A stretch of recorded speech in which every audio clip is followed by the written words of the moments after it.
In the year 1917, the story of Tinuviel was first set down, though the version that survives for us today came later.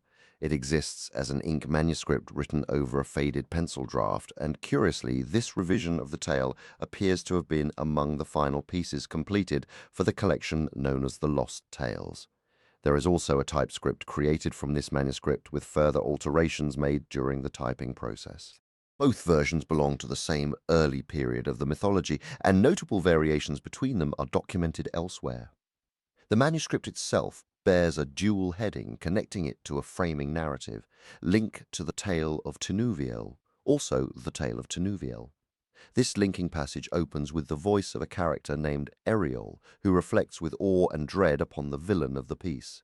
The power of Melko for evil was immense, Ariel remarked. To think his guile could shatter the joy and splendor of the gods and elves, casting a shadow over their radiant homes and reducing all their cherished bonds to nothing. A sudden, unexpected memory crossed Ariel's mind then, a fleeting recollection of a story heard in his youth about a darkening sky that was not clouds, but a creeping malice, a detail that deepened his present sense of foreboding. "This must be the most terrible act he has ever committed," Lindo said gravely. "Indeed, no greater evil has ever been seen in Valinor," Lindo replied. "Yet Melko's hand has crafted darker works in the wider world, and the seeds of his malice have since grown into a vast and dreadful harvest." Ariel shook his head, his voice heavy. "My heart cannot yet hold space for other sorrows, so consumed is it by the loss of those radiant trees and the shadow that has fallen upon the world." Now, in the days following the telling of this tale, winter descended upon the lonely isle of Tol Eressëa. Ariel, his wanderlust quieted for a time, had settled in ancient Cortirion. For many months he did not journey beyond the cultivated fields surrounding the town's grey walls. Instead, he was a welcome guest in the halls of the Inwer and Teleri families, where his understanding of the elven tongues deepened and his knowledge of their customs, histories, and songs grew rich and detailed. Winter arrived abruptly, draping the lawns and gardens in a glittering cloak of snow. The fountains fell silent, the bare trees stood hushed, and a pale, mist-veiled sun cast splintered light upon long icicles. Ariel remained, watching the cold moon gaze down upon the cottage of lost play from frost-rimed skies. On nights when blue stars gleamed above the rooftops he would listen, but he heard no trace of Timpanin's flutes. That sprite is the breath of summer, and he departs in his grey boat with the swallows long before autumn's secret touch fills the air. Yet within Cortirion's dwellings, Ariol, the once restless wanderer, found laughter, music, and song. One particularly dreary afternoon, grey and wan outside, was filled inside with firelight, warmth, and the joyful noise of children at play. Ariel was engaged in a lively game with the boys and girls in the hall of play regained. Finally, tired and merry, they collapsed onto the rugs before the hearth. A little girl among them, climbing onto his knee, pleaded. "Tell me a story, Ariel. What shall I tell you, Veanne?" he asked. She thought for a moment, then said, "A tale of men and children in the great lands, or of your own home. Did you have a garden there like ours, with poppies and pansies like the ones that grow in my corner by the arbour of the thrushes?" Then Ariel began to tell her of his home in an old town of men, encircled by crumbling walls, where a river flowed past a castle crowned by a great looming tower. Ariel spoke of his childhood home, a walled town of men that had long known peace and plenty. A river flowed beside it, and above the water hung a castle crowned with a great tower. A mighty duke lived there, he said. From the highest battlements he could see the whole of his wide lands, all the way to the blue shapes of the great mountains far to the east. It was said to be the tallest tower in all the lands of men. Veanne asked if it was as high as the great Tirin of Ingil, but Ariol shook his head. It was a very high tower indeed. The moon would climb far into the sky before its face peered over the top. "But I cannot truly compare them, little one, for it has been many years since I last laid eyes on that castle or its steep tower." He went on, his voice growing sombre. War had come suddenly to that slumbering town. Its old, crumbling walls could not hold back the wild men who swept down from the mountains of the east. His mother perished in the cruel, drawn-out siege, and his father was slain in the bitter last stand at the walls. Ariel himself, not yet old enough to bear arms, was taken as a bond-slave. Yet the sea longing in his blood passed down from his father's tales never left him. He spoke of a hidden cove he had discovered as a child, a secret place where he would watch the river merge with the distant haze, dreaming of the ocean he had never seen. That memory, more than anything, gave him the will to endure. Eventually he escaped to the shorelands of the Western Sea.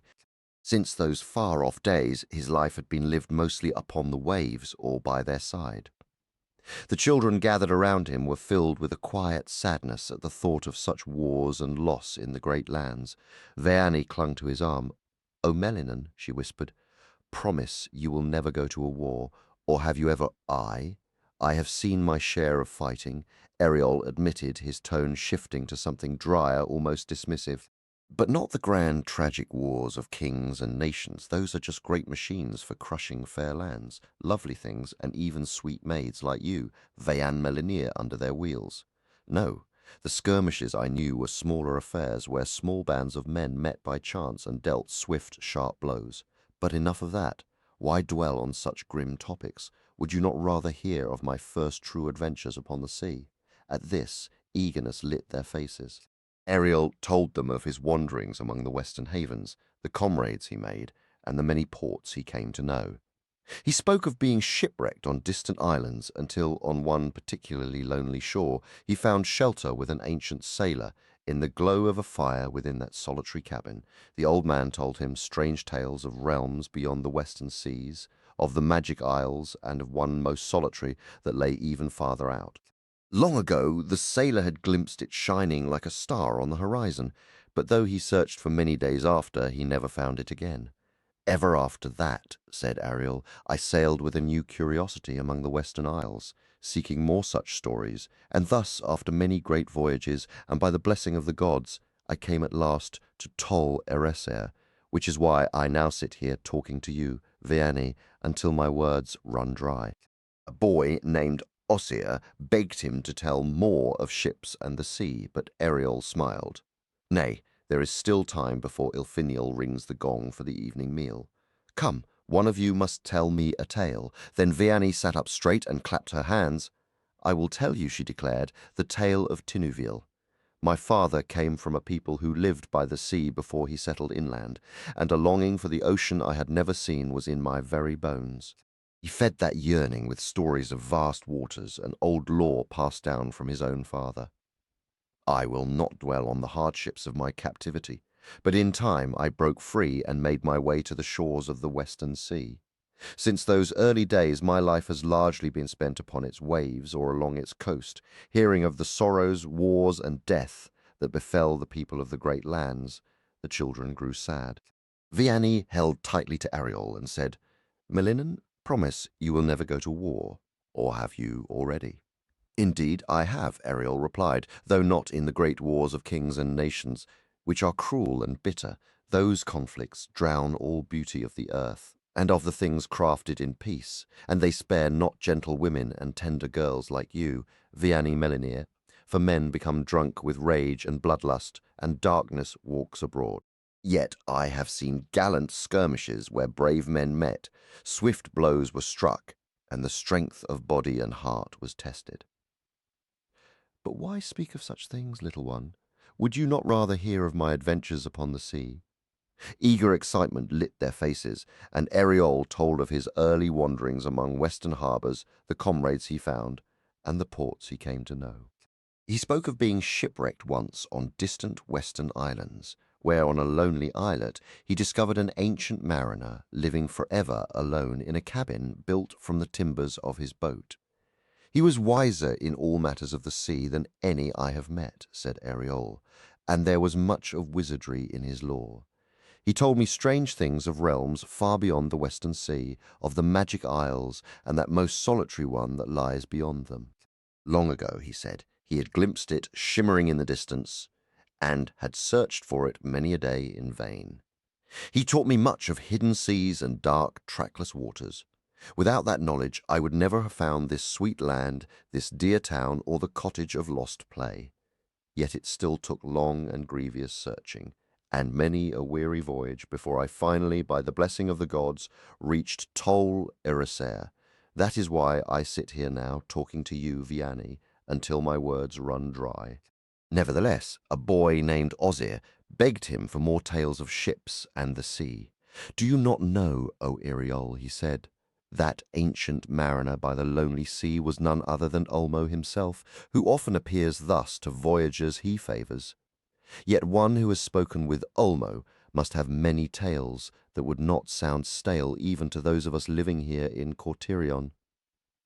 Ariel did not believe Ozir's claim at that time. "Nay," he said, "pay your debt before Ilfrin rings the gong for the evening meal. Come, one of you must tell me a tale you have heard." Then Vianney sat up and clapped her hands, exclaiming, "I will tell you the tale of Tinuviel." The tale of Tinuviel. I present here the text of the tale of Tinuviel as it appears in the manuscript. The link is not separated from the tale itself, and Vianney offers no formal opening. "Who was Tinuviel?" asked Ariel. "Do you not know?" said Alcir. "Tinuviel was the daughter of Tinwe Linto." "Tinwelint," corrected Vianney, but the other replied, "It is all the same, though the elves of this house who love the tale say Tinwelinto, even though Vera has said Tinwe alone was his true name before he wandered in the woods." "Hush, Osier," said Vianney, "for it is my tale, and I will tell it to Ariel. Did I not glimpse Gwendolen and Tinuviel with my own eyes long ago while travelling the path of dreams in distant times?" Osier then asked what was Queen Gwendolen like, as the elves name her, if you truly saw her, Vianney. Vianney replied she was slender with hair of deepest black, her skin pale as moonlight, her eyes held a luminous depth, and she wore garments of delicate black fabric adorned with jet beads and a silver belt. When she sang or danced, a weight of dreams and slumber would settle upon you. She was a spirit who slipped away from Lorien's gardens, even before Kor was raised, wandering the forested realms of the world with nightingales as her constant companions. It was the song of these very birds that reached Tinwelint, leader of the Eldar tribe later known as the Solosimpi, as he journeyed with his people behind Oromi's steed from Palisor. Ilúvatar had planted a seed of music within all that kindred, or so Vera, who is one of them, tells, and it later bloomed in wondrous ways. Yet the melody of Gwendolen's nightingales was the most exquisite sound Tinwelint had ever heard. Thinking it only a moment's diversion, he strayed from the host into the shadowed trees to find its source. In truth, he lingered not for a moment, but for many years, while his people searched in vain before finally following Oromi to Tol Eressëa, lost to him forever. To him it seemed only a short while before he discovered Gwendolen resting on a bed of leaves, her gaze fixed on the stars above as she listened to her birds. Tinwelint crept close and looked upon her, marvelling that here was a being fairer than the loveliest among his own folk, for Gwendolen was neither elf nor mortal, but a child of the gods. As he leaned nearer to touch a strand of her hair, his foot snapped a twig. With a soft laugh, she was up and away, dancing just beyond his reach, her distant song weaving a spell of fragrant slumber until he fell face down beneath the trees and slept an age. Upon waking, thoughts of his people faded. They had long since reached Valinor, and all he desired was to see the Twilight Lady again. She had not gone far, having watched over him as he slept. More of their tale I do not know, save that in time she became his wife, and Tinwelint and Gwendolen reigned as king and queen of the Lost Elves in Artanor, the land beyond, for countless years. Much later, as you're aware, Melko broke into the world once more from Valinor, and many Eldar, both those who had remained in darkness or been lost on the march from Palisor, and those Noldoli who returned, seeking their stolen treasures, fell under his dominion as thralls. Yet many escaped, wandering the wild woods and lonely places, and numerous wild woodland clans gathered under King Tinwelint's banner. Most were Ilkorindi, Eldar who had never seen Valinor the Two Trees or dwelt in Kor, and they were eerie, strange beings knowing little of light or beauty, their music only dark songs and rugged chants that faded among the trees or echoed in deep caves. They changed greatly after the sun rose, and even before that, their numbers were mingled with wandering gnomes and wayward spirits from Lorien's host, followers of Gwendolen who were not of the Eldali. In the days of sunlight and moonsheen, Tynwelint still dwelt in Artenor, and neither he nor most of his folk went to the Battle of Unnumbered Tears, though that story lies beyond this tale. Yet his domain grew stronger after that sorrowful battle, as many sought refuge under his protection. The dwelling of the king was concealed from Melko's sight and knowledge by the enchantments of Gwendolen the Fae, who wove spells along the paths so that only the Eldar could travel them with ease. In this way, the king was guarded from all perils except that of betrayal. His halls were carved within a vast, deep cavern, a place both noble and fair. This cavern lay hidden in the heart of the great forest of Artenor, the mightiest of all woods, with a stream flowing before its entrance. None could pass through that portal without crossing the water, and the narrow bridge that spanned it was vigilantly watched. These lands were not unkind, though the Iron Mountains loomed not far beyond, separating them from Hisilami, where men dwelled and Thrall Noldoli toiled, and where few free Eldar ever wandered. Now I shall tell of events within Tynwelint's halls, long after the sun's first rising, but well before the unforgettable Battle of Unnumbered Tears. Melko had not yet revealed the full extent of his designs, nor unleashed his utmost cruelty. Tynwelint had 2 children then, Daron and Tinuviel. Tinuviel was a maiden, more beautiful than any other among the hidden elves. Indeed, few in all the world have been so fair, for her mother was a Fae born of the gods. Daron, meanwhile, was a sturdy and cheerful boy who took greatest delight in playing upon reed pipes and other woodland instruments. He is remembered now as one of the 3 most magical players of the elves, alongside Tinfang Warble and Ivare, who makes music by the sea. But Tinuviel's joy was found in the dance, and no other name is spoken beside hers when telling of the grace and subtlety of her twinkling feet. It was the delight of Daron and Tinuviel to wander away from their father's cavernous palace and spend long hours together beneath the trees. Often Daron would settle upon a mossy tussock or a gnarled root and weave melodies while Tinuviel danced to his playing. When she moved to Daron's music, she was more lissom than Gwendolen, more enchanting than Tinfang Warble beneath the moon. Such lightness of step could scarcely be seen save perhaps in the rose gardens of Valinor, where Nessa dances upon lawns of everlasting green. Even beneath the pale glow of the moon they would play and dance. Fearless as I would never be, for the rule of Tynwelint and Gwendolen kept evil from the woods. Melko troubled them not yet, and men remained confined beyond the hills. Their most cherished spot was a shaded clearing where elms and beeches grew, not overly tall, along with chestnut trees adorned in white blossoms. The ground was damp, and a misty thicket of hemlocks rose between the trunks. One evening in June they were playing there, the white umbels of hemlock floating like a cloud about the trees, and Tinuviel danced until twilight lingered late, with many pale moths fluttering through the air. Being of fairy kind, Tinuviel did not mind them as the children of men often do, though she cared little for beetles, and like all Eldar, she would not touch spiders because of Ungweliente. But as the white moths drifted about her head and Daron trilled an eerie tune, something most strange occurred. I have never learned how Beren came to cross those hills, yet he was braver than most, as you shall hear, and perhaps it was a restless love of wandering alone that drove him through the terrors of the Iron Mountains until he reached the lands beyond. Beren was a gnome, son of Egnor the Forester, who hunted the shadowed regions in the north of Hisiloma. Between the Eldar and those of their kin who had endured Melko's slavery there lay deep dread and suspicion. And in this, the evil deeds of the gnomes at the Haven of the Swans found their bitter revenge. The whispers of Melko had long poisoned the hearts of Beren's people, filling them with suspicion toward the hidden elves. Yet now, as twilight deepened, Beren saw Tinuviel. She moved through the hemlocks in a gown like captured moonlight, her bare feet a fleeting silver against the dark earth. In that moment it mattered not to him what manner of being she was, Vala, elf or mortal child, drawn by a deep enchantment that left him weak. He crept closer, leaning against a young elm upon a mound to peer into her glade. He was so captivated by her slender grace that he soon forgot all caution, stepping heedlessly into the open just as the full moon broke through the branches.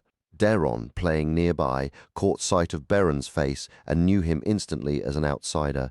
Among the woodland elves, the gnomes of Dorlomin were spoken of as faithless and cruel. With a cry of "Flee, Tinuviel! An enemy walks here." Daron dropped his flute and vanished into the trees. Tinuviel, startled and slow to understand, did not immediately run. Knowing she could not match her brother's speed, she slipped down among the white hemlocks and hid beneath the broad leaves of a tall flower. There, in her pale dress, she looked like nothing more than a pool of moonlight dappling the forest floor. A profound loneliness washed over Beren, saddened by their fear. He searched the glade, believing her still nearby, until his hand brushed her slender arm beneath the leaves. With a gasp, she darted away, flitting between tree trunks and hemlock stalks in the wan light. That brief, tender contact only made Beren more desperate to find her. But she was too swift, escaping finally to the safety of her father's halls. For many days after, she did not return to dance alone, which became a great sorrow to Beren. He refused to leave, haunted by the memory of the elfin maiden, and grew wild and lonely in his wandering search for her. He sought her at dawn and dusk, but always with the most hope when the moon was bright. Then, one night, he saw a distant sparkle. There she was, dancing alone upon a small, treeless knoll with Daron nowhere to be seen.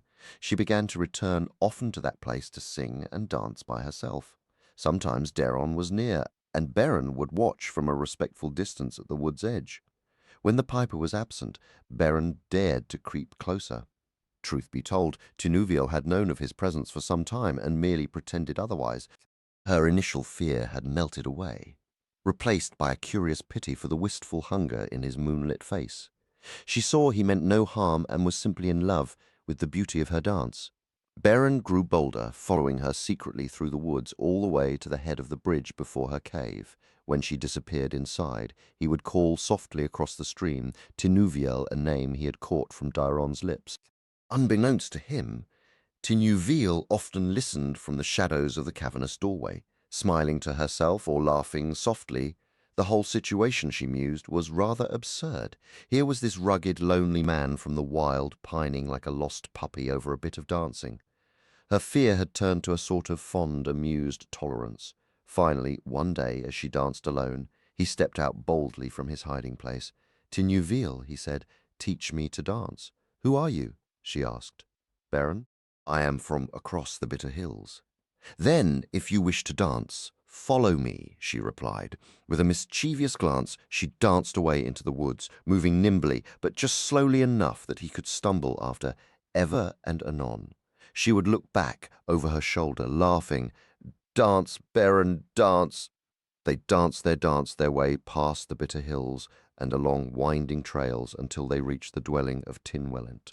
Tinuviel motioned for Beren to cross the stream, and he followed her, filled with wonder, down into the cavern and the deep chambers of her home. When Beren stood before the king, however, he was overcome with shyness, and the majesty of Queen Gwendolen filled him with deep awe. So when the king demanded, "Who are you that stumbles uninvited into my halls?" Beren found he had no words. Tinuviel answered for him, saying, "Father, this is Beren, a wanderer from beyond the hills. He wishes to learn to dance as the elves of Artanor dance." She laughed lightly, but the king frowned upon hearing where Beren was from. "Set aside your playful words, my child," he said. "Tell me, has this wild elf of the shadows sought to harm you?" "No, father," she replied. "I believe there is no evil in his heart. Do not be harsh with him, unless you wish to see your daughter Tinuviel weep. He holds more wonder for my dancing than any I have ever known." Then Tinwelint addressed Beren, son of the Noldoli. "What do you seek from the elves of the wood before you return to the place from which you came?" Beren's heart swelled with astonished joy that Tinuviel had spoken for him to her father. His courage surged within him, and the adventurous spirit that had carried him out of Hisilome and across the Iron Mountains stirred once more. Looking boldly at Tinwelint, he declared, Why, O king, I desire your daughter Tinuviel. She is the fairest and sweetest maiden I have ever seen or dreamed of." A silence fell over the hall, broken only by Daren's laugh.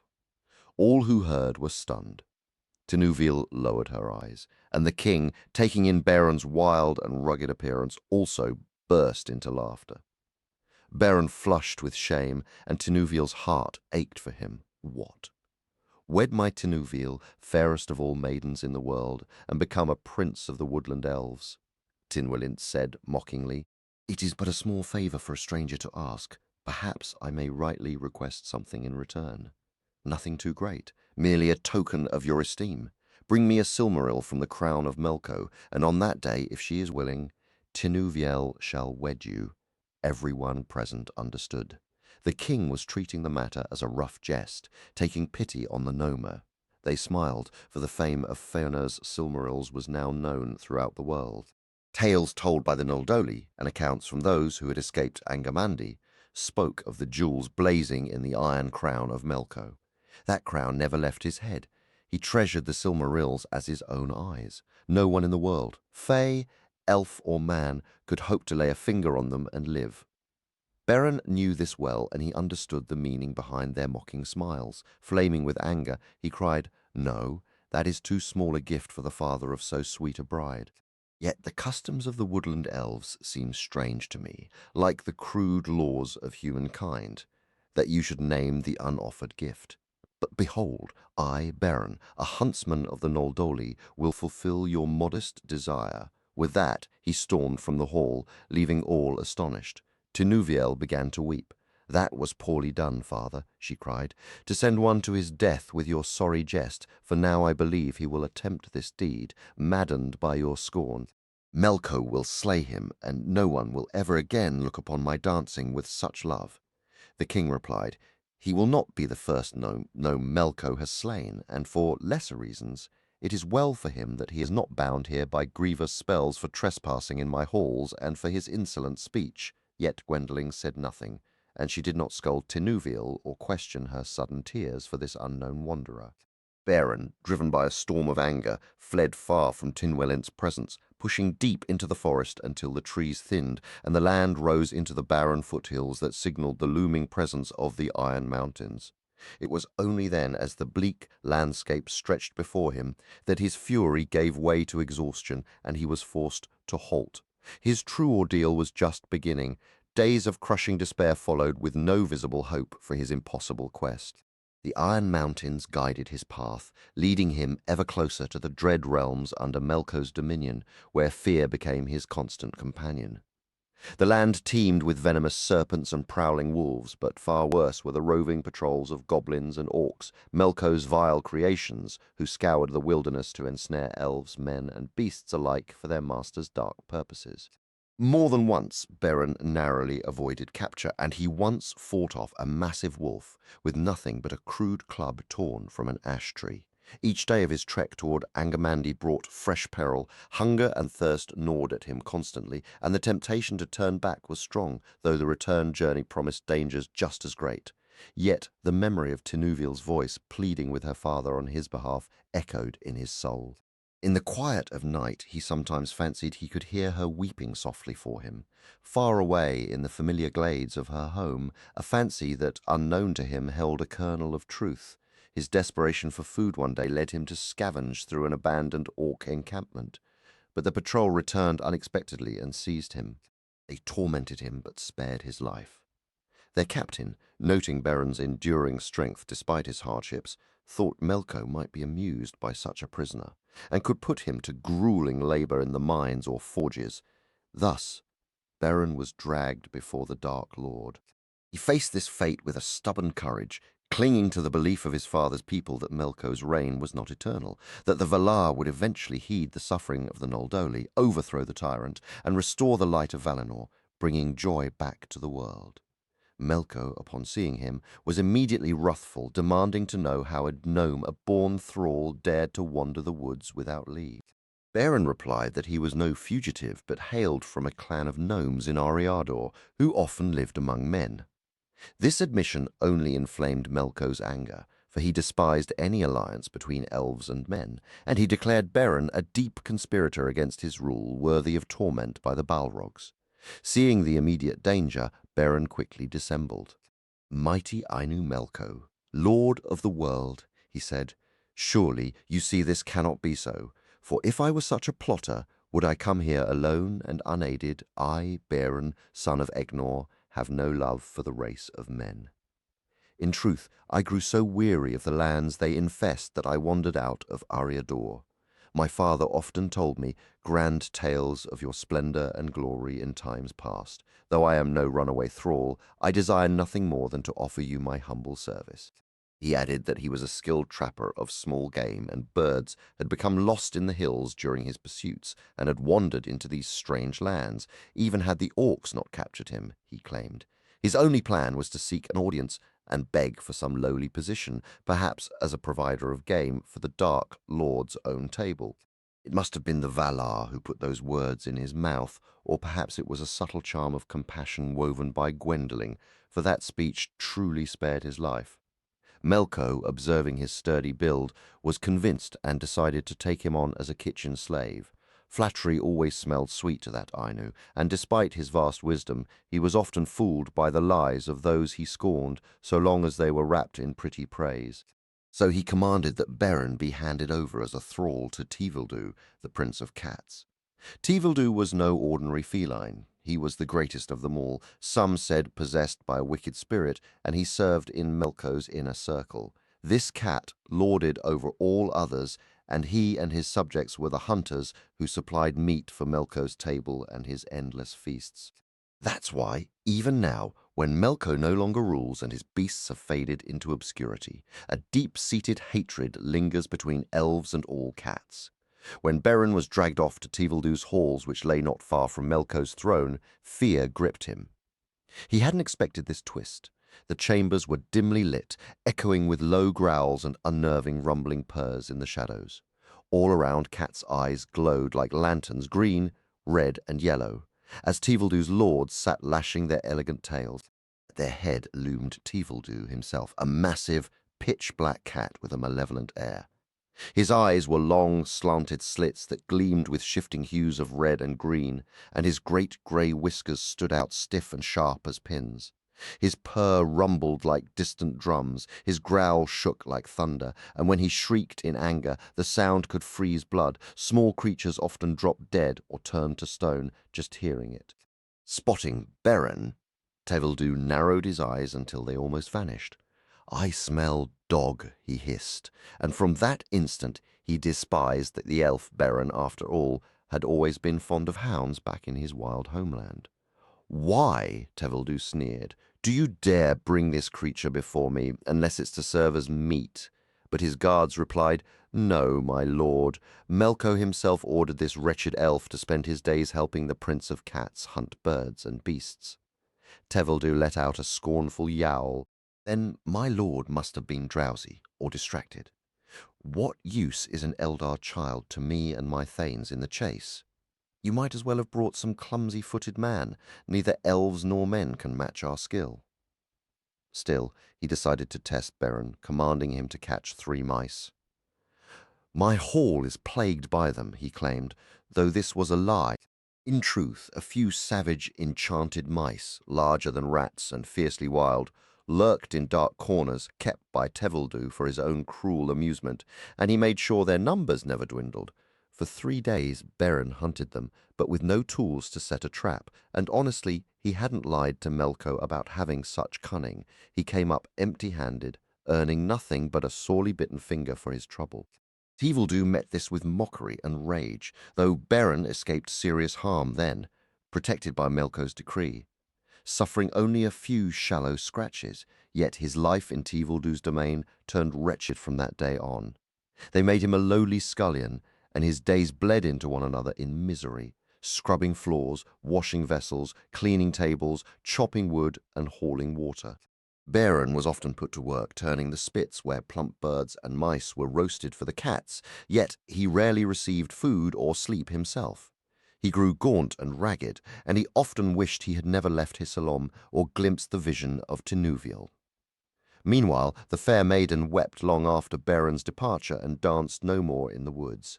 Daron grew frustrated, unable to understand her sorrow, but Tinuviel had come to love the sight of Beron's face peering through the branches and the soft rustle of his footsteps following her through the forest. She longed to hear his voice again, calling wistfully, Tinuviel, Tinuviel, across the stream before her father's doors. She could not bring herself to dance, knowing Beron had fled to the grim halls of Melko and might already be lost. This thought grew so bitter that the gentle maiden finally went to her mother, for she dared not face her father nor let him see her tears. "O Gwendolen, my mother," she said, "use your magic if you can, and tell me how Beron fares. Is he still safe?" "He lives," Gwendolen replied, "but he is held in cruel captivity, and hope has left his heart. He is now a slave under the power of Tevildo, the Prince of Cats." Tinuviel answered, "Then I must go to help him, for I know of no one else who will." Gwendolen did not laugh, for she was wise and could foresee much. Yet the idea seemed like madness that any elf, let alone a king's daughter, should journey alone to the halls of Melko. In those earlier days before the Battle of Tears, Melko's power was not yet fully grown, and he cloaked his designs in lies. Still, Gwendolen gently urged her daughter to abandon such folly. Tinuviel persisted. "Then you must plead with my father for aid, that he send warriors to Angamandi and demand Beron's release from the Ainu Melko." Out of love for her daughter, Gwendolen did so, but Tynwellint's wrath was so fierce that Tinuviel regretted ever making her wish known. The king forbade her to speak or think of Beron again, and swore he would slay the wanderer if he ever set foot in his halls once more. Tinuviel left to ponder her choices, then went to Daron and begged for his aid, even asking if he would journey with her to Angamandi. But Daron held little love for Beron and said, "Why should I risk the gravest peril in the world for a wandering gnome of the woods? He has ruined our play, our music, and our dancing together." Moreover, Daron, not out of malice, but fearing Tinuviel might rush to her death, told the king of her desperate plan. When Tynwellint learned of this, he summoned Tinuviel and demanded, "Why will you not cast aside this folly and obey my command?" Tinuviel remained silent. The king insisted she promise neither to think of Beron nor to attempt following him to those evil lands, whether alone or by tempting any of his people to accompany her. Tinuviel refused the first and agreed only in part to the second, stating she would not lure any woodland folk to go with her. Her father, beneath his anger, felt both astonishment and fear, for he loved her deeply. Yet he could not keep her forever confined in the dim, flickering light of the caverns, and so he devised another plan high upon the cavern hall's entrance. A sharp bank descended to the river, where ancient beeches stood in grandeur. Among them grew one called Hirelorn, the queen of trees, a colossal beech whose trunk divided so perfectly from the ground that it rose as three equal pillars, each smooth as silk and branchless for a great height. King Tynwellint commanded a small wooden house to be built far up in that strange tree, where the longest ladders could reach, nestled just above the first boughs and hidden by a veil of leaves. This house had 3 corners, with 3 windows in each wall, and each corner rested against one of Hirelorn's mighty shafts. There the king decreed his daughter Tinuviel must live until she chose wisdom, and when she climbed the tall pine ladders to enter, they were pulled away, leaving her no path down. Whatever she needed was brought to her. People would ascend with food or other requests and then descend, taking the ladders with them. The king threatened death to anyone who left a ladder leaning against the tree or tried to sneak one there by night. A guard was therefore posted near the tree's base, yet Daron often visited in sorrow, lonely without Tinuviel, though at first she found delight in her leafy home, gazing from her little window while Daron played his sweetest tunes below. But one night, a dream sent by the Valar came to Tinuviel, and she saw Beron in her sleep. Her heart whispered, "Let me go find him whom all others have forgotten." Waking under a moonlit canopy, she pondered deeply how to escape. Tinuviel, daughter of Gwendolen, was well versed in magic and spells, and after much thought she crafted a plan. The next day she asked her attendants to bring her some of the clearest water from the stream below, specifying, "This must be drawn at midnight in a silver bowl and brought to me without a word spoken." Later she requested wine, saying, "This must be carried here in a golden flagon at noon, and the bearer must sing as he comes." They obeyed her wishes, though Tynwelint was not informed. Then Tinuviel said, "Go now to my mother and tell her that her daughter wishes for a spinning wheel to pass the weary hours." But she secretly begged Daron to fashion her a tiny loom, which he did right there in her treehouse. "But what will you spin and weave with?" he asked. Tinuviel replied, "With spells and magics," though Daron did not grasp her design, nor did he speak of it to the king or Gwendolen. Alone, Tinuviel took the wine and water, and while singing a potent magical song, she mingled them together. As the mixture sat in the golden bowl, she sang a song of growth, and when it was poured into the silver bowl, she sang another, weaving into it the names of the tallest and longest things on earth, the beards of the Indravangs, the tail of Karkaros, the body of Glorund, the bowl of Hirelorn, and the sword of Nan. She did not forget the chain Angenu forged by Ola and Tulkas, nor the neck of the giant Gilim. And last and longest of all, she spoke of the hair of Uen, the Lady of the Sea, spread through all the waters. Then she washed her hair with the blended water and wine, and as she did so, she sang a third melody, a song of deepest slumber. The dark tresses of Tinuviel, finer than the most delicate threads of twilight, began suddenly to grow with astonishing speed. After 12 hours had passed, they nearly filled the small chamber, and Tinuviel was deeply satisfied. She lay down to rest, and when she awoke the room was thick with a shadowy haze, and she was buried beneath it. Behold, her hair now streamed out of the windows, drifting among the tree trunks in the morning light. With some effort she found her small shears and cut the new growth close to her head. After that her hair returned to its normal rate. Thus began the great labour of Tinuviel. Though she worked with an elf's deft skill, the spinning took long and the weaving longer still. If anyone called up to her from below, she sent them away, saying, "I am in bed and wish only to sleep." Daron was greatly puzzled and often called to her, but she gave no reply. From that cloudy hair Tinuviel wove a robe of misty black, steeped in a drowsiness far more magical than even the one her mother had worn and danced in long ago before the sun first rose. With this she covered her shimmering white garments, and enchanted slumber filled the air around her. From what remained she twisted a mighty cord, fastening it to the tree bole within her house. Her task was finished. She looked from her window westward toward the river. The sunlight was already fading from the trees, and as dusk settled over the woods, she began a song, very soft and low. As she sang, she let her long hair fall from the window, so that its slumberous mist brushed the heads and faces of the guards below. Listening to her voice, they fell suddenly into a bottomless sleep. Then Tinuviel, clad in her garments of darkness, slipped down that rope of hair as lightly as a squirrel and danced away toward the bridge. Before the bridgewards could cry out, she was among them dancing, and as the hem of her black robe touched them, they too fell asleep. Tinuviel then fled far away, as fast as her dancing feet could carry her. When news of Tinuviel's escape reached Tynwelint, his grief and wrath were immense. His entire court was thrown into uproar, and the woods echoed with the sounds of the search. But Tinuviel was already far off, drawing near to the gloomy foothills where the mountains of night begin. It is said that Daron, following after her, became utterly lost and never returned to Elfiness. Instead, he turned toward Pallisor, where he still plays subtle, magical music, wistful and lonely in the woods and forests of the south. Yet, not long after, as Tinuviel pressed forward, a sudden dread overtook her at the thought of what she had dared and what lay ahead. For a while she turned back, weeping and wishing Daron were with her.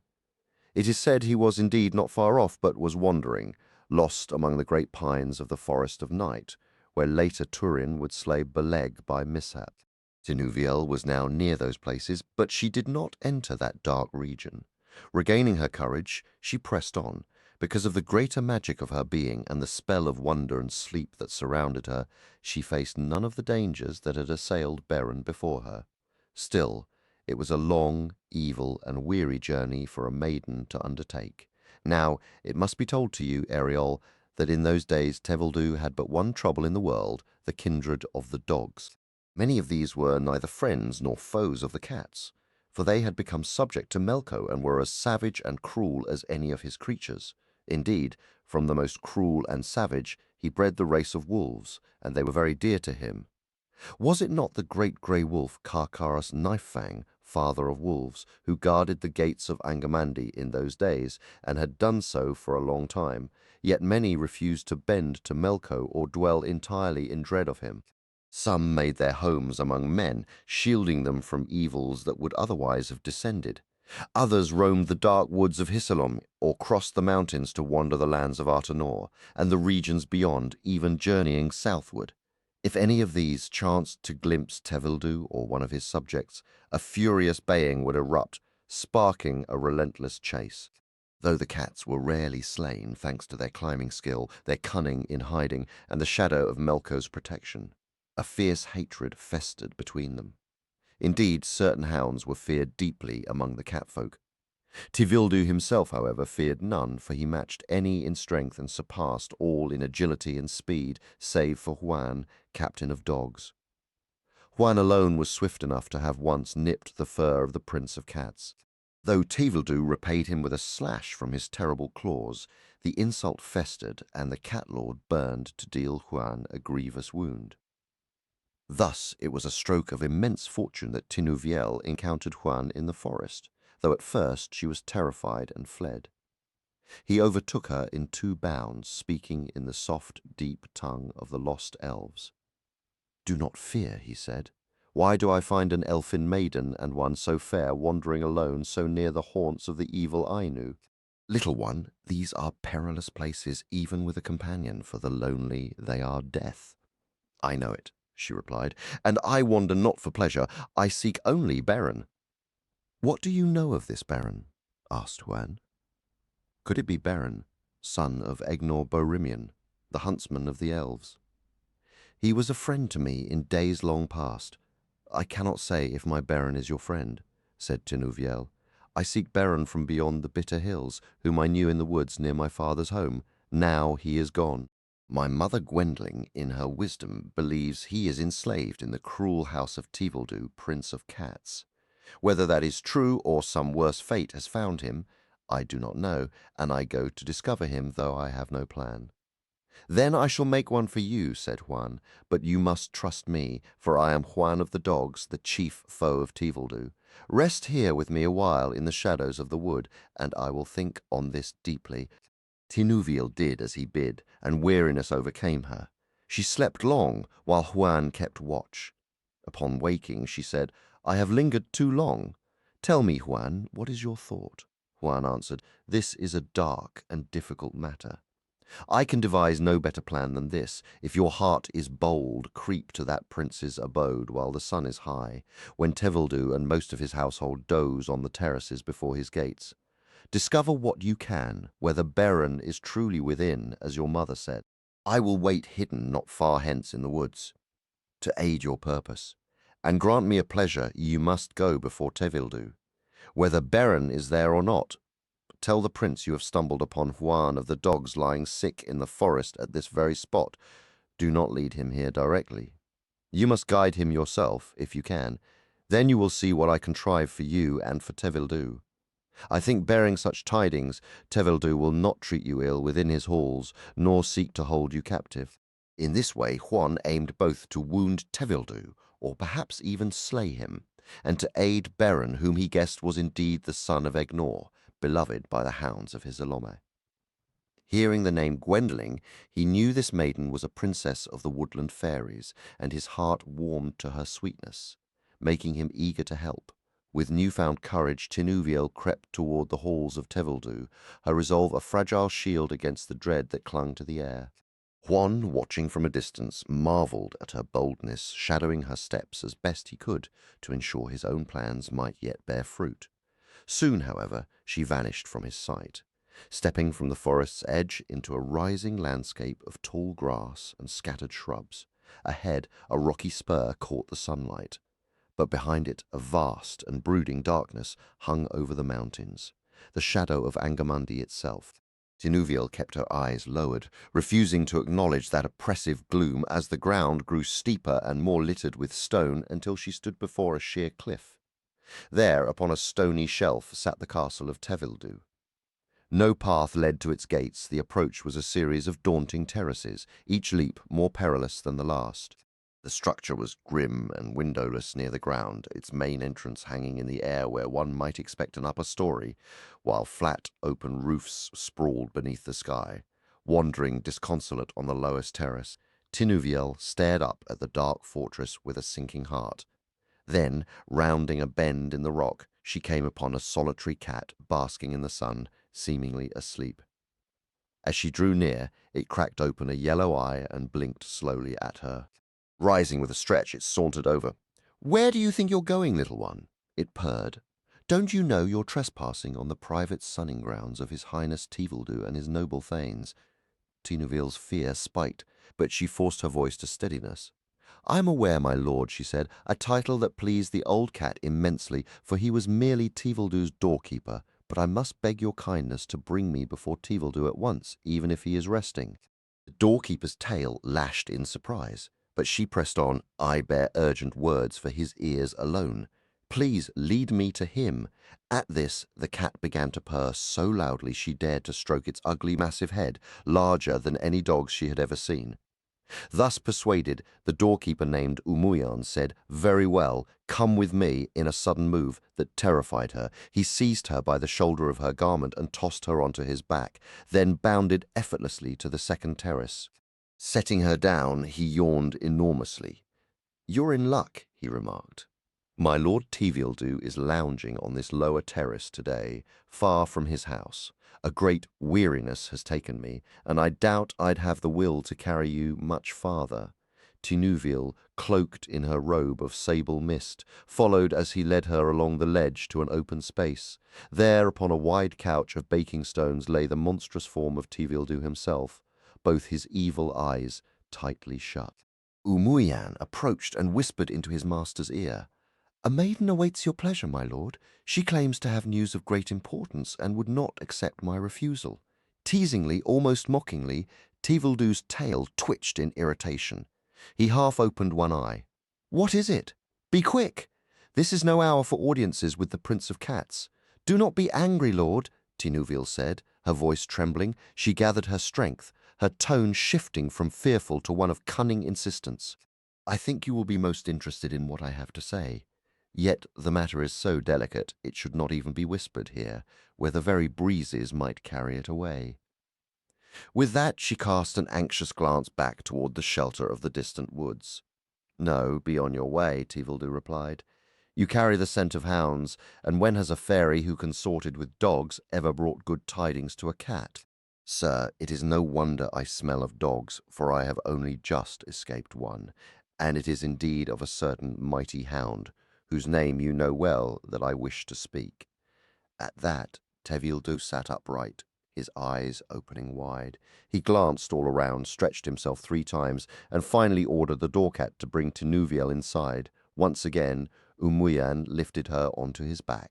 Now, Tinuviel felt a sharp pang of dread for having won the chance to enter Tevildu's fortress, and perhaps to learn whether Beren was held there. She had no further plan, and could not guess what might befall her. In truth, had she been able, she would have fled then and there. Yet the cats began to climb the terraces toward the castle, Umuyan leaping upward with Tinuviel upon him. At the third leap he stumbled so badly that Tinuviel cried out in alarm. "What troubles you, Umuyan?" "You clumsy-pawed fool," Tevildu snapped. "If age is stealing your sure-footedness so swiftly, it is time you left my service." But Umuyan murmured, "My lord, I cannot say. A mist clouds my sight, and my head feels heavy." He swayed like one drunk until Tinuviel slipped from his back, whereupon he lay down as if in a dead sleep. Tevildu, now furious, seized Tinuviel roughly and carried her himself to the gates. With one powerful bound he sprang inside, set the maiden down, and let out a roar that echoed frighteningly through the dark corridors. At once other cats hurried to him from within. Some he commanded to go bind Umuyan and cast him from the cliffs. "Take him to the northern side, where the drop is steepest," he said. "He is of no more use to me. Age has robbed him of his footing." Tinuviel trembled to hear the beast's cold cruelty. Yet, even as he spoke, Tevildo himself yawned and staggered, as if struck by sudden drowsiness. He ordered others to lead Tinuviel away to a certain chamber inside, the very hall where he was accustomed to dine with his highest-ranking lords. The room reeked foully and was littered with bones. It held no windows and only one door, but a hatchway opened onto the great kitchens, and a dull red glow seeped through, faintly lighting the space. So terrified was Tinuviel when the catfolk left her there that for a moment she stood frozen, unable to move. Soon, though, her eyes adjusted to the gloom.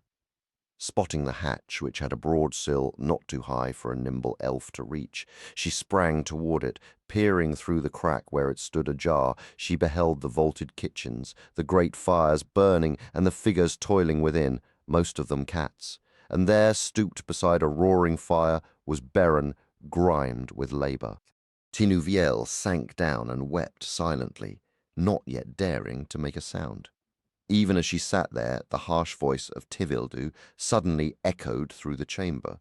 "Where in Melko's name has that foolish elf run off to?" he snarled. Hearing this, Tinuviel shrank back against the wall, but the cat lord spotted her perched on the sill. "So the little bird has stopped singing," he said. "Come down, or I will fetch you myself. I will not tolerate elves seeking audience with me in mockery." Partly in fear, and partly hoping her clear voice might still reach Beren, Tinuviel began to speak loudly, letting her tale ring through the halls. "Hush, dear maiden," Tevildo interrupted. "If your business was secret outside, it is not meant for shouting within." Tinuviel raised her chin. "Do not speak to me that way, O cat, mighty lord of cats though you may be. Am I not, Tinuviel, princess of the fairies, who has gone out of her way to do you a kindness?" She shouted, these words even louder than before, and from the kitchens came a great crash, as if metal and earthenware had been knocked to the floor. Tevildo snarled, "There stumbles that fool Beren. May Melko rid me of such folk." Yet Tinuviel, guessing Beren had heard and been struck with amazement, pushed her fears aside and no longer regretted her boldness. Tevildo, however, burned with anger at her haughty tone. Had he not been curious to hear what advantage her story might bring him, he would have harmed her then and there. From that moment she was in grave danger. Melko and all his servants considered Tynwalint and his people outlaws, and they took cruel delight in capturing them. Tevildo would have won great favour by delivering Tinuviel to his master. In truth, as soon as she gave her name, he intended to do exactly that once he had satisfied his own curiosity, but his wits were dull that day. He forgot to wonder why Tinuviel was perched on the hatchway sill, and he gave no further thought to Beren. His mind was fixed only on the tale she promised, so, masking his malice, he said, "Now, lady, do not be angry. Come, delay only sharpens my interest. What news have you for my ears? They are twitching already." Tinuviel replied, "There is a great beast, rude and violent, named Juan." At that name, Tevildo's back arched, his hair bristled and crackled, and his eyes glowed red. "And," she continued, "it seems a shame that such a brute is allowed to haunt the woods so near the hall of the powerful prince of cats, my lord Tevildo." Tevildo hissed. "He is not permitted here. He only comes by stealth." "Be that as it may," said Tinuviel. "He is there now, and I believe his reign may finally be ended. As I walked through the forest, I saw a great animal lying on the ground, moaning as if sick, and behold, it was Juan. Some evil spell or sickness has him in its grip. He lies helpless in a valley less than a mile west of this hall. I would not have troubled you with this, except that when I approached to help him, the brute snarled and tried to bite me. It seems to me such a creature deserves whatever fate finds him." All this that Tinuviel spoke was a great lie, devised with Juan's guidance. Maidens of the Eldar were not accustomed to weaving falsehoods, yet I have never heard that any among the Eldar blamed her for it, nor did Beren afterward. Neither do I.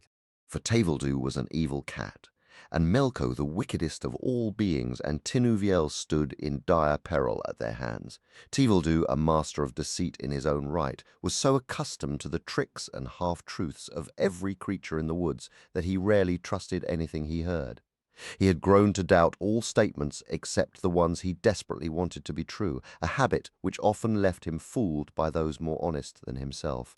The tale of Juan's helpless condition delighted him so thoroughly that he was inclined to accept it, yet he resolved to investigate personally. Pretending indifference, he remarked that such a trivial matter hardly warranted all the secrecy.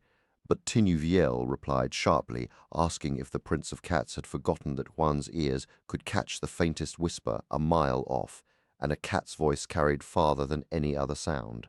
Tevildo, under the guise of suspicion, tried to pry the exact location from her, but she offered only vague directions, knowing her chance of escape depended on it. Finally, his curiosity overpowered him. With threats of terrible retribution if she lied, he called two of his fiercest warriors, including the battle-hardened Oikeroi. The small party set out from the castle. Tinuviel carefully removed her enchanted black cloak and, with a skill known only to her, folded the vast garment until it was no larger than a handkerchief. Thus she was carried safely down the terraces on Oikeroi's back, and no spell of drowsiness touched her bearer. They moved stealthily through the forest in the direction she had indicated. Soon Tevildo caught the scent of dog. His fur bristled and his great tail lashed.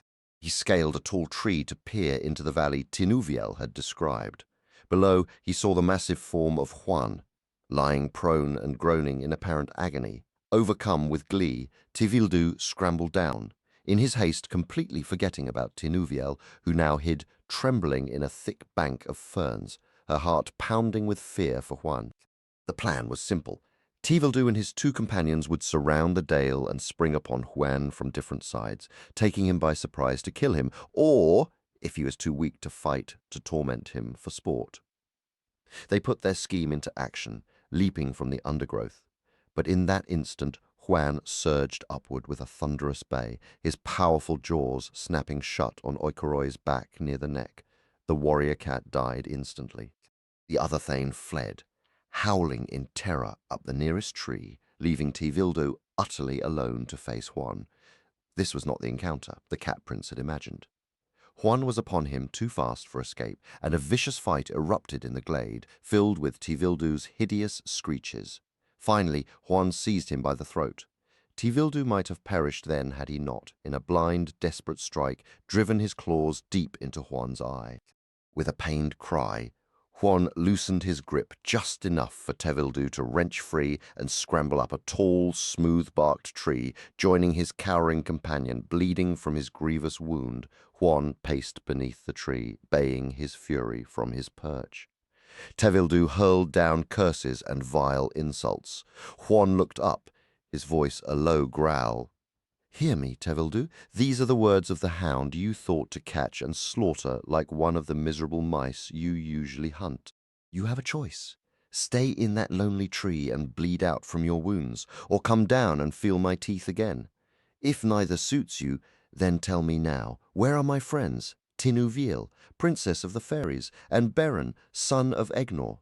Now, these shall serve as your ransom, though they value you far beyond your true worth. As for that wretched elf, she lies weeping in the ferns over there. Unless my ears deceive me, said Tevildo, and Beren, I believe, is receiving a thorough scratching from Meowly, my cook, in the kitchens of my castle for his blundering there an hour ago. Then deliver them to me unharmed, said Juan, and you may return to your halls to groom yourself in peace. Certainly my attendant here will fetch them for you, replied Tevildo, but Juan growled in response. Yes, and fetch your entire tribe along with the orc armies and all the plagues of Melko. No, I am no fool. You will give Tinuviel a token so she may retrieve Beren, or you may remain here if you prefer not to cooperate.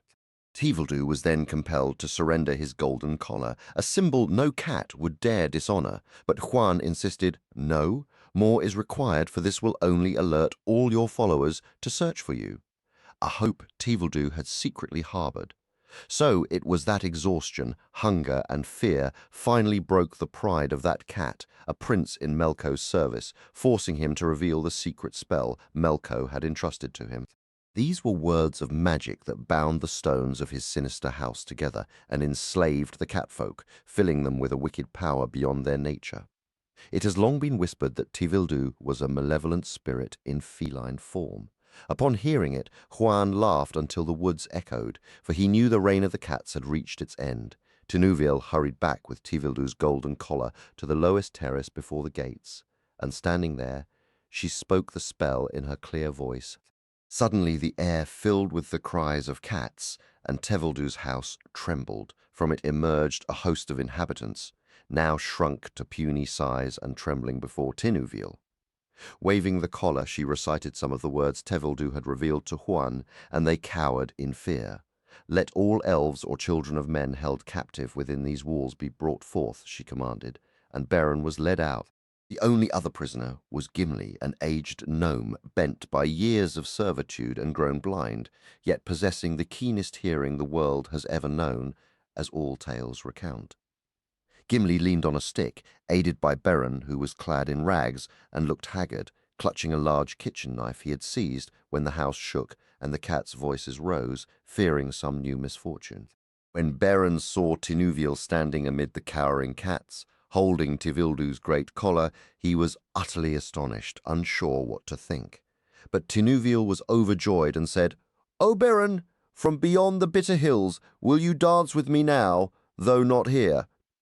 She led Beren away, and all the cats set up a howling and wailing so loud that Huan and Tevildu heard it in the woods, yet none followed or troubled them, for they were afraid, and Melko's magic had lifted from them.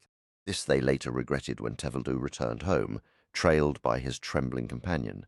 For Tevildu's wrath was terrible. He lashed his tail and struck any who came near. Now Juan of the dogs, in what might seem a foolish mercy, allowed that wicked prince to depart without further conflict when Beren and Tinuviel reached the glade.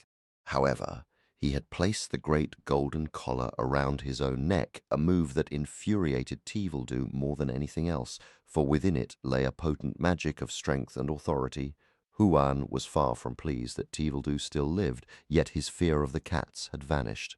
That entire breed had fled before the dogs ever since the humbling of Tevildu in the woods near Angband, and the hounds held them in utter contempt to this day. In truth, Huan had never performed a greater feat. When Melkor later learned of the affair, he cursed Tevildu and his kind, casting them out. From that day they have had no lord, no master, and no friend. Their voices are lonely wails and bitter screeches, their hearts full of loss, yet containing only darkness and no warmth. At the time of this tale, however, Tevildu's greatest wish was to recapture Beren and Tinuviel and to kill Huan, hoping to regain the lost spell and magic. He lived in terror of Melkor's wrath, and dared not seek his master's help, or reveal his own defeat and the theft of his enchantments. Unaware of this, Huan himself feared those regions, dreading that word of their deeds would swiftly reach Melkor's ears, as most events in the world eventually did. So Beren and Tinuviel wandered far with Huan, and a deep friendship grew among them. In that wandering life, Beren regained his strength and cast off the last chains of his thraldom, and Tinuviel's love for him deepened. Yet those days were wild, rugged, and profoundly lonely, for they saw neither elf nor man. In time, Tinuviel began to ache for her mother, Gwendoling, and the sweet magical songs she used to sing to her children as twilight fell in the woodlands near their ancient halls. Sometimes she almost imagined she heard the flute of her brother Daeron in the pleasant glades where they rested, and her heart grew heavy. At last she said to Beren and Huan, "I must return home." Now it was Beren's heart that shadowed with sorrow, for he had come to love this life in the woods with the dogs. Many others had by then joined Huan's pack, but only if Tinuviel remained. "Still," he replied, "I can never go back with you to the land of Artanor, nor may I ever come there afterward to seek you, dear Tinuviel, unless I bear a Silmaril. Yet that now seems impossible. For am I not a fugitive from the very halls of Melkor, in danger of the cruelest torments, if any of his servants spy me?" He spoke from the grief of parting, and Tinuviel was torn, unable to bear the thought of leaving Beren, yet equally unable to live forever in exile. She sat a long while in silent sorrow, until Beren, sitting close, finally said, "Tinuviel, only one thing remains for us. We must go and get a Silmaril." She then sought Huan, asking his aid and counsel, but he was grave and saw only folly in the plan. Yet Tinuviel pleaded with him for the pelt of Oikeroi, the mighty cat Juan had slain in the glades of Frey, which he carried as a trophy. Here, Tinuviel worked her elven skill and fairy magic, sewing Beren into the fell and shaping him into the likeness of a great cat. She taught him to sit, sprawl, step, bound, and trot as a cat would, until Juan's own whiskers bristled at the sight, a sight that made Beren and Tinuviel laugh. Try as he might, Beren could never learn to screech, wail, or purr like any proper cat, nor could Tinuviel kindle a glow in the dead eyes of the catskin. "But we must endure that," she said with a smile. "You have the air of a most noble cat, if only you hold your tongue." They then bid farewell to Juan and set out for the halls of Melkor by easy stages, for Beren was miserably hot and uncomfortable inside Oikeroy's fur. For a time, Tinuviel's heart felt lighter than it had in ages, and she amused herself by stroking Beren or tugging his tail, while Beren fumed silently, wishing he could lash it back as fiercely as he desired. At last, the deep rumblings and the relentless pounding of countless hammers told them they were drawing near to Angamandi. The air grew thick with gloom as they passed the sorrowful chambers where the enslaved Noldori toiled under the cruel watch of orcs and goblins, their hearts sinking with every step. Tinuviel once again wrapped herself in her dark, enchanted cloak of deep slumber. Before them stood the iron gates of Angamandi, grotesquely wrought with blades and spikes, and guarding them lay Karkaros Knifefang, the mightiest wolf ever to walk the world, who never slept. As Tinuviel approached, Karkaros let out a low growl, though he paid little mind to the cat beside her, for felines often came and went. "Do not growl, Karkaros," she said. "I seek my lord Melko, and this servant of Tevildo escorts me." Her dark robe concealed her shimmering beauty, yet the sweet fragrance of the Eldar still lingered in the air. Karkaros drew near to sniff her, and in that moment Tinuviel began a magical dance, weaving the strands of her veil before his eyes until his legs trembled with drowsiness and he rolled over fast asleep, lost in dreams of youthful chases through the woods of Hisiloma. Only then did the two slip through the black portal, descending shadowy passages until they stumbled into the very presence of Melko. In the dim light, Beren passed easily as one of Tevildo's thanes, and since Oikeroy had often been seen in these halls before, none gave him a second glance. He slunk unseen beneath the Ainu's own chair, though the adders and vile creatures coiled there filled him with such dread he dared not move. It was a stroke of fortune that Tevildo was not with Melko then, for their ruse would have been uncovered, a danger they had feared, unaware that the Prince of Cats sat brooding in his own halls, anxious lest his humiliation become known in Angamandi.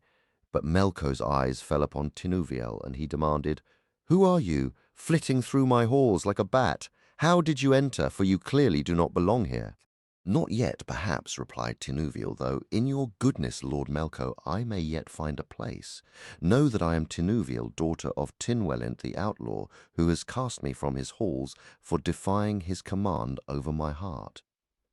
Melko was astonished that the daughter of his enemy would come willingly to terrible Angamandi, and suspicion stirred within him.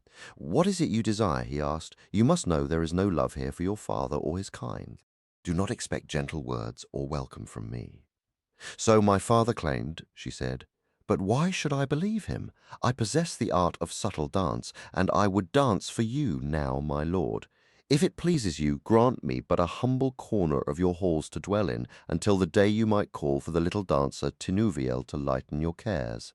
"Such amusements mean little to me," said Melko, "but since you have come so far to dance then, and afterward we shall see."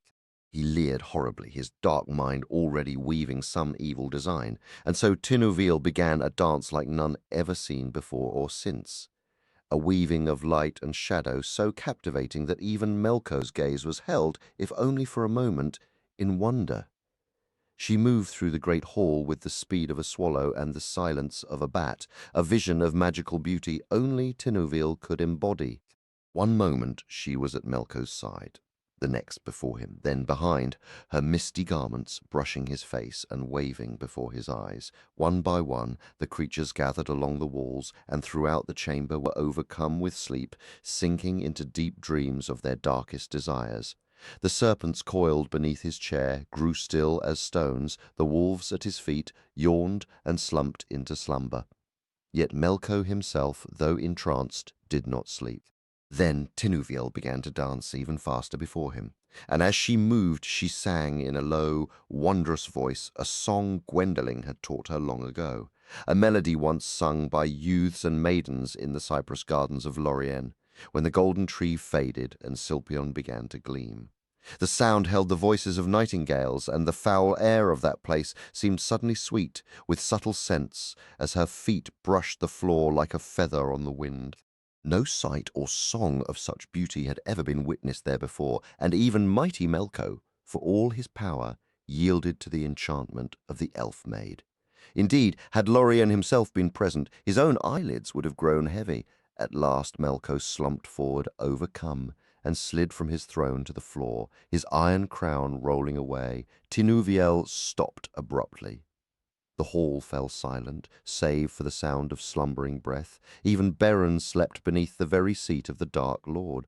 Tinuviel shook him until he woke, trembling.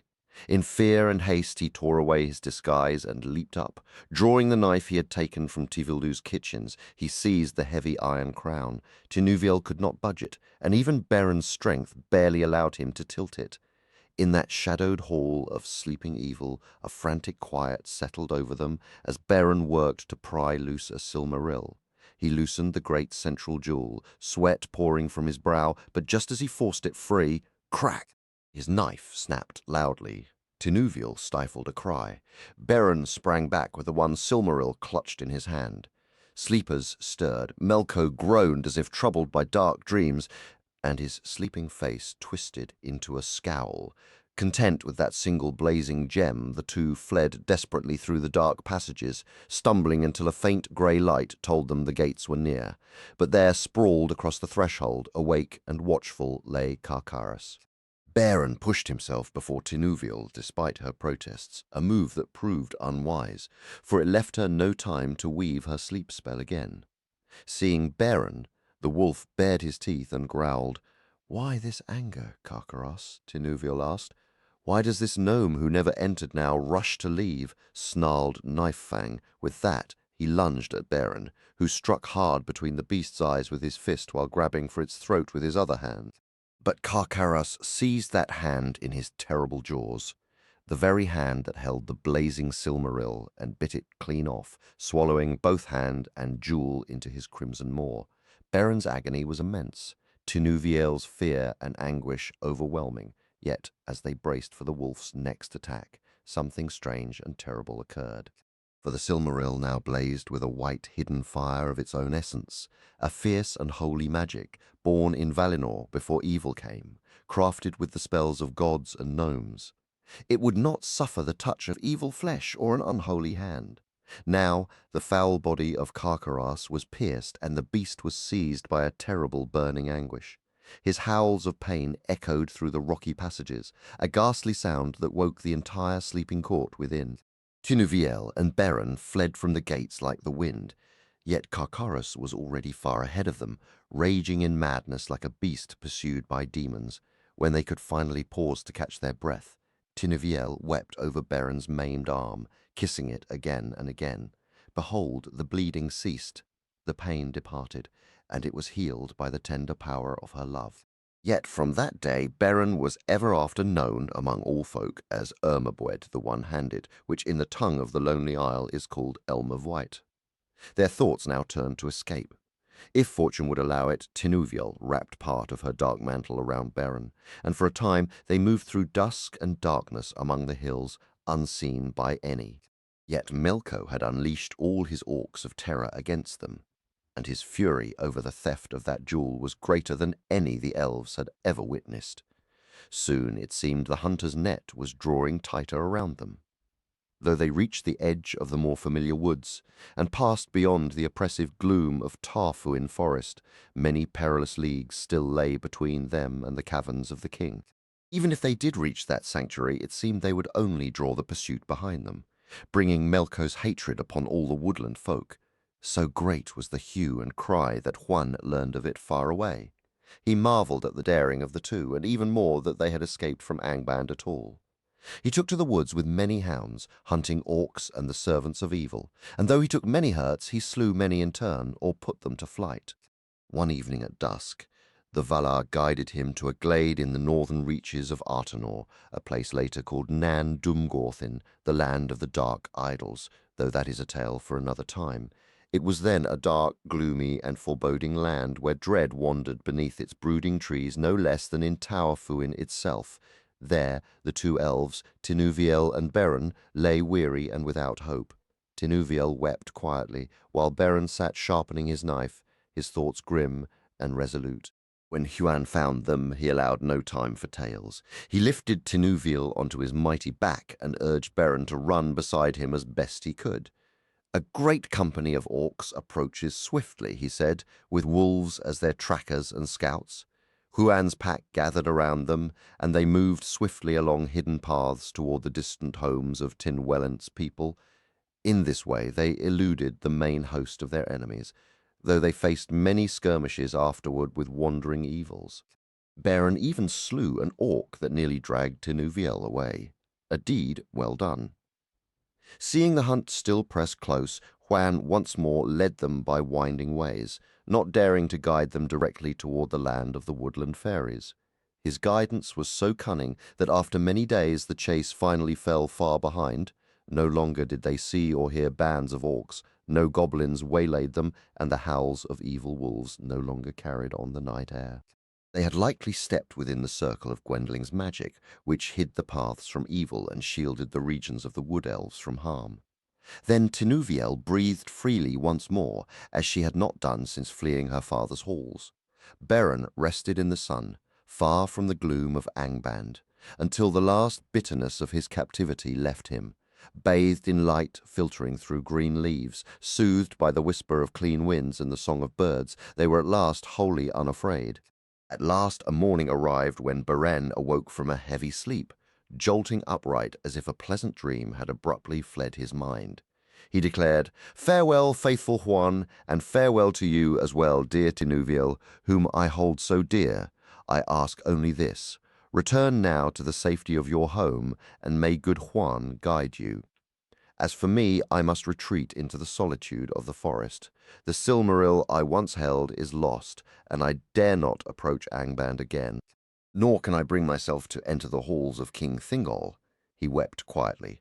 But Tinuviel, who had been listening nearby, drew close and said, "No, my heart has turned. If you choose to dwell in the woods, Beren, son of Barahir, then I shall dwell there too. Where you wander in the wild, I will wander beside you or behind you, yet my father will not see me again unless you yourself take me to him."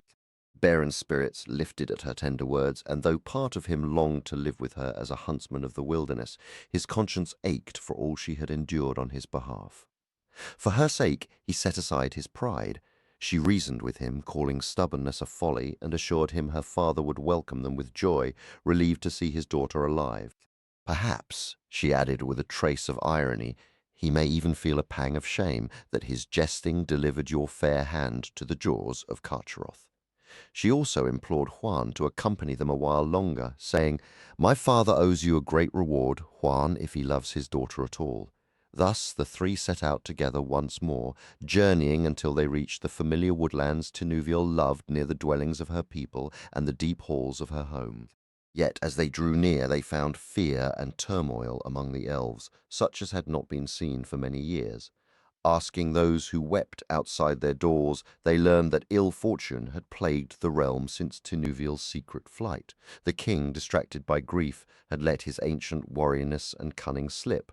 Warriors had been sent deep into the perilous woods searching for the maiden, and many had been slain or lost forever.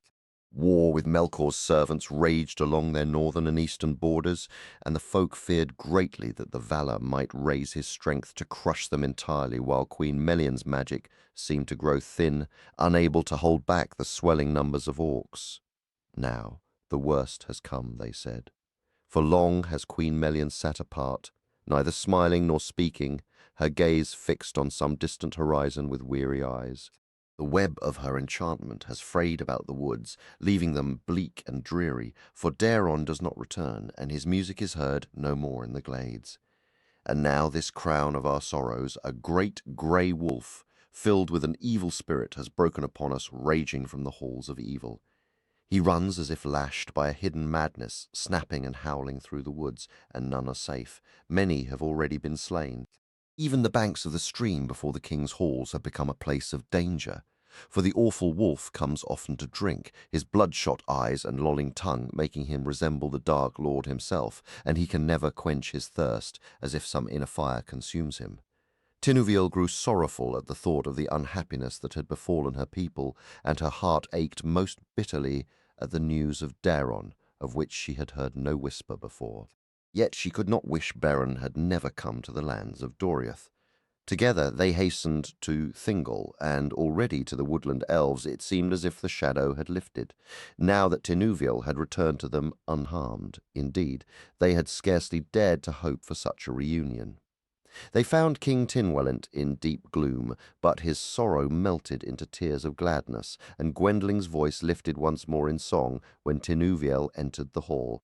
Casting aside her cloak of shadowy mist, she stood before them, radiant in her familiar pearly light. For a time joy and wonder filled the chamber. Yet at last the king turned his gaze to Beren. "So you have returned as well," he said, "doubtless bearing a Silmaril to atone for all the misfortune you have brought upon my realm. If you have not, I cannot imagine what purpose brings you here." Then Tinuviel stamped her foot, and her cry, so bold and fearless, astonished the king and all who stood near. "For shame, father! Look upon Beren, the brave whom your mockery drove into darkness and foul captivity. Only the Valar saved him from a bitter end. It would better suit a king of the Eldar to honor him, not scorn him."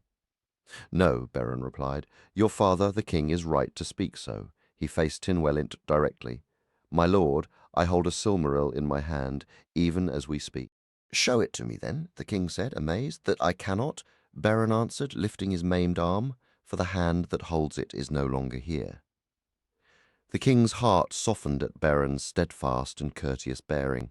He urged Beren and Tinuviel to recount all that had befallen them, listening eagerly, for he did not yet grasp the full meaning of Beren's words. As the tale unfolded, Tinwellant's regard for Beren grew. He marveled at the love that had awakened in Tinuviel, driving her to deeds more daring than any warrior among his people. "Never again," the king implored.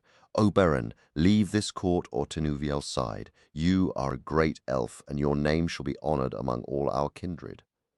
Yet Beren answered with pride, "Nay, O king, I hold to my oath and to yours. I will bring you that Silmaril before I rest peacefully in your halls."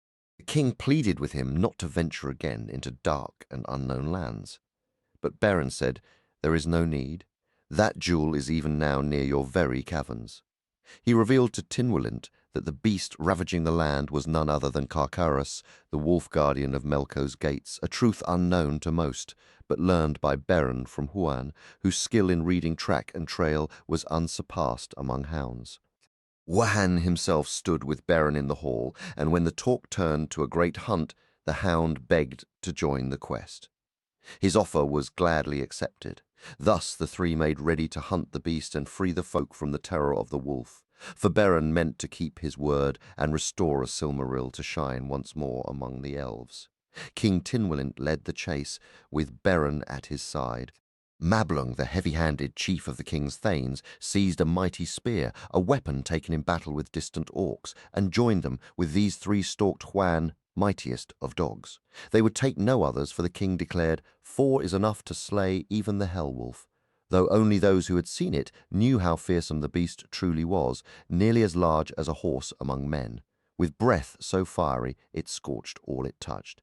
They set out near sunrise. Not long after, Juan found a fresh track beside the stream not far from the king's doors. "This," he said, "is the print of Carcaras." They followed the stream all day, its banks often torn and trampled, the pools fouled, as if creatures possessed by madness had rolled and fought there recently. Now the sun sank and faded beyond the western trees, and darkness crept down from Hisilime until the light of the forest died away. Even so, they reached a point where the trail veered away from the stream or perhaps vanished into its currents, and Juan could follow it no further. Here they made camp, taking turns sleeping by the water as the early night passed. Suddenly, during Beron's watch, a sound of immense terror erupted in the distance, a howling like 100 maddened wolves, and then the brushwood cracked and young trees snapped as the terror drew near. Beren knew Karkaris was upon them. He barely had time to rouse the others, who were just stumbling to their feet half awake, when a massive shape loomed in the wavering moonlight. It was fleeing as if possessed, its course bent toward the water. At that, Juan gave voice, and immediately the beast swerved toward them. Foam dripped from its jaws, a red light shone from its eyes, and its face was twisted with a blend of terror and fury. No sooner had it left the trees than Juan rushed forward, fearless, but the wolf with a mighty leap sprang right over the great hound, for all its rage was now suddenly kindled against Beren, whom it recognized standing behind. To its dark mind, here was the source of all its agony. Beren thrust swiftly upward with his spear into its throat. Juan leapt again, seizing a hind leg, and Karkaris fell like a stone, for at that same moment the king's spear found its heart. Its evil spirit gushed forth and fled, howling faintly as it passed over the dark hills to Mandos. But Beren lay crushed beneath the beast's weight. They rolled the carcass aside and set to cutting it open, while Juan licked the blood flowing from Beren's face. Soon the truth of Beren's claim was revealed, for the wolf's vitals were half consumed, as if an inner fire had long smouldered there. Suddenly the night was filled with a wondrous radiance shot through with pale and secret colours. As Mablung drew forth the Silmaril, holding it aloft, he said, "Behold, O king!"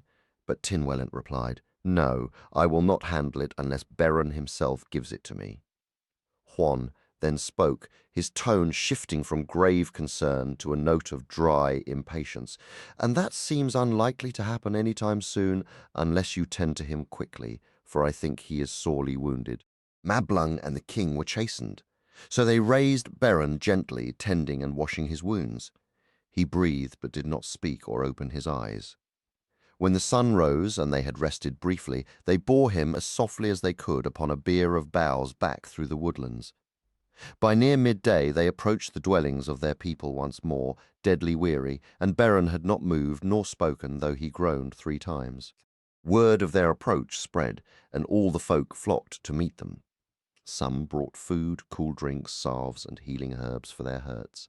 Were it not for the grave harm that had befallen Beren, their joy would have been immense. As they neared the settlement, a young child, unnoticed before, darted forward to place a simple garland of forest flowers upon the bier, a small, unexpected gesture of hope amid the grim return. They laid soft cloths over the leafy branches where he rested and carried him to the king's halls. There Tinuviel waited in deep anguish. She fell upon Beren, weeping and covering him with kisses until he stirred and knew her. After Mablung placed the Silmaril in his hand, Beren lifted the jewel, its light washing over his weary face. With slow, pained words he said, "See, O king, I give you the treasure you desired. Yet it is but a small thing found upon the road, for once you possessed a jewel beyond all thought more beautiful, and she is now mine." Even as he spoke, the shadow of Mandos fell upon him, and his spirit slipped to the edge of the world. Not even Tinuviel's tender kisses could call him back. Vianney fell silent then. Eriol, moved, said, "A sorrowful tale for so gentle a teller." But he saw that Vianney herself was weeping. After a moment she whispered, "That is not the end, though it is all I truly know." Other children spoke up then. One declared, "I have heard that Tinuviel's loving magic healed Beren. Her kisses drew his spirit back from Mandos's gates, and long they wandered the glades together among the lost elves."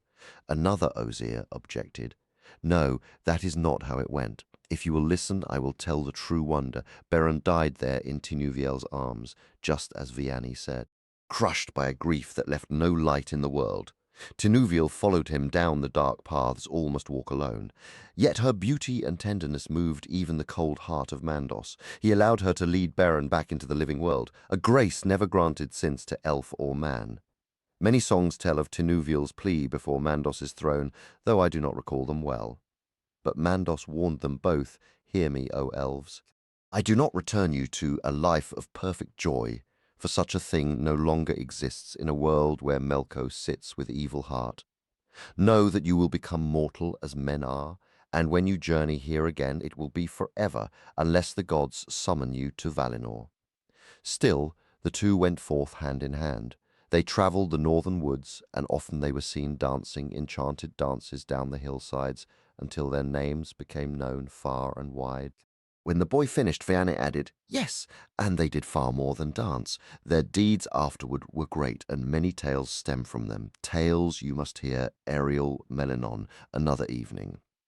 For these two are called Aiquilwathon in stories, which means the dead that live again, and they grew to be mighty fairies in the lands north of Sirion. So now the tale is ended." "Does it please you?" Ariel replied. "It is a wondrous story indeed. I did not expect to hear such a tale from the young ones of Mar Vanwa Tialieva, but Vean answered, I did not shape it from my own words. It is dear to me. All we children know of these deeds, and I learnt it by heart from the great books, though I do not understand everything written there." "Nor do I," said Ariel. Suddenly Alzir cried out, "Wait, Ariel. Vian never told you what became of Juan, how he would accept no reward from Tinwelint, nor stay near him, but wandered away again, mourning for Tinuviel and Beren.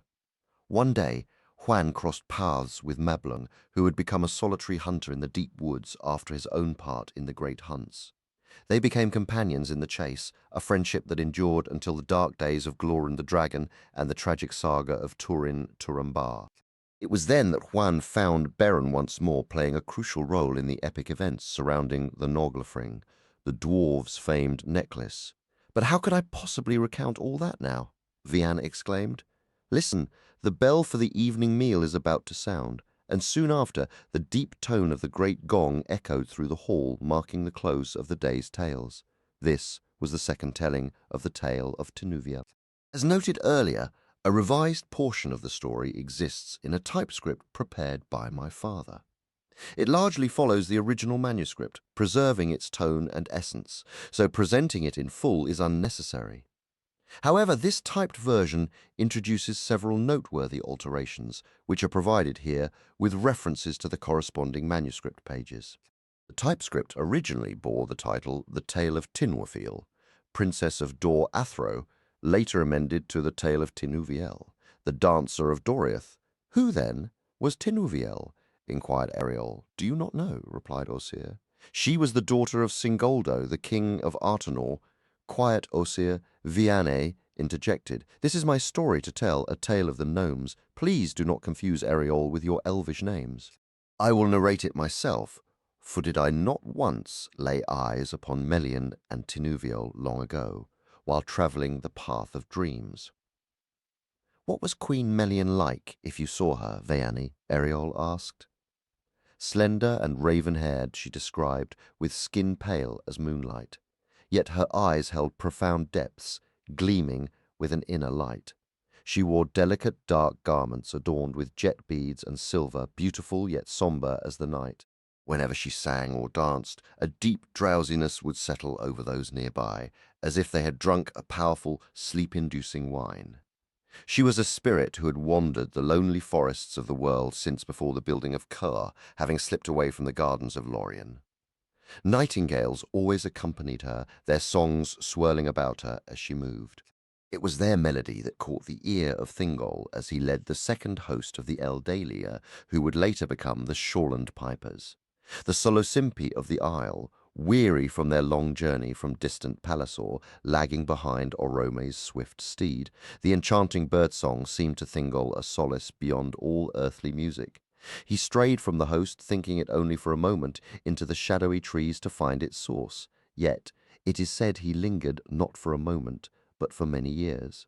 His people searched in vain until they were compelled to follow Orome to Tol Eressër, sailing away while Thingol remained, captivated by the magical birds in the woods of Ariador. That was the first of many sorrows for the Solocimpi. But Ilúvatar, in memory of Thingol, planted a seed of music in their hearts, a gift surpassing all other earthly races save the gods themselves, a gift that would later flourish wondrously on the Isle and in glorious Valinor. Thingol, however, felt little sorrow, for what seemed only a short while to him. He soon discovered Melian resting upon a bed of leaves. Long afterwards, as you well know, Melko burst forth from Valinor into the world once more. Nearly all beings fell under his vile dominion. Neither the lost elves nor the wandering gnomes who roamed the mountain passes in search of their stolen treasures were spared. Yet, even in those shadowed times, a handful of mighty kings defied the dark power from their secret strongholds. While Turgon of Gondolin was the most renowned, for a long season the strongest and most enduring was Thingol, the Lord of the Woods. In the later years of the Sun and Moon, Thingol continued to rule from the heart of Artenor, commanding a hardy and diverse people gathered from all the ancient clans of the Elves. Having wisely avoided the catastrophic Battle of Unnumbered Tears, a history not central to this tale, his power grew substantially after that bitter defeat, as many survivors sought his leadership and the sanctuary of his realm. His refuge was concealed from the gaze of Melko by the profound enchantments of Melian the Mire, who wove a web of magic about every path leading to it, so that only those of elven blood could find the way without becoming hopelessly lost. Thus was the king shielded from all perils save that of betrayal. His great halls were delved within a cavern of immeasurable depth, whose sole entrance was a mighty, stone-pillared door hidden among the tallest and most ancient trees in all the wild forests of Artenor. A wide, dark river flowed silently through those deep woods, passing swift and strong before the very threshold, so that any seeking entry must first cross a narrow bridge suspended by the skilled Noldoli in Thingol's service, a passage ever vigilantly guarded. These woodland realms were far from evil, though not overly distant lay the Iron Mountains, and beyond them the dark land of Hisilome, where the strange race of men dwelled. Thrall Noldoli toiled, and few free elves ever ventured. Thingol had 2 children then, Dairon and Tinuviel. Now her mother was a fay, a child of Lorien. Beren was a gnome, the son of Egnor the Forester. The woodland elves generally regarded the gnomes of Dor Lomin as treacherous, cruel, and faithless beings. He faced many combats and narrow escapes in those days, more than once slaying both wolf and the orc that rode it with nothing but a stout club of ash. Other perils and adventures filled his path. But Melko, glowering with wrath, demanded, "How dare you, a mere thrall, wander out from the lands where your people dwell at my command, to roam the great woods unbidden, abandoning the labors set for you?" Beren answered that he was no runaway slave, but came from a lineage of gnomes dwelling in Ariador among the folk of men. This made Melko angrier still, declaring, "Here we have a schemer of deep treacheries against my lordship, one worthy of the tortures of the Balrogs, for he ever sought to sever the friendship between elves and men, lest they remember the battle of Unnumbered Tears, and rise against him once more." Seeing his grave peril, Beren replied, "Think not, O most mighty Belcher Morgoth, for such are your names among my people, that this could be so, for if it were, would I be here alone and unaided? Beren, son of Egnor, holds no friendship for the race of men. Indeed, wearying utterly of lands overrun by that folk, he has wandered out of Ariador. Where else should he go but to Angband? For his father often told him great tales in times past of your splendor and your glory. Though I am no runaway slave, my lord, I wish for nothing more than to offer you whatever humble service I can." There was little truth in this, for his father Egnor was among Melko's fiercest enemies among the free gnomes, rivaled only by Turgon of Gondolin and the sons of Fëanor. He had also known long friendship with the race of men, having once fought side by side with the steadfast Urin, though in those days he went by another name, and Egnor meant nothing to Melko. Beren did, however, speak truth when he claimed to be a skilled hunter, swift and clever with bow trap, or in outrunning any bird or beast. "I was hunting in unfamiliar hills, my lord," he explained, "and became lost. Wandering far, I entered strange lands and knew no safe course except to make for Angband, whose black northern peaks can be seen from anywhere. I would have come to you willingly to beg some lowly duty, perhaps as a provider of game for your table, had your orcs not seized and tormented me without cause. Whether the valor inspired those words, or whether Melian, in pity, cast some spell of persuasion upon him as he fled her halls, that speech saved his life. Later, the text was revised to note that Beren himself would later know such friendship with men, fighting beside Ureen the Steadfast, and that in those earlier days the orcs called him Rodge the Fleet, so the name Egner held no meaning for Melko. The phrase the Valar must have inspired was also changed to the more certain the Valar inspired. Thus Melko assigned Beren into servitude under the Prince of Cats, whom the gnomes named Tiberth, Bridden, Meogian, and the elves called Tevildu. In the manuscript, the gnomish name appears as Tifil. His efforts earned him only a bitten finger, and Tiberth grew furious. "You lied to my lord gnome," he spat. "You are better suited to scullion work than hunting, since you cannot even catch the mice in my halls." From then on, Beren's days under Tiberth's power were wretched. He was made a scullion, tasked with endless labor, chopping wood, hauling water, and performing every foul chore in that reeking place. He was often tormented by the cats and other vile creatures in their company. Whenever an orc feast was held in those halls, he would be forced to roast birds and meats on spits before the colossal fires in Melko's dungeons, often until he fainted from the blistering heat. Yet he counted himself fortunate beyond hope to still be alive among such cruel enemies of the gods and elves. He seldom found food or sleep, growing haggard and nearly blind, and he often wished he had never strayed from the wild free places of Hisilormia, and had thus never glimpsed from afar the vision of Tinuviel. But Melian did not laugh, nor did she reply, for she was wise and foresighted in many things. Still, the idea that any elf, let alone a maiden, the daughter of the king who had longest defied Melko, would journey alone even to the borders of that sorrowful land surrounding Angband and the Hells of Iron, was unthinkable, the stuff of mad dreams. There was little love between the woodland elves and the people of Angband even in those days before the Battle of Unnumbered Tears, when Melko's power was not yet at its height, and he still veiled his schemes within a spreading net of lies. "No aid will you find from me in this, little one," she replied, "for even should enchantment and fate guide you safely through such recklessness, many great matters would follow, bringing sorrow to many. My counsel is that you never speak of this desire to your father." Yet Thingol, approaching unseen, caught these final words of Melian, and they were compelled to tell him all. His fury upon hearing it was so great that Tinuviel wished she had never shared her thoughts, even with her mother. "Truly, I hold no love for him," she confessed, "for he has shattered our shared joy, our music and our dances." But Tinuviel pleaded, "I ask not for his sake, but for my own and for the memory of our past play together." Dairon answered firmly, "And for your sake I must refuse." They spoke no more of it, yet Dairon, fearing the dauntless maiden might rush to her doom in her heart's madness, revealed Tinuviel's wish to the king. He could not keep his daughter forever confined to the caves, where only the dim, flickering light of torches reached. In her song she wove the names of Earth's tallest and longest wonders, the beards of the Indrafangs, the tail of Carcarus, the vast body of the dragon Glorund, the mighty bowl of Hirelorn, and the sword of Nan. She remembered, too, the chain Angenu, forged by Orle and Tulkas, and the towering neck of the giant Gilim, which surpassed many elm trees in height.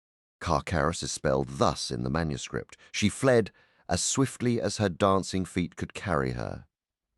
When the guards awoke late that morning, they scattered in fear, not daring to bring the news to their lord. It was Daeron who bore word of Tinuviel's escape to Thingol, having encountered the bewildered folk who found the ladders, each morning raised to her door, now abandoned. The king's grief and wrath shook the deep halls of his court, and the woods echoed with the sounds of search. But Tinuviel was already far away, dancing wildly through the shadowed woods toward the gloomy foothills and the mountains of night. They say Daeron pursued the swiftest and farthest, yet he became ensnared in the deceits of those distant lands, utterly lost, never to return to Elfiness. Instead, he wandered toward Pallisaur, where to this day he plays subtle magic melodies, wistful and alone in the southern woods and forests. As Tinuviel journeyed on, a sudden dread seized her at the thought of what she had dared and what lay ahead. She turned back briefly, weeping, wishing J.R.R. were by her side. It is told he was not far off at that time, lost in Tau Fuin, the forest of night, where later Turin would slay Beleg by mishap. Tinuviel drew near those evil places, but did not enter. The Valar placed a new hope in her heart, and she pressed forward once more. Seldom indeed were any of the cats slain in those days, for they were far mightier in valour and strength than they have been since the events you will soon learn of, mightier even than the tawny cats of the sun-scorched southern lands. Their skill in climbing and hiding was unmatched, and their speed like that of an arrow. Yet the free dogs of the northern woods were marvellously brave and knew no fear, and a great enmity lay between them. Some of these hounds were feared even by the greatest of the cats. None, however, did Tiberth fear save Huan, lord of the hounds of Hisalomi.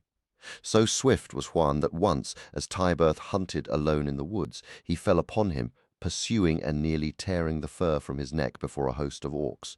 Hearing his cries, came to his rescue. Huan suffered many wounds in that battle before escaping, but Tiberth's wounded pride ever thirsted for his death. It was a stroke of immense luck that Tinuviel encountered Huan within the forest. Their meeting took place in a small clearing near the edge of the woods, where the first open meadows begin, fed by the upper streams of the Sirion River. When she saw him, a mortal fear seized her, and she turned to flee, but Huan closed the distance in 2 swift bounds. He spoke to her in the deep ancient language of the lost elves, urging her not to be afraid. "Why," he asked, his voice low, "do I find an elven maiden, and one of such striking beauty, wandering so close to the domains of the Prince of Evil Heart? What is your purpose here?"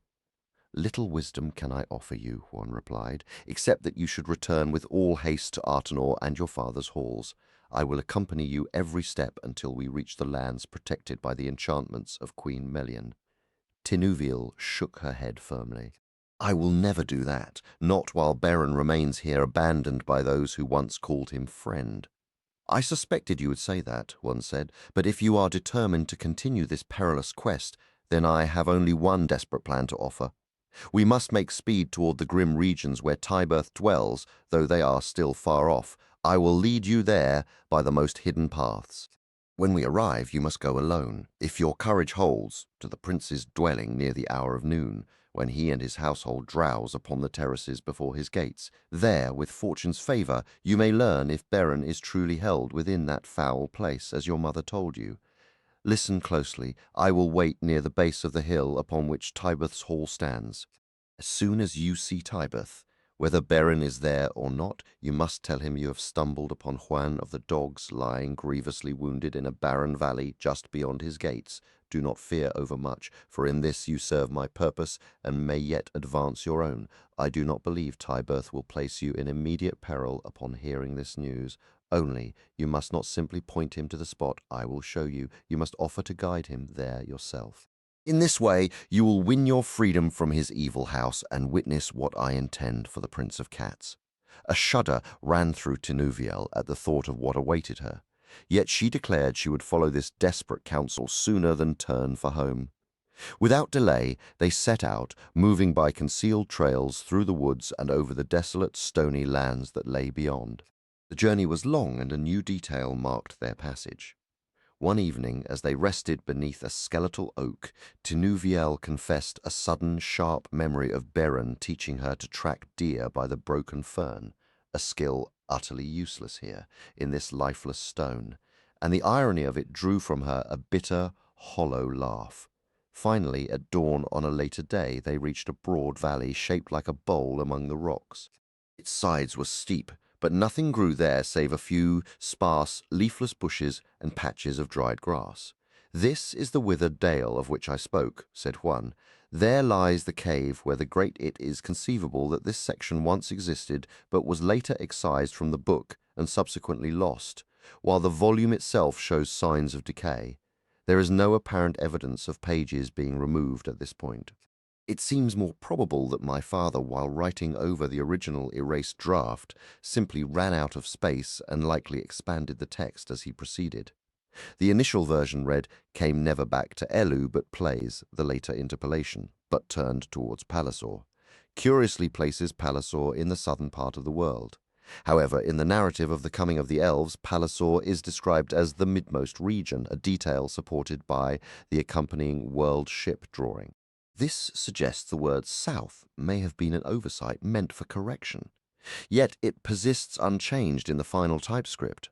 The tale of Turambar, though composed after the initial tale of Tinuviel, was already in existence by the time Tinuviel was rewritten. A section of text, from "amazed utterly" to "if Tinuviel were not there," appears on an inserted page, further obscuring the underlying textual situation. Here, a faint earlier passage in pencil becomes visible, concluding with Tinuviel's profound longing for her mother, Wendelin, her father Linwo, and for Capalen making music in the pleasant glades. A poignant moment of homesickness that deepens her character. Capalen is evidently a name preceding Tifanto, which itself came before Dairon. A significant slip occurs with the original reading "this man," later corrected to "this gnome." While man was occasionally used elsewhere to mean male elf, there would have been little reason to alter it if that were the consistent intention here. In the manuscript, Baron of the Hills was struck out. Notably, the original action where Tifanto cast aside his pipe and grasped a spear was replaced by Mablung the heavy-handed chief of the king's thanes, leaped up and grasped a spear. Tifanto was originally the name of Tinuviel's brother throughout the tale, but was subsequently replaced by Mablung in these instances, with O King also replacing O Father. It is a foundational element for the narrative of the coming of the elves that the Solosimpi were the third and final tribe. Their designation as second here can only be a surprising slip.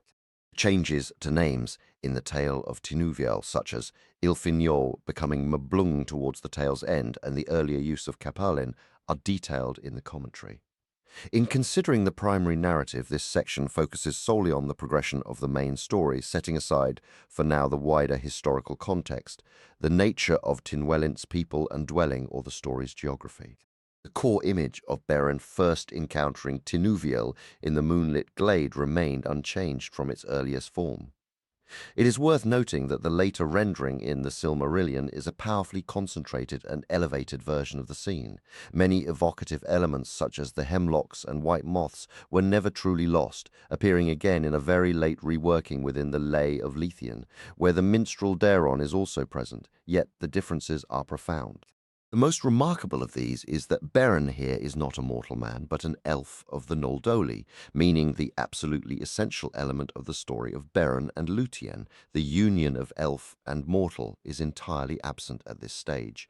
It appears that Beren was not always an elf in the earliest versions of the Tinuviel story.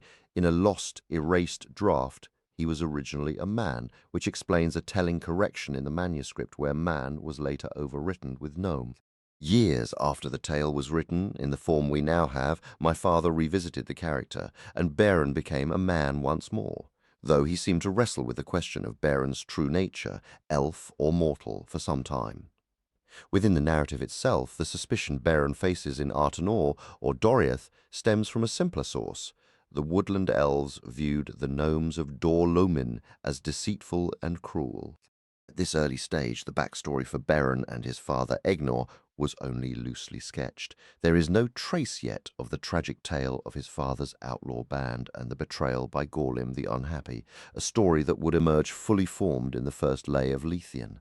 A curious connection is made, however, in a typescript linking Beren's father, later changed to Beren himself, as a brother-in-arms to Urin or Hurin. In this original telling, Tinuviel and Beren were not lovers from the start. She had no prior meetings with him before the day he finally gathered his courage to speak to her, captivated by her dance. Almost immediately after their first words, she led him to her father Tinwellint's cave, a gesture of simple courtesy rather than secret passion. Consequently, the later betrayal by Daeron, who in the Silmarillion reveals their love to Thingol, has no place here. There was simply nothing to betray.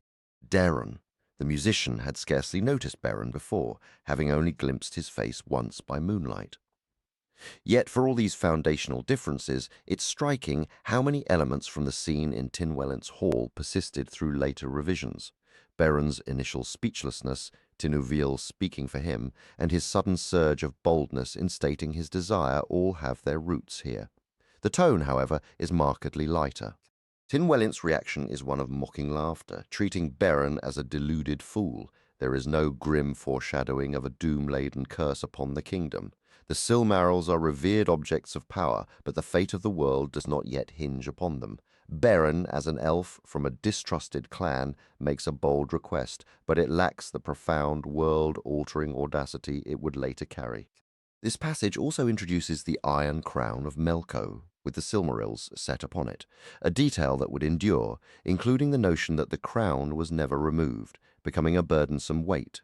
From this point, however, Vian's account takes a sudden and unexpected turn away from the familiar legend. Nowhere in the Lost Tales is the later evolution more striking than in this early version, which precedes the famous account of Beren and Felagund being taken by Sauron the Necromancer. In the later tale, all are imprisoned and perish in the dungeons of Tol in Galroth, the Isle of Werewolves in the River Sirion, save for Beren, who is rescued by Luthien and Huan, leading to Sauron's downfall. Notably, what we might call the Nargothrond element is completely missing here. That realm, not yet named, existed separately and had not yet intertwined with the saga of Beren and Tinuviel. In this early telling, Beren carries no ring from Felagund and undertakes his northern journey alone. The circumstances of his capture, his exchange with Melko, and his being sent to the house of Tevildo bear little resemblance to the later narrative where Beren and a band of elves from Nargothrond end up in Sauron's pit. Indeed, the rich tapestry of legend, the battles, rivalries, oaths, and alliances from which the tale of Beren and Luthien springs in the Silmarillion is almost entirely absent. The Castle of the Cats occupies the same narrative space as Sauron's Tower on Tol in Galroth, but that is where the similarity ends. There is no value in searching for deeper parallels between the two. The whole fantastic world of gluttonous cats, their kitchens and sunning terraces, and their charmingly elvish feline names like Miorgion and Mioli vanished without a trace. As for Tevildo himself, can we say Sauron originated in a cat? Not really. In the very next phase of the legends, the necromancer, then called Tu, shows no feline traits whatsoever. Yet it would be an oversimplification to see this as a mere substitution, with Tu simply stepping into the role Tevildo vacated. The transformation was more nuanced. Tevildo's direct successor was the Lord of Wolves, a werewolf himself, who inherited Tevildo's profound and singular hatred for Huan. Tevildo was described as an evil fae in beast-like shape, and the core conflict, the great hound against a monstrous foe, persisted even if the foe changed from a demon in cat form to a werewolf. This battle was a constant that was never lost from the legend. The story shifts back to Tinuviel in Artanor, and here the situation is completely reversed. Her imprisonment in the House of Hirelorn and her daring escape remained remarkably consistent, undergoing no major changes through the years. The corresponding passage in the Silmarillion is brief, but this is due to condensation, not dissatisfaction with the original material. In fact, the Lay of Luthien, from which that prose account is drawn, follows the earliest tale of Tinuviel in narrative detail so closely they are nearly the same. One could argue that this earliest section possessed a certain narrative strength that was later diluted.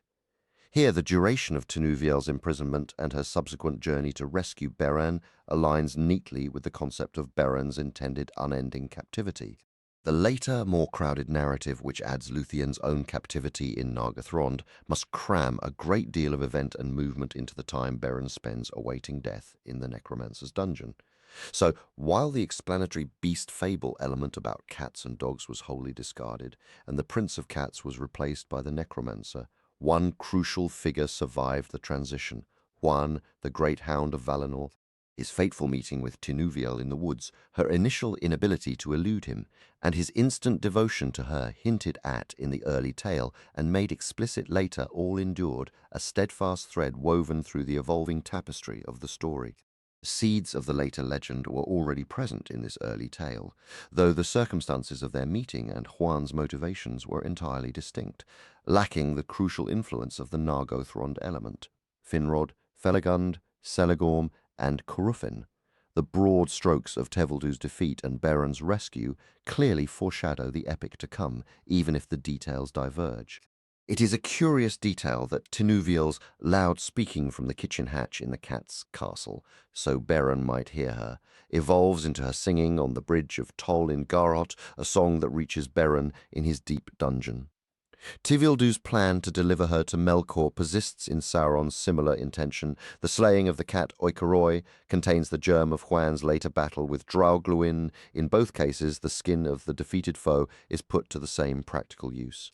The confrontation between Tevildu and Juan itself transforms into the legendary struggle between Juan and the wolf-formed Sauron, culminating in essentially the same outcome. Juan releases his foe once mastery of the fortress is surrendered. This last point is particularly notable. Tinuviel's utterance of the spell that bound stone to stone within the evil castle. Of course, in this early writing, Tevildu's castle was a standalone feature, a place of pure malice with no deeper history. The spell originating from Melkor, which Tevildu was compelled to reveal, was the secret of his own dominion over his creatures, as much as the magic cementing the very walls. With the integration of Finrod Felagund into the legend and the capture of the elvish watchtower on Tol Sirion by the necromancer, the nature of this spell shifts. It could not be attributed to Felagund, the fortress's builder, for had it been his enchantment, he could have spoken it in the dungeon to bring the towers down upon them, arguably a preferable fate. Yet this narrative element endured, fully present in the later telling, though one might miss its significance, since it is not explicitly stated that Sauron revealed the words, only that he yielded. And she declared, "There shall thy naked spirit abide in bitterness of scorn, pierced by his eyes, until thou grant to me the mastery of thy tower." Then Sauron yielded himself, and Luthien took the dominion of the isle and all that was therein. Then Luthien stood upon the bridge and proclaimed her power, and the spell was unbound that held stone to stone, and the gates were cast down, and the walls opened, and the pits were revealed. Here, once more, the substance of the narrative is utterly transformed. In the later legend, many thralls and captives came forth in wonder and dismay, for they had lain long in the darkness of Sauron. In the early tale, however, the shaken fortress released not elves and men, but a host of cats, diminished by the breaking of Tevildu's spell to a puny and wretched size. It's almost amusing to consider had different names been used for Juan, Beren, and Tinuviel, and without prior knowledge, a simple comparison might suggest the resemblances between this early fragment and the polished legend were merely superficial coincidence. A smaller narrative detail is worth noting. The typescript version would likely have altered Juan's fight with Tevildu, for in the manuscript the cats could flee up great trees, while the typescript describes the withered dale where Juan was to feign sickness, as a place where nothing grew save low bushes of scanty leaf, a change that adds a bleaker, more desolate texture to the setting. As the story continues, the parallels between its earliest and final forms grow even more striking. The core sequence of events remains remarkably consistent. Beren dons the pelt of the slain wolf Oikoroi as a disguise. He and Tinuviel then make their perilous journey north to the fortress of Angmandi. Using her enchantments, Tinuviel casts a profound sleep upon the guardian wolf, Karkaros. Slipping past the slumbering beast, they enter the great hall where Beren, hidden in his beast shape, crawls beneath the very throne of the Dark Lord Melko, while Tinuviel dances before him. Her power eventually overwhelms the entire court, and Melko himself succumbs to sleep, his iron crown tumbling from his head. Tinuviel wakes Beren, who swiftly cuts a radiant Silmaril from the crown, though his blade snaps in the act. As the sleepers begin to stir, the two flee toward the gates, only to find Karkaros awake and waiting. In a desperate moment, Beren thrusts the jewel toward the beast, and Karkaros bites off the hand that holds it.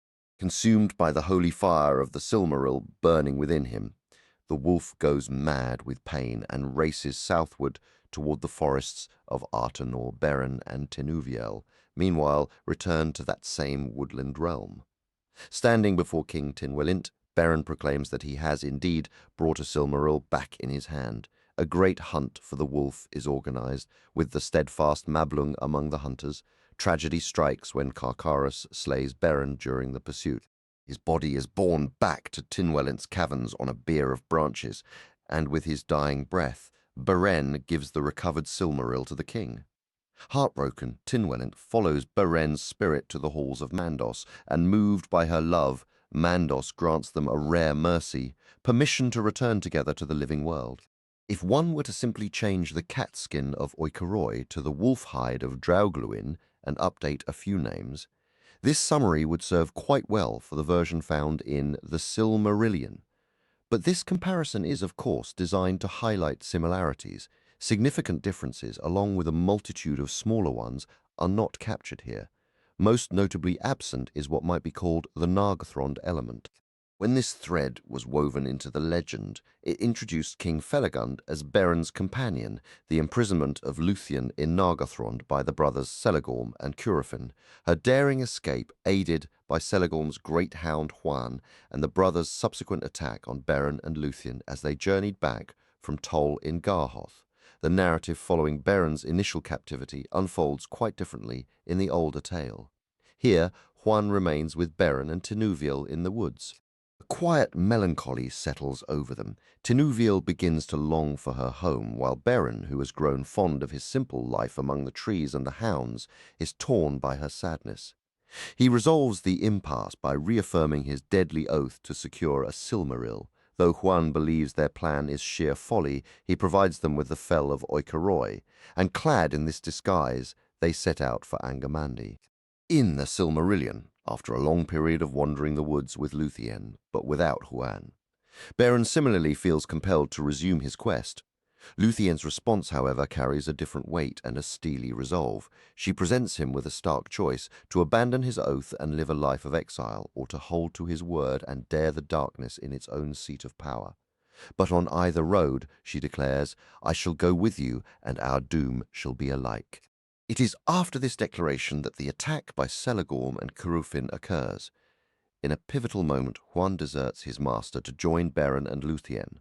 The group returns to Doriath, but Beren, leaving Luthien asleep, steals away north alone on Curufin's horse. On the edge of the desolate Onfauglith, he is overtaken by Huan, who carries Luthien and brings from Tol in Garhoth the disguises of Draugluin and of Sauron's bat herald Thuringwethil, a character who finds no place in the old story. Donning these skins, Beren and Luthien make their final approach to Angband, with Huan now serving as their active guide and counselor. The later version of the legend is far more dynamic and eventful in this section than the original tale of Tinuviel, though its final shape was not crafted in a single moment. In the condensed narrative of the Silmarillion, this heightened sense of action is even more pronounced, as it summarizes the expansive lay of Luthien. The older tale provides a characteristically detailed account of Beren's disguise, including his awkward lessons from Tinuviel on moving like a cat and the stifling heat he endured inside the animal skin. Interestingly, Tinuviel's own disguise as a bat had not yet been conceived. While in the later text she confronts the wolf by casting off her foul raiment and commanding him to sleep, here she once again employs the magical mist-like cloak woven from her hair, throwing the dark strands of her veil into the beast's eyes. The wolf Carcarus shows a puzzling indifference to the disguised Beren, unlike the suspicious Carcharoth in the later tale, who had heard rumors of the real wolf's demise. This earlier story stresses that no news of Tevildu's defeat had yet reached the Dark Fortress. Tinuviel's confrontation with the Dark Lord Melko is depicted with much richer detail than the compressed Silmarillion account. A notable line describes him leering horribly, his dark mind pondering some evil, a clear forerunner to the later passage where Morgoth, beholding her beauty, conceives a dark lust and a design more terrible than any since his flight. The narrative remains suggestive, never becoming more explicit. Whether Melko's taunting question, "Who art thou that flittest about my halls like a bat?" and the description of her dancing noiseless as a bat planted the seed for her later bat disguise is an intriguing possibility. The provenance of the knife used to cut the Silmaril from the Iron Crown differs greatly. In the old story, it is a simple kitchen blade Beren took from Tevildu's castle, while in the Silmarillion, it is the famed dagger Angrist, crafted by Telchar and taken from Curufin. The sleepers in the Dark Hall are roused by the sound of the snapping blade itself, whereas later it is the flying shard striking Morgoth's cheek that causes him to groan and stir. A minor variance occurs in the flight from the wolf. The Silmarillion states Lúthien was too spent to quell the beast, but the earlier tale implies she might have succeeded had Beren not acted too hastily. Far more significant is the first appearance here of the concept that the holy light of the Silmarils burns unhallowed flesh, a central theme in the legend's maturity. Their escape from the fortress and journey back to Artenor is handled quite differently. In the Silmarillion, they are rescued by the Eagles and deposited on the borders of Doriath, with greater emphasis placed on Juan's role in healing Beren's wound. The old story has them making a long, arduous flight south on foot, with Juan finding them much later. Both versions include a debate about returning to her father's halls, but with a role reversal in the tale it is Tinuviel who persuades a reluctant Beren, while in the later work Beren must convince her. Curious detail emerges in the account of the wolf hunt. Initially, Tinuviel's brother, named Tefanto, joined the hunt with the king, Beren, and Juan. This name was used throughout the tale before being replaced by Daron, subsequently without ever becoming Daron in this text. Tefanto was replaced by Mablung, the heavy-handed chief of the king's thanes, marking that character's first appearance as the fourth hunter. Earlier in the story, it is recounted that Tefanto, later known as J.R.R, departed from Artenor in search of Tinuviel and vanished completely, never returning to the lands of the Elves. This loss weighs heavily on Tinuviel's heart when she and Beren come back to Artenor. Yet, curiously, Tefanto also appears to have been present during the wolf hunt. The name Tefanto was eventually changed to Daron throughout the narrative, except in the hunt episode, where a new character named Mablung takes his place. This indicates that Tefanto was removed from the hunt before his name was altered to Daron, but it doesn't resolve how he could be both lost in the wilderness and participating in the hunt. Since the manuscript offers no explanation, it seems the author initially wrote both events, noticed the contradiction, and introduced Mablung for the hunt, likely before finishing the tale, as Mablung's name appears without being changed from Tefanto. Only afterward was Tefanto replaced by Daron elsewhere. The hunt itself unfolds differently here than in the Silmarillion, where Beleg Strongbow was present. Interestingly, in this version, everyone except Beren, including, it seems, Juan, was asleep when Carcharos attacked during Beren's watch. In the Silmarillion, Juan and Carcharoth slay each other. But here, Carcharos is killed by the king's spear, and the boy Osir later mentions that Juan survived to reunite with Beren during the events of the Naugla Ring. There is no mention here of Juan's prophesied destiny to die only by the greatest wolf, or his ability to speak 3 times before death. The most striking aspect of the tale of Tinuviel is that Beren was originally an elf. This is underscored by Mandos's pronouncement to the pair, "Hear me, O elves, I do not send you back to a life of perfect joy, for such cannot be found in a world shadowed by Melkor's malice. Know that you shall become mortal as men are, and when you return here, it will be forever, unless the gods call you to Valinor." This echoes ideas from earlier tales, where elves who died by violence or grief waited in Mandos to be reborn into new lives. For Beren and Tinuviel, however, Mandos alters their natural fate. Instead of being reborn, they return in their own forms, but now mortal. The early concepts of destiny and mortality remain elusive, particularly regarding the fates of men, leaving much open to interpretation. The phrase, "even as men," in Mandos's words to Beren and Tinuviel appears to emphasize the absolute nature of any future death they might face. Their leaving would be as permanent as that of mortal men. With no hope of a personal return or rebirth, they would stay within the halls of Mandos unless the Valar themselves called them to dwell in Valinor. This final possibility connects to an earlier passage concerning the fate of select mortals who might be summoned by the herald of the gods to ride into the valley of Valinor, feasting in the divine halls until the end of all things. Turning to the geography within the tale, the name Artenor is understood to mean the land beyond. Several references clarify this. exiled Noldor, after early battles, are said to have captured a pass in the Bitter Hills, escaping a shadowy land to enter the forest of Artenor and the open plains beyond. Beren himself is described as wandering from Dor Lomin into Artenor, having first crossed the fearsome Iron Mountains to reach these distant lands. Hounds from the north were known to roam the woods of Hisalome, sometimes even crossing the mountains into the southern regions of Artenor. Another account mentions a road leading from the dark hills of Hithlum into the vast forests of the land beyond, where the hidden king held his court. Clearly, Artenor, later known as Doriath, was originally conceived as lying south of Hisalome, separated from it by a mountain chain called the Iron Mountains, or Bitter Hills, a relationship mirrored in later narratives. There is, however, an intriguing geographical tension in these early texts. Hisalome is said to lie beyond the Iron Mountains, yet these same mountains are named for the iron hells of Angband that lay beneath their northern peaks. This suggests the range might have been imagined as a continuous wall, with its southern stretches fencing Hisalome while the northern parts looming over Angband gave the entire range its ominous name. In the tale, as Beren journeys north from Artenor, he approaches the barren lower hills that signal the looming presence of the bleak Iron Mountains, which he then skirts until he nears the terrible realms of Melko's power. This observation lends weight to the idea that the peaks separating Hisalome from the outer lands were part of the same chain that rose above Angband. A look at the early sketch map shows this isolating range, which suggests dim Hisilom was left vulnerable with no true barrier against Melko.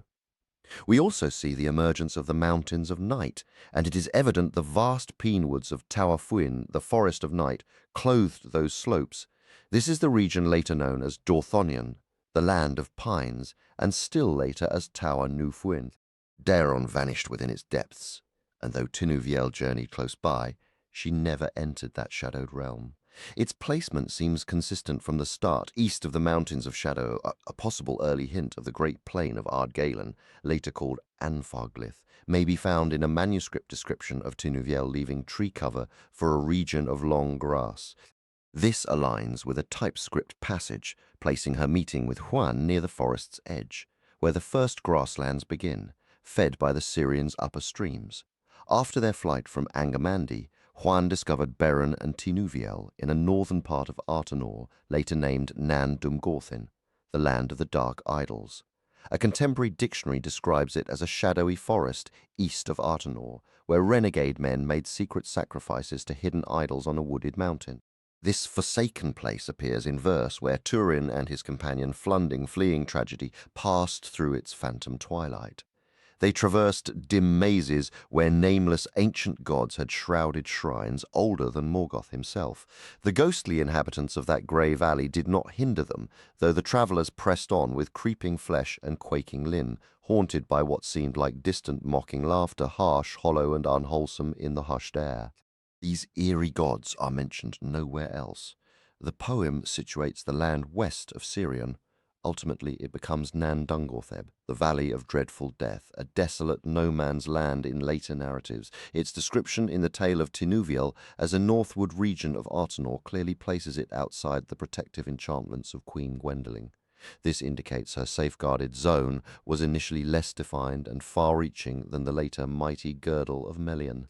Artenor was likely envisioned then as a vast forest realm with the king's cavern at its heart.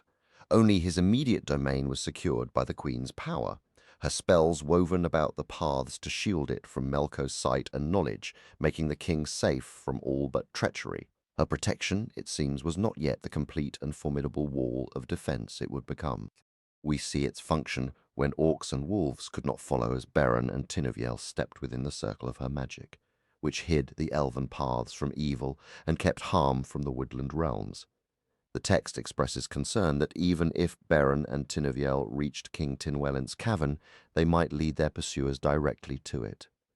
Tinwellant's people feared Melko would muster his full might to crush them, doubting Gwendolen's magic could hold back the vast numbers of orcs.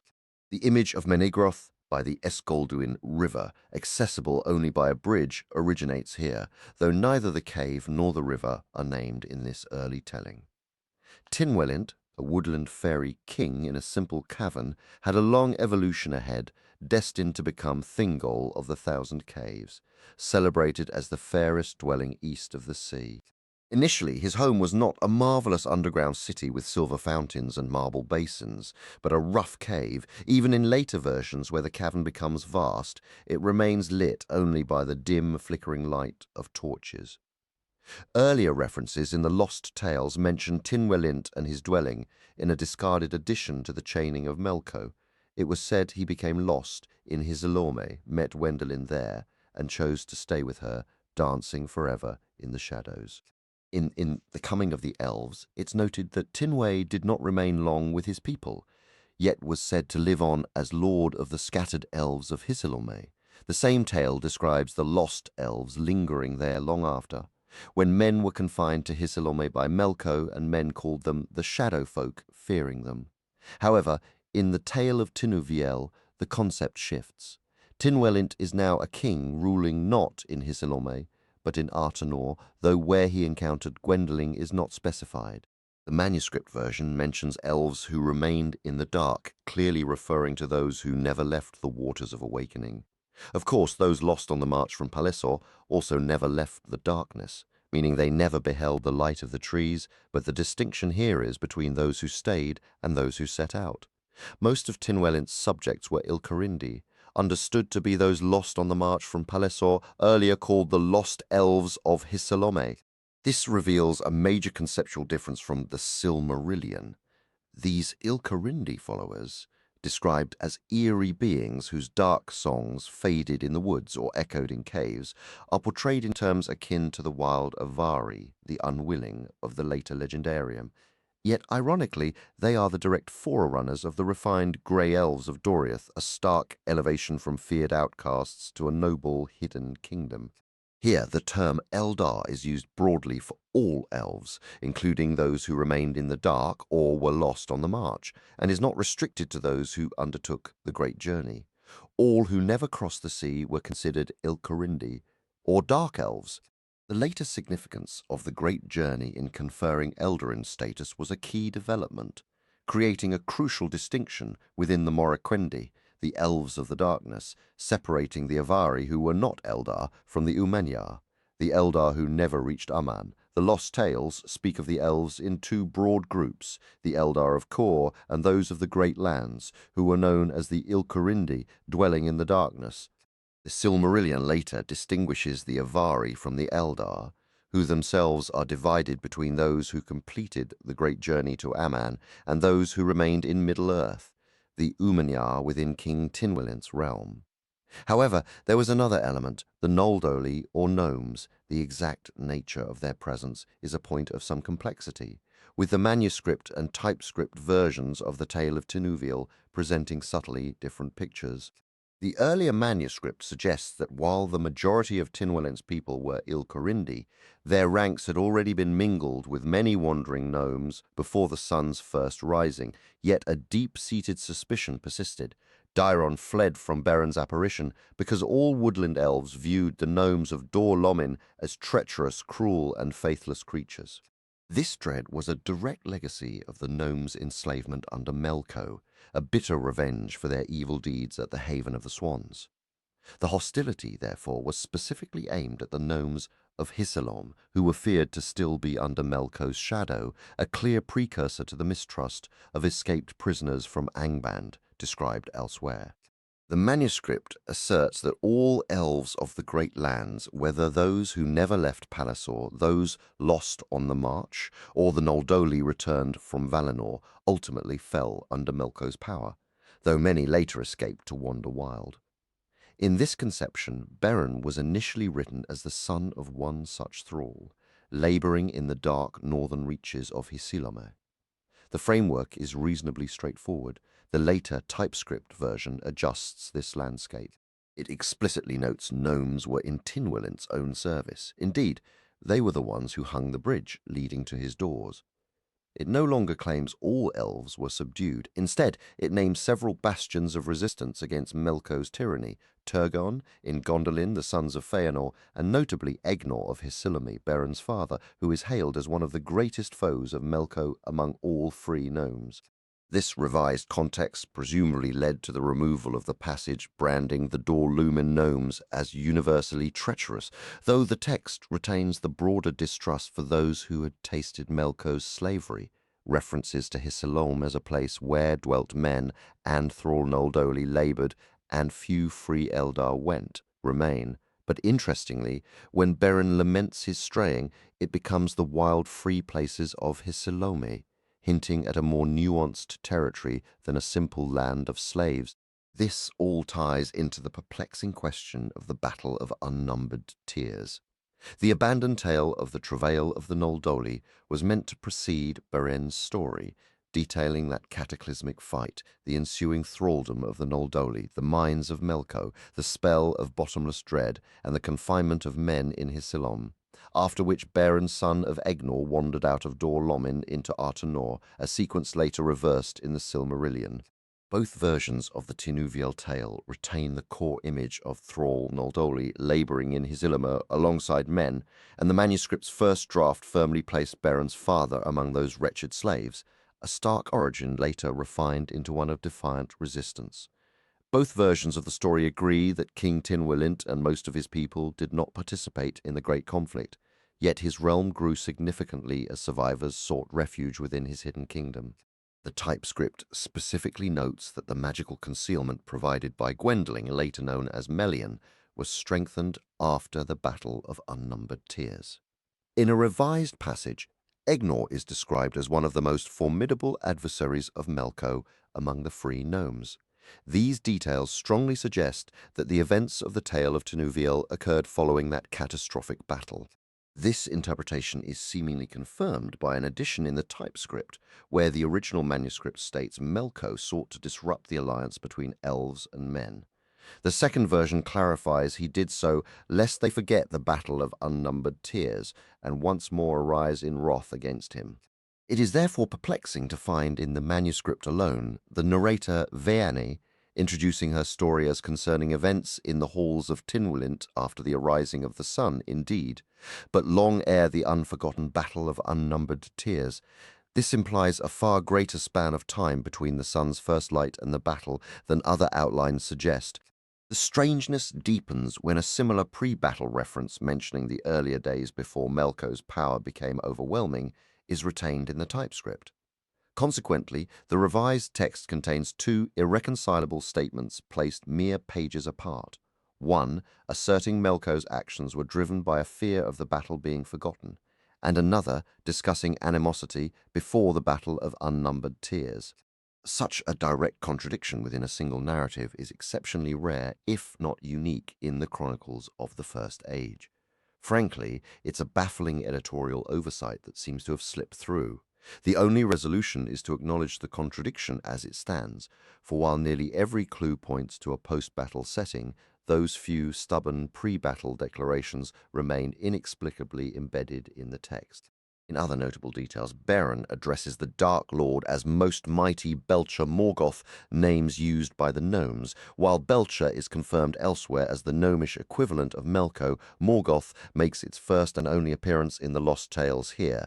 Contemporary word lists suggest Morgoth could mean black strife, which makes its use in a supposedly flattering address somewhat ironic. Later etymologies from the 1930s propose a different origin. But the earlier interpretation seems more consistent with other names from this period, like Gothmog, which is linked to concepts of hatred and conflict. Regarding Melko's forces, the terms goblins and orcs are used interchangeably, described as his foul offspring. The second version introduces the chilling image of orcs riding wolves. Balrogs are also mentioned, fearsome demons of fire and shadow that served as the terror of the Dark Lord's armies, their mere presence casting a pall of dread over any battlefield. Several elements from Tinuviel's enchantment, such as the sword of Nan and the neck of Gillim the giant, had previously surfaced in outlines for Gilfanon's tale. Yet their significance was established much earlier within the Lost Tales, particularly in the Fall of Gondolin. Regarding the lengthening spell, two of its named longest things now appear lost to memory. Though they persisted into the Lay of Lithien, there the sword is named Glend, and Gillim is referred to as the Giant of Erumen. The term Gillim, meaning winter in Gnomish, feels oddly mismatched for a giant. A nearly illegible note suggests Nan was a giant of summer of the south, described as resembling an elm tree. Meanwhile, the Indravangs, or Indrafangs, are identified as the Longbeards, a specific name for the dwarves. Karkaras, or Knife Fang, is included in the spell because he was initially imagined as the ancient father of wolves, the guardian of Angamandi's gates. His later history in the Silmarillion diverges, portraying him as a chosen whelp of Draugluin's line, reared by Morgoth to slay Huan and stationed before Angband. In that text he is called the Red Maw, a phrase echoed in the tale's description of the wolf biting off both hand and jewel. The dragon Glorund from this tale corresponds to Glorung in the Silmarillion. Notably, in the chaining of Melko, there is no indication that Tulkas assisted in forging the chain Angano. The narrative frequently implies the Valar exerted a direct influence on the hearts and minds of the elves far away in the Great Lands. It is suggested they must have inspired Beron's clever speech to Melko, which might be more than mere rhetoric, as Tinuviel's dream of Beron is clearly intended as a dream of the Valar. Later, it is said the Valar set a new hope in her heart. In Veani's tale, the Valar act as active agents of fate, steering the characters' destinies. They are credited with guiding Huan to Beron and Tinuviel in Nan Dumgorthin, and Tinuviel tells Tinwilint that the Valar alone saved Beron from a bitter death. The tale of Turambar, like that of Tinuviel, exists as an ink manuscript written over a fully erased pencil draft. However, the extant version of Turambar almost certainly predates the extant version of Tinuviel. This sequence is evident in the evolution of the Woodland King's name, Thingol.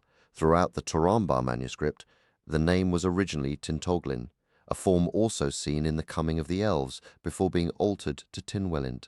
A struck-out note on the manuscript instructs, Tintoglin's name must be altered throughout to Ellen or Tinthalin equals Q Elu. Yet the change made was consistently to Tinwilint. In contrast, the tale of Tinuviel first named the King Elu or Tinto Elu, and once as Tinthalin before later revisions changed it to Tinwilint. This indicates the direction to change Tintoglin to Ellen, or Tinthalin, belongs to the period when Tinuviel was being reworked, and the Turambar tale, in its current form, already existed. One can almost picture the author, surrounded by scattered papers, sighing in frustration as he constantly reworked these names, a testament to the evolving nature of this legendary world. The revised version of the Tinuviel narrative was composed alongside the initial draft of the interlude featuring Gilfanan, which later replaced the character Aelios mentioned at the start of the Turambar tale. This shift reflects my father's subsequent, though ultimately unfinished, reorganization of the storytelling sequence, where originally Aelios would have spoken on the first night of the Tuorhalme festival, followed by Eltus narrating the tale of Turambar on the second. Evidence suggests this Turambar story existed by mid-1919, as Humphrey Carpenter discovered a fragment written in an early alphabet of my father's invention on a piece of Oxford English dictionary proof transliterated. It proved to be a passage from near the beginning of this very tale, with Carpenter noting the alphabet was in use around June of that year, when Aelios concluded his telling. The hour for candle lighting had arrived, marking the end of the first day of Tuorhalme.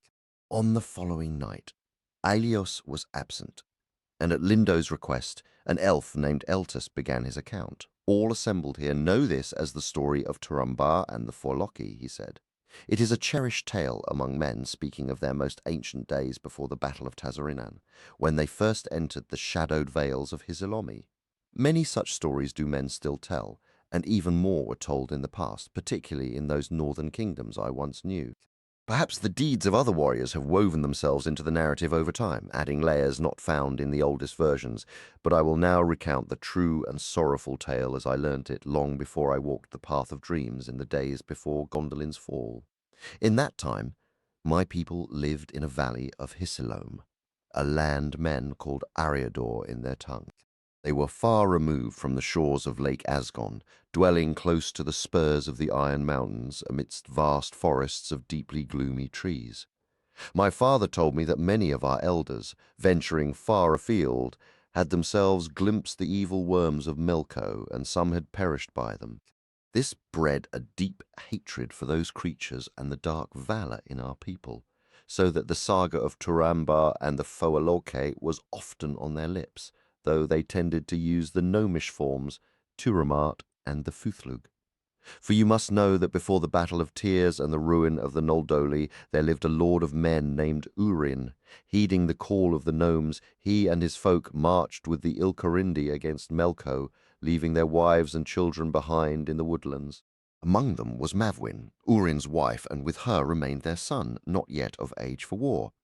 That boy's name was Turin, unchanged in all tongues, though the Eldar call his mother Mavoine. Now Urin and his men did not flee that battle, as did many other kindreds of men. They fought steadfastly to the last, and though many were slain, Urin was taken alive. Of the Noldoli hosts all were either slain, captured, or scattered in rout, save for the company of Torondo, known also as Turgon. He and his warriors carved a path out of the chaos, and do not further enter this account.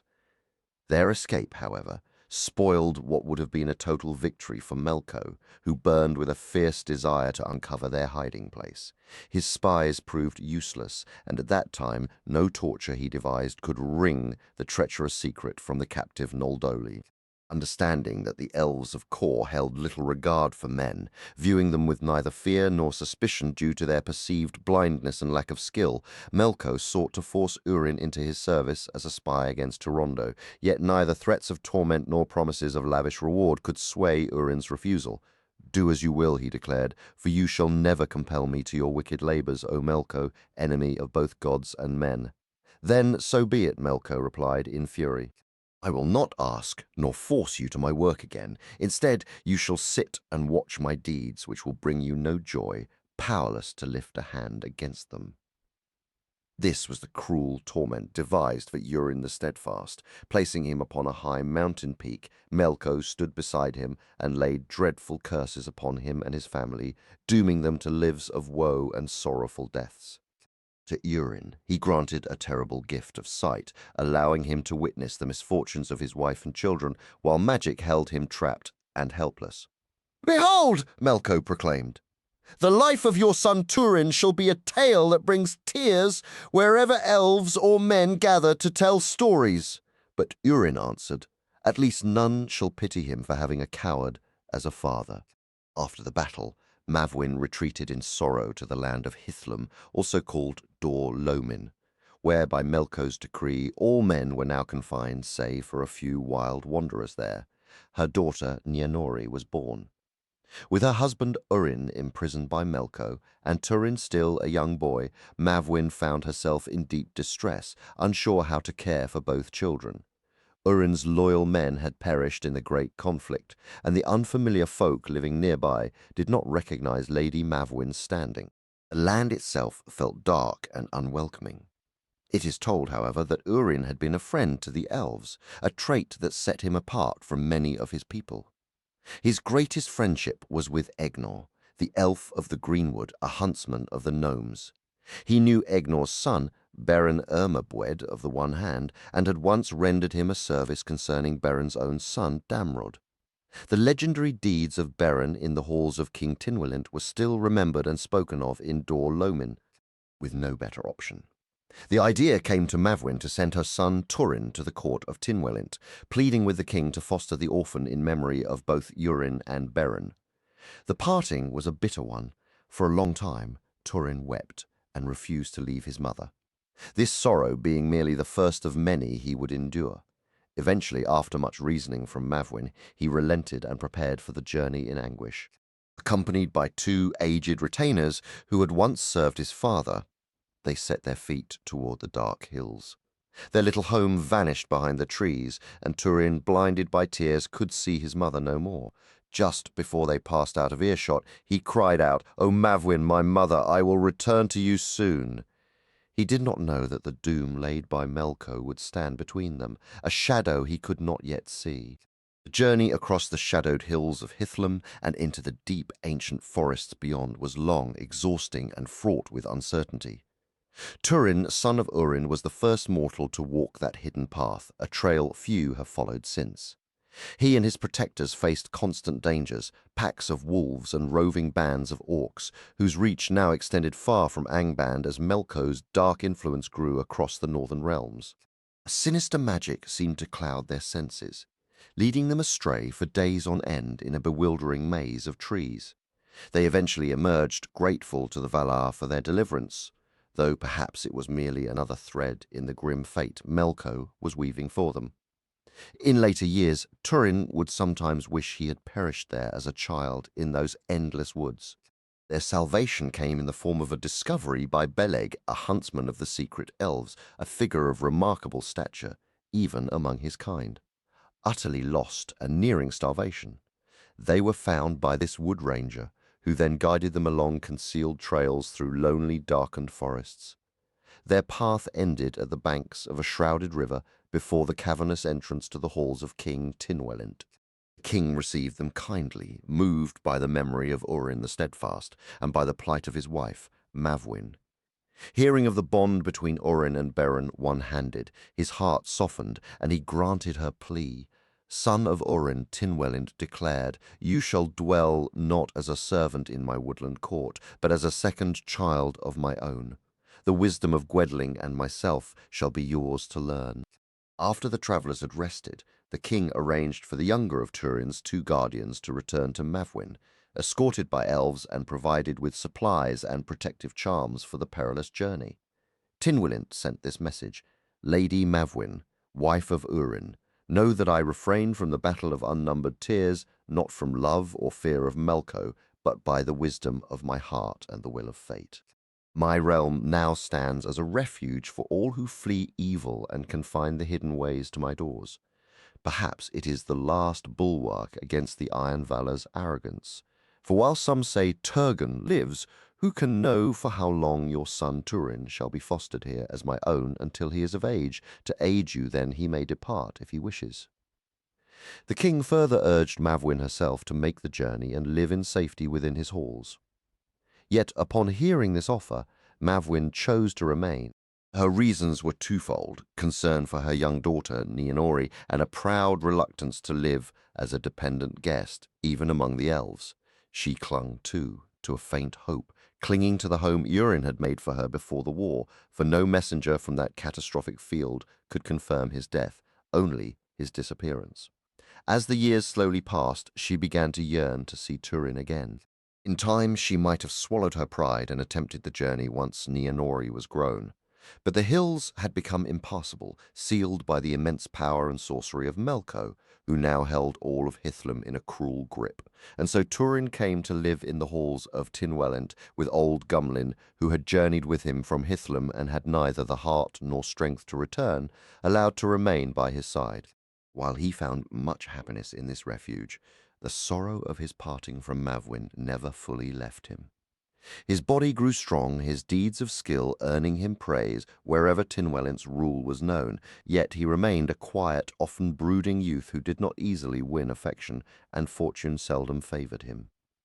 Few of his deepest wishes were granted, and many of his earnest efforts seemed to turn awry. Nothing, however, weighed on him more heavily than the silence that fell between him and his mother. When, after a handful of years, the hills grew impassable, and all paths were closed. Turin had been 7 years old when he first came to the woodland elves, and for 7 years more messages reached him now and then from Hithlum.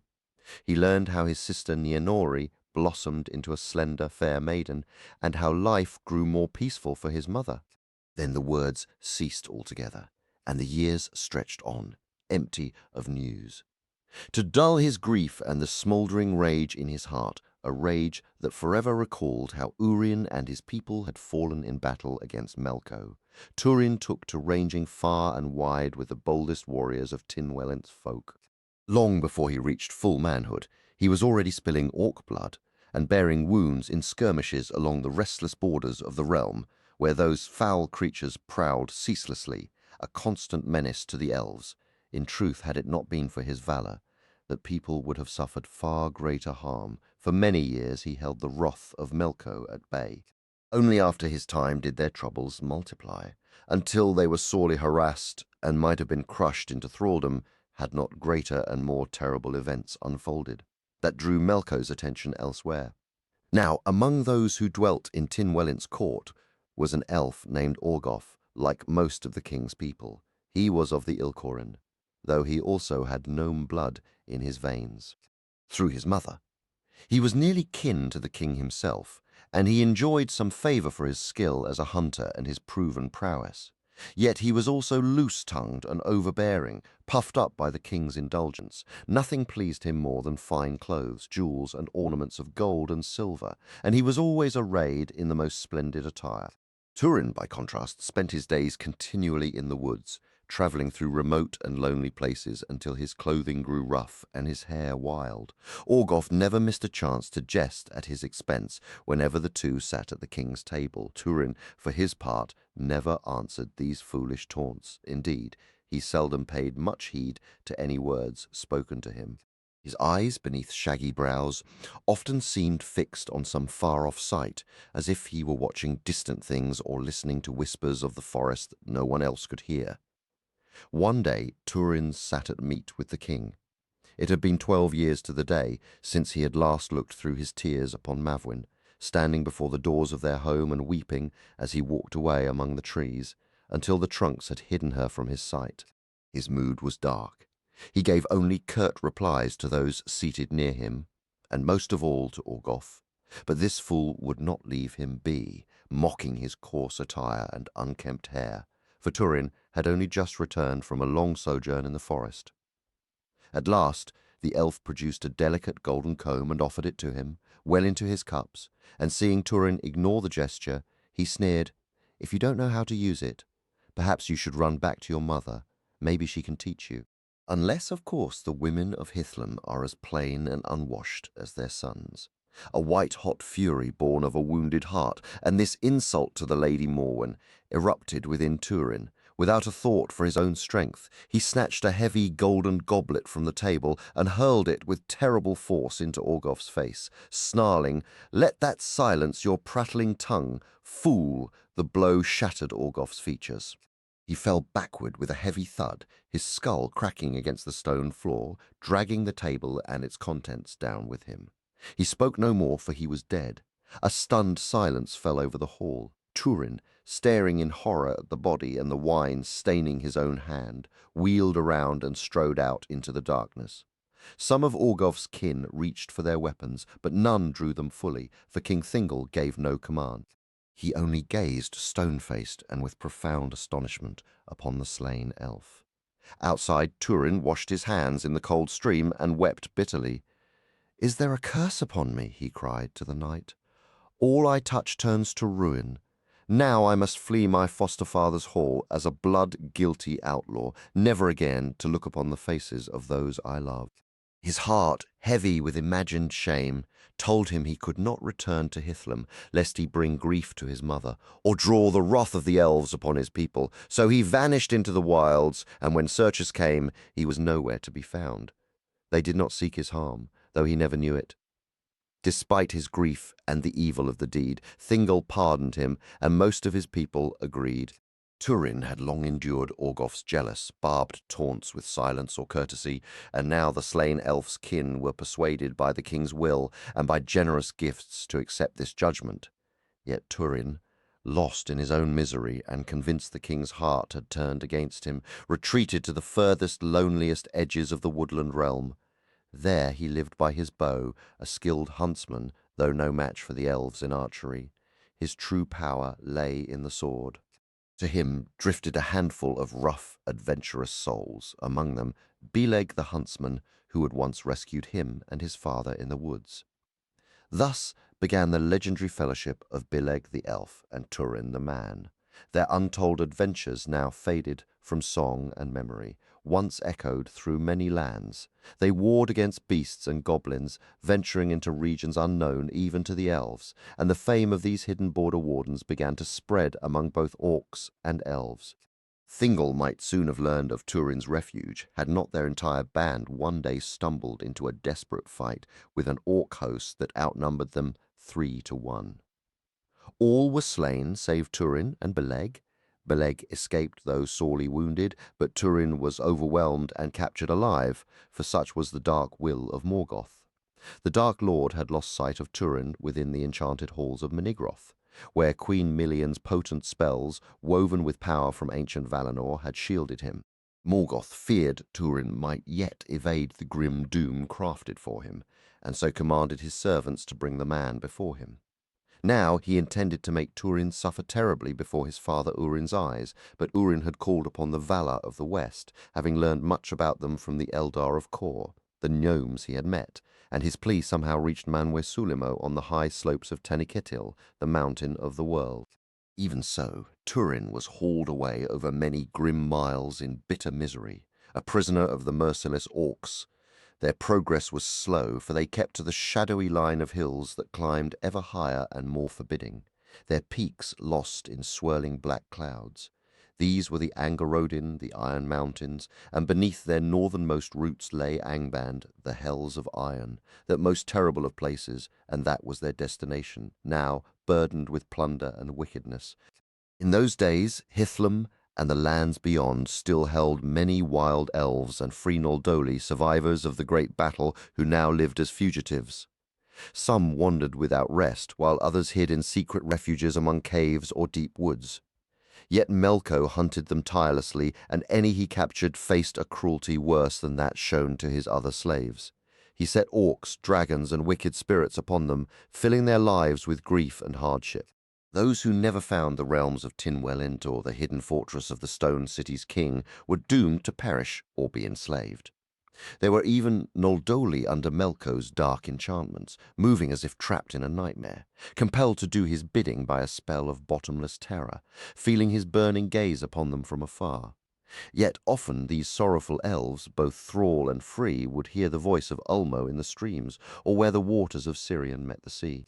For of all the Valar, Ulmo still held them most tenderly in his thoughts, and wove plans, however faint, to use their aid in bringing Melko's evil to ruin. Remembering then the bliss of Valinor, they would sometimes cast aside their fear, performing acts of courage and helping both elves and men against the Iron Lord. It was during this time that Beleg the elf hunter resolved to search for Turin as soon as his own wounds had healed. Skilled in healing, he recovered swiftly and set out at once on the trail of the orc band. He needed all his tracking craft to follow them. For Melko's goblins travelled with cunning and left little trace. Soon he was far beyond any country he knew, yet driven by love for Turin. He pressed onward, a courage greater than most of his woodland kin possessed, in an age when Melko had planted such deep dread in the hearts of elves and men that few today can fathom it. So it happened that Beleg became lost as night fell in a dark and treacherous region, a forest so dense with giant pines that only goblins, with eyes that pierced the deepest gloom, could hope to find a path. Even many of them wandered lost for long periods there. The Noldoli called it Tawa Fuin, the forest of night. Giving himself up for lost, Beleg leaned against a massive tree and listened to the wind moaning through the skeletal branches high above.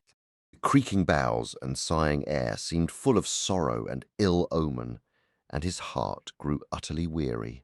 Suddenly he noticed a small, steady light far off among the trees, pale and constant like a very bright glowworm. Yet doubting a glowworm could exist in such a place, he began to creep toward it, a faint spark of curiosity piercing his despair. Now the Noldoli, who toiled deep within the earth, those who once mastered the craft of metals and gems in Valinor, were held in the highest regard among Melko's thralls. He kept them close, never allowing them to wander far, which was why Beleg remained unaware of their peculiar little lanterns. Fashioned from silver and crystal, these lamps held an eternal pale blue flame, a secret known only to the jewelsmiths among them. They guarded this knowledge fiercely, refusing to reveal it even to Melko, though he forced them to create countless jewels and enchanted lights for his dark purposes.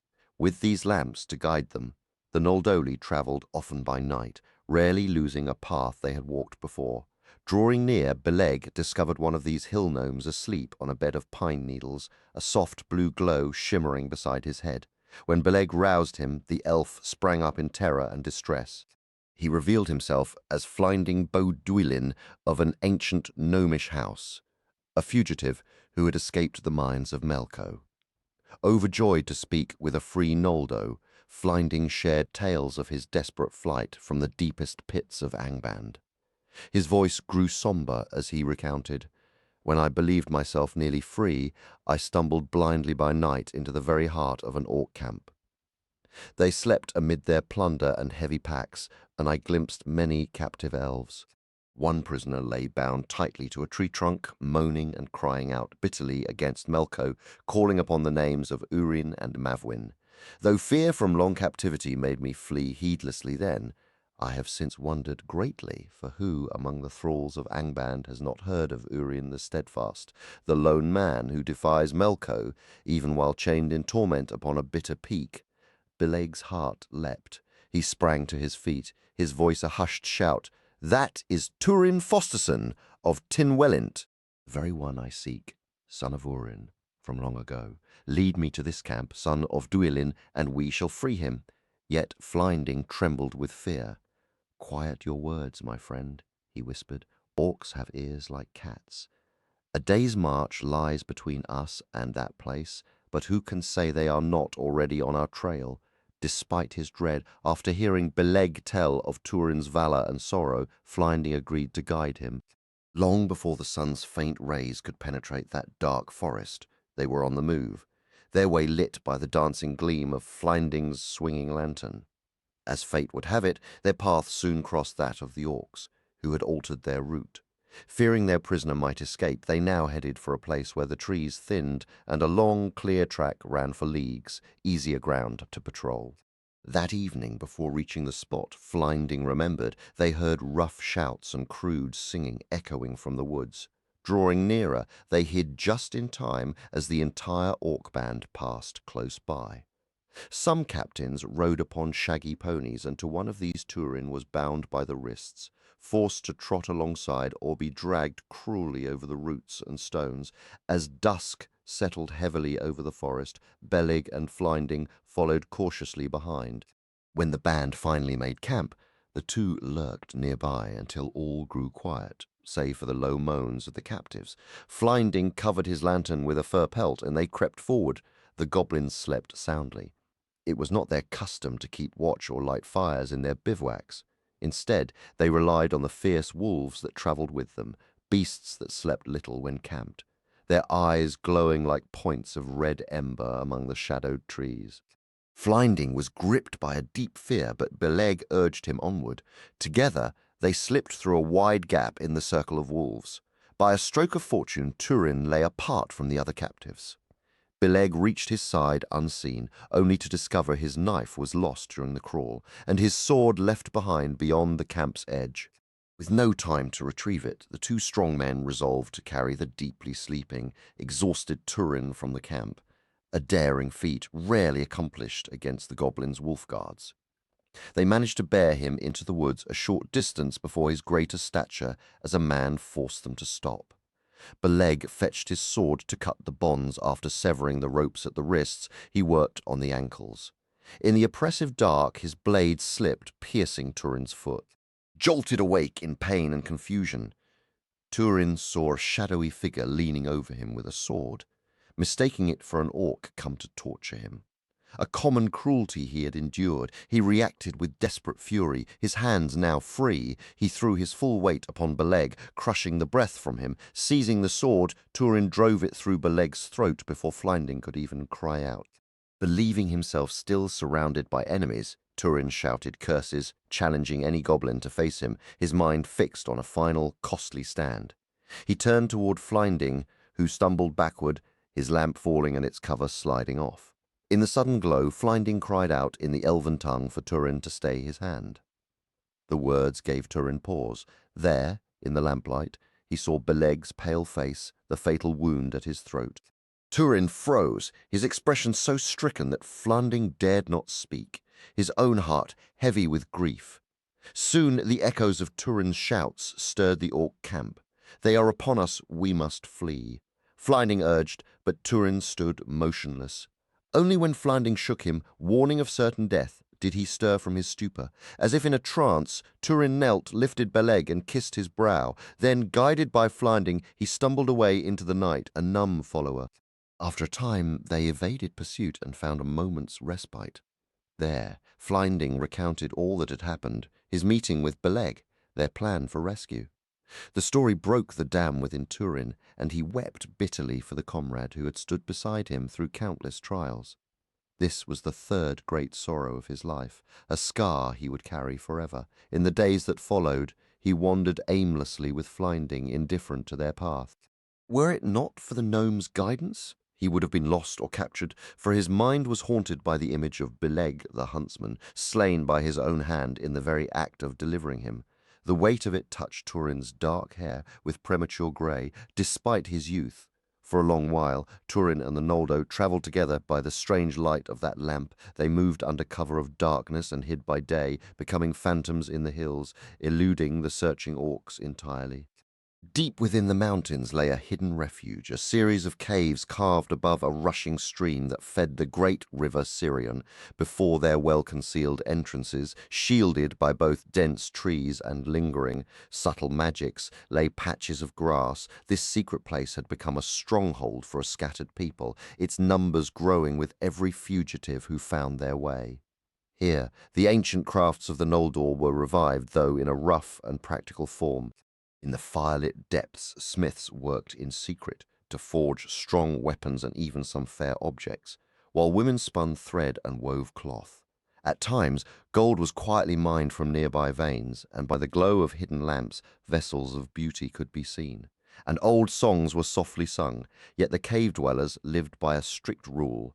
They fled from the orcs, never giving battle unless trapped or able to annihilate an entire band without a single escape. This was their grim policy to prevent any whisper of their existence from reaching the dark Lord Morgoth. The refuge was known to Flinding, the Noldor who journeyed with Turin, for he had once lived there long ago, before his capture and enslavement by the orcs. Leading Turin now, he took a winding, cautious path until they finally neared the region. Their approach noted by the watchful scouts of the Rodolthlim, as these folk were named.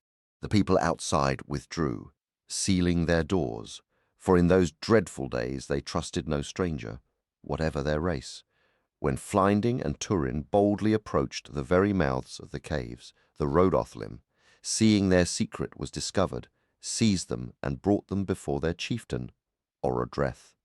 In that age, the Free Noldor deeply feared their kin who had endured thraldom, for under torture and dark spells, many had been forced to betray their own. Thus did the ancient wrongs of the Noldor find a bitter echo, turning kin against kin, and many cursed the day they were first deceived by Morgoth, forever mourning their lost home in blessed Valinor. Yet, upon hearing Flinding's true tale, Orodreth welcomed him back with sorrowful joy, though the gnome was so scarred by anguish that he was hardly recognized. For Flinding's sake, Orodreth listened to Turin's story, and when Turin spoke of his hardships and named his father, Hurin, a name not forgotten, Orodreth's heart softened. He granted them both sanctuary among the Rodolthlim. So began Turin's sojourn with the cave people. He lived with Flinding and laboured for the community's good, defending them by slaying wandering orcs and performing brave deeds. In return, he learned much from their deep, wild wisdom, for memories of Valinor still burned within them, granting them greater understanding than those elves who had never beheld the faces of the gods. Among this people was a maiden of great beauty named Felivrin, whose father, Galweg, took a strong liking to Turin. Galweg often aided him in ventures and worthy tasks, and Turin spent much time in their company. Now Galweg would share many stories by his hearth, and Turin was a frequent guest at his table. The heart of Felivrin was stirred whenever she saw him, and she often wondered at his sombre, heavy mood, trying to guess what sorrow was locked away in his breast. For Turin did not carry himself lightly, weighed down as he was by the death of Beleg, a burden he felt squarely upon his own head. He would not allow his heart to be swayed, though he found comfort in her gentle kindness. He considered himself an outlaw, a man cursed with a heavy doom of misfortune. Because of this, Faelivrin grew sorrowful and wept. In private, her face becoming so pale that people marvelled at its delicate whiteness and the bright eyes that shone from it. A time arrived when orc bands and other vile creatures of Melko drew ever closer to the dwelling of this people, and despite the protective spells woven into the stream nearby, it seemed their hidden refuge could not remain secret much longer. It is said, however, that throughout this period, Turin's presence in the caves and his deeds among the Rhodoth Lim were shielded from Melko's sight. The Dark Lord did not target the Rhodoth Lim specifically because of Turin, or by design rather. It was the ever-swelling numbers of these creatures and their growing savagery that drove them so far into the wilds. Yet the old blindness and ill fortune that had long been woven around Turin still clung to him, as would soon be clear. Each day the chieftains of the Rhodoth Lim grew more grim. Troubling dreams came to them, urging them to arise and depart swiftly in secret, to seek out Turgon if they could, for with him the gnomes might yet find salvation. Whispers, too, could be heard in the stream at evening, and those among them skilled in interpreting such voices brought their forebodings to the councils of the folk. Turin had earned a place at these councils through many valorous deeds, and he spoke against their fears, trusting in his own strength. He lusted for battle with the creatures of Melko, and chided the men of the folk, saying, "Look, you possess weapons of excellent craftsmanship, yet most remain clean of your enemy's blood. Remember the battle of uncounted tears. Do not forget your kin who fell there. Do not seek always to flee, but stand and fight, despite the wisdom of their elders." Such bitter words clouded their judgment and caused delay. There were many stout-hearted folk who took hope from his speech, saddened by the thought of abandoning the peaceful, goodly home they had begun to build. Turin then asked Orodreth for a sword. He had not wielded one since slaying Beleg, content until then with a mighty club. Orodreth had a great sword fashioned for him by magic, utterly black save for its edges, which shone bright and sharp as only gnome steel can be. It was heavy, sheathed in black, and hung from a sable belt. Turin named it Girthholfin, the Wand of Death. That blade would often leap in his hand of its own will, and it is said that at times it spoke dark words to him.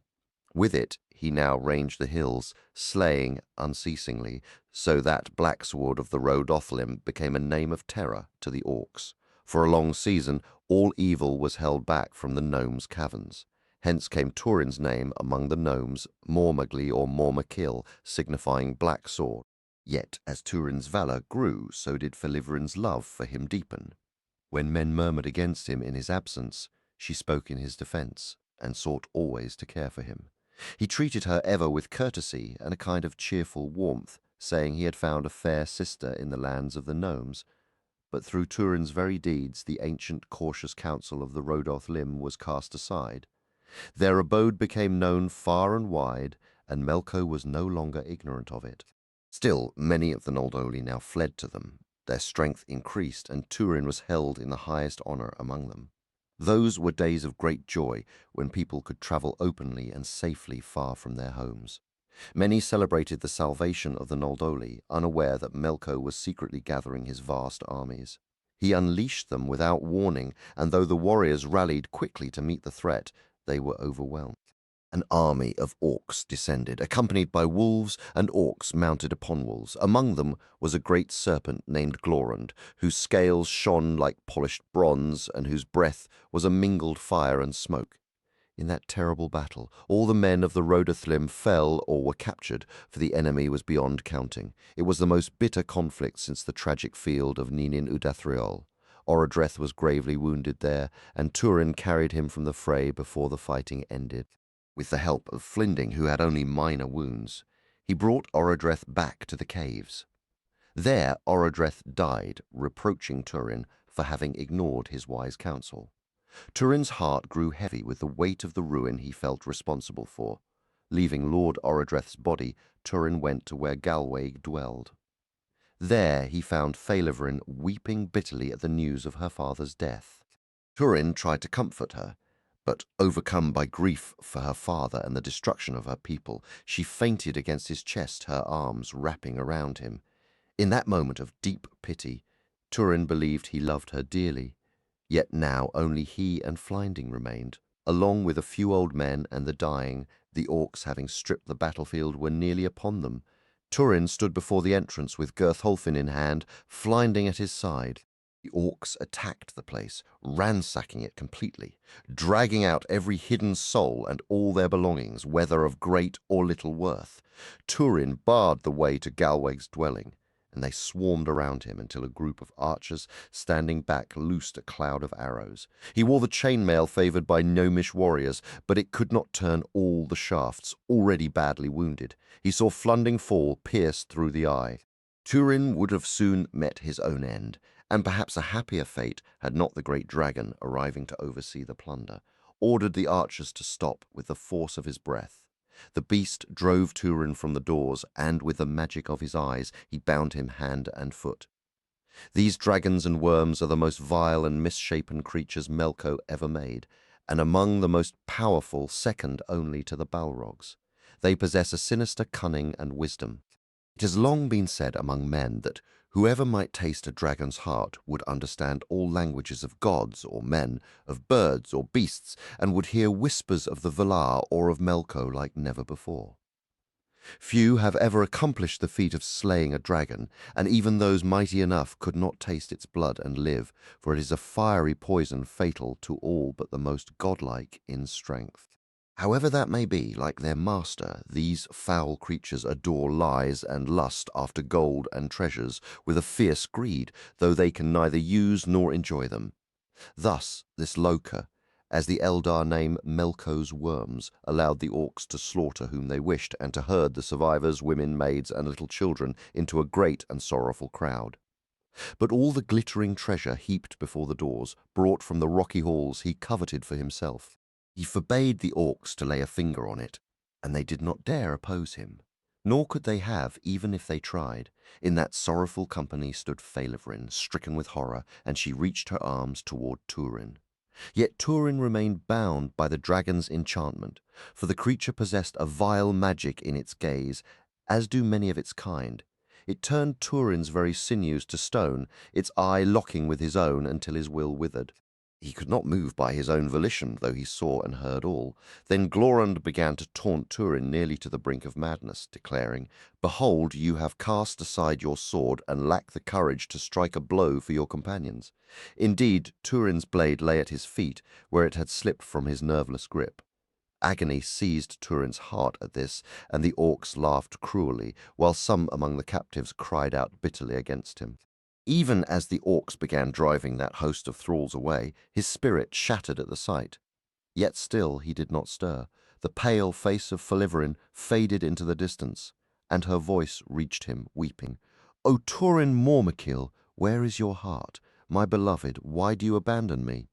So immense then grew Turin's anguish that not even the worm's spell could contain it. Crying out, he reached for the sword at his feet, intending to wound the drake, but the serpent breathed a foul, scorching breath upon him. He swooned, believing death had taken him. A long while later, the tale does not say how long he awoke. He found himself lying before the doors, gazing up at the sun, his head resting against a heap of gold as the plunderers had left it. Nearby, the drake spoke, "Do you not wonder why I have withheld death from you, O Turin Mormakil, once named brave?" Then Turin recalled all his griefs and the evils that had befallen him, and he answered, "Do not taunt me, foul worm. You know I wish to die, and for that reason alone, I think, you refuse to slay me." But the dragon replied, "Know this, O Turin, son of Urin, a fate of evil is woven about you. You cannot untangle your steps from it wherever you may go. Truly I would not have you slain, for thus would you escape the most bitter sorrows and a destiny of anguish." Suddenly Turin leapt to his feet, avoiding the beast's baleful eye. He raised his sword high and cried, "No, from this hour let none name me Turin while I live. Behold, I will take a new name, and it shall be Turambar." This name means conqueror of fate, and in the gnome speech its form is Turamart. Uttering these words, he made a second charge at the drake, hoping indeed to force the dragon to slay him and thus conquer his fate through death. But the dragon only laughed, "You fool! Had I wished it, I could have slain you long ago, and I can do so here and now, and if I will it not, you cannot do battle with me while awake. For my eye can cast the binding spell once more, leaving you standing like stone. No, be gone, O Turambar, conqueror of fate. First you must meet your doom if you would overcome it. Yet Turambar was filled with shame and fury. In his madness he might have taken his own life, though by such an act he could not hope his spirit would ever be freed from the dark glooms of Mandos or find the pleasant paths of Valinor. Amidst his despair he remembered Falavrin's pallid face and bowed his head, for a thought entered his heart to seek back through all the woods after her sorrowful footsteps, even if it led to Angamandi and the hills of iron. Perhaps in that desperate venture he would have found a swift, merciful death or a terrible one. Perhaps he might have rescued Falivrin and discovered some measure of happiness, yet he was not fated to earn his new name so easily. The drake, reading his mind, would not allow him to escape his tide of ill fortune so lightly. "Hear me, O son of Urine," it said. "Ever have you been a coward at heart, falsely vaunting yourself before others. Perhaps you consider it a noble act to chase after a maiden from a foreign people, caring little for your own kin, who now endure terrible suffering. Consider Mavwin, who has long loved you and eagerly awaited your return, knowing you reached manhood some time ago. She looks for your aid in vain, unaware that her son is an outlaw, stained with the blood of his comrades and a defiler of his lord's hospitality. She is treated poorly by men, and now orcs infest those parts of Hithlum. She lives in fear and peril, and your sister Nienori is with her." Then Turambar burned with sorrow and shame, for the lies of that serpent were sharpened with truth, and under the spell of its gaze he believed every word. His old longing to see Mavwin, his mother, once more, and to look upon Nienori, whom he had not seen since his earliest days, grew fierce within him. With a heart torn by grief for the fate of Falivrin, he turned his steps toward the hills, seeking Dorlumen, and his sword remained sheathed. Truly it is said, "Do not forsake your friends for anything, nor trust those who advise you to do so, for his abandonment of Falivrin in a danger he himself could perceive brought the very worst calamity upon him and all he loved. Indeed, his heart was confused and wavered, and he left those places in the deepest shame and weariness. But the dragon gloated over the hoard, coiled upon it, and the fame of that great treasure, golden vessels and raw gold lying near the caves above the stream, spread far and wide, yet the great worm slept before it, entertaining evil thoughts as he pondered the planting of his cunning lies, their sprouting growth and fruit. Fumes of smoke rose from his nostrils even as he slept. On a time, long afterward, Turambar came with great hardship into Hisilome, and at last found the place of his mother's dwelling, the very one from which he had been separated as a child. But behold, it was roofless, and the fields around it had run wild. His heart sank, but he learned from some who lived nearby that, finding better days, the Lady Mavwin had departed some years ago to places not far distant, where there was a great and prosperous dwelling of men. That region of Hisilome was fertile. Men tilled the land somewhat, and many had flocks and herds, though in the dark days after the great battle, most feared to dwell in settled places and instead ranged the woods, hunting or fishing. So it was with those kindreds about the waters of Asgon, from whom later arose Tuor, son of Peleg. Hearing these words, Turambar was amazed and questioned them concerning the wandering into those regions of orcs and other fierce folk of Melko. They shook their heads, saying that never had such creatures come so deep into the land of Hisilome. "If you wish for orcs, then go to the hills that encircle our land," they said, "and you will not search long. Scarcely can the most wary travel in and out. So constant is their watch, they infest the rocky gates of the land, so that the children of men are penned forever in the land of shadows. But men say it is the will of Melko that they trouble us not here. And yet it seems to us that you have come from afar, at which we marvel, for it has been long since one from other lands could tread this way." Then Turambar was perplexed by this, and doubted the deceit of the dragon's words. Yet he now went in hope to the dwelling of men and the house of his mother. Coming upon homesteads, he was easily directed there. Men looked strangely at his questioning, And indeed they had reason, yet those he spoke to were in great awe and wonder at him, shrinking back from conversation. His garb was of the wild woods, his hair long, his face haggard and drawn as with unquenchable sorrows, and within it burned fiercely his dark eyes beneath dark brows. He wore a collar of fine gold, and his mighty sword rested at his side, causing many to marvel. When questioned, he called himself Tuor, son of the weary forest, a name that only deepened their curiosity. He came at last to the dwelling of Mavwin, a fair house now standing empty. The gardens were overgrown with tall grass, the byres held no cattle, and the pastures lay silent and abandoned. Only the swallows nesting beneath the eaves stirred with a busy chatter as if preparing for their autumn departure. Tuor sat before the carved doors and wept. A traveller passing along a nearby track noticed him and approached to ask his sorrow. Tuor replied that it was a bitter thing for a son, long separated from home, to brave the perils of the infested hills, only to find the halls of his family empty upon his return. "This has the mark of Melko's trickery," said the stranger, "for indeed the Lady Mavwin, wife of Urin, dwelt here, but she departed secretly 2 years past. Men say she seeks her lost son, and that her daughter Nianori travels with her, though I do not know the full tale. Many here know this and cry shame upon it, for she entrusted all her goods and lands to Brodda, a man she believed trustworthy. He is now lord of these regions by common consent, and has wed a kinswoman of hers. Yet, with her long absent, he has mingled her small herds with his own great ones, branding them with his mark. He allows her homestead to fall to ruin. And though men think ill of it, none dare act, for Brodda's power has grown formidable." Tuor then asked to be directed to Brodda's halls, and the man obliged. Striding there, Tuor arrived as night fell, and the household sat to meat.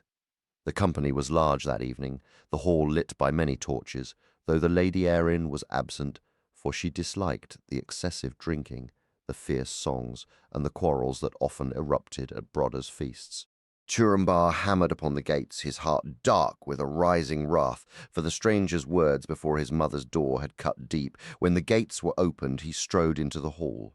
Brodda bade him be seated and offered wine and food, but Tuor refused both. Men eyed his sullenness with suspicion and demanded to know his identity.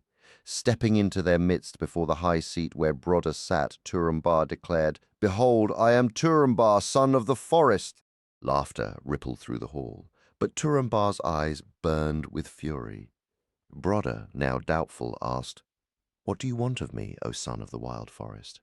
Tuor replied, "Lord Brodda, I have come to repay your stewardship of another's goods." A silence fell. Brodda laughed again, demanding, "But who are you?" Then Tuor sprang onto the high place, and before Brodda could react, he drew Gurtholfin, seized Brodda by the hair, and nearly severed his head from his body, crying aloud, "So dies the rich man who adds the widow's little to his much. Men do not all perish in the wild woods, and am I not indeed the son of Urien, who returns to his folk only to find a despoiled and empty hall?"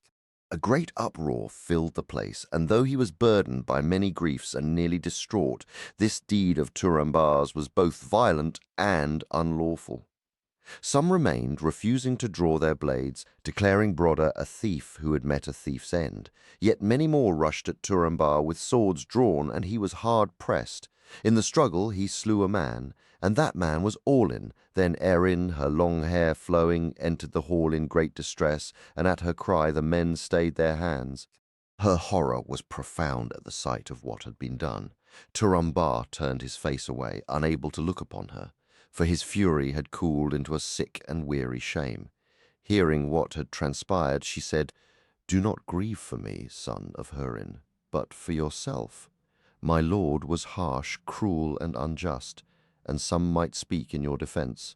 Yet you have slain him at his own table while his guest, and you have slain Orlin, who is kin to your mother. What doom can you now expect?" At these words some fell silent, while many shouted for death.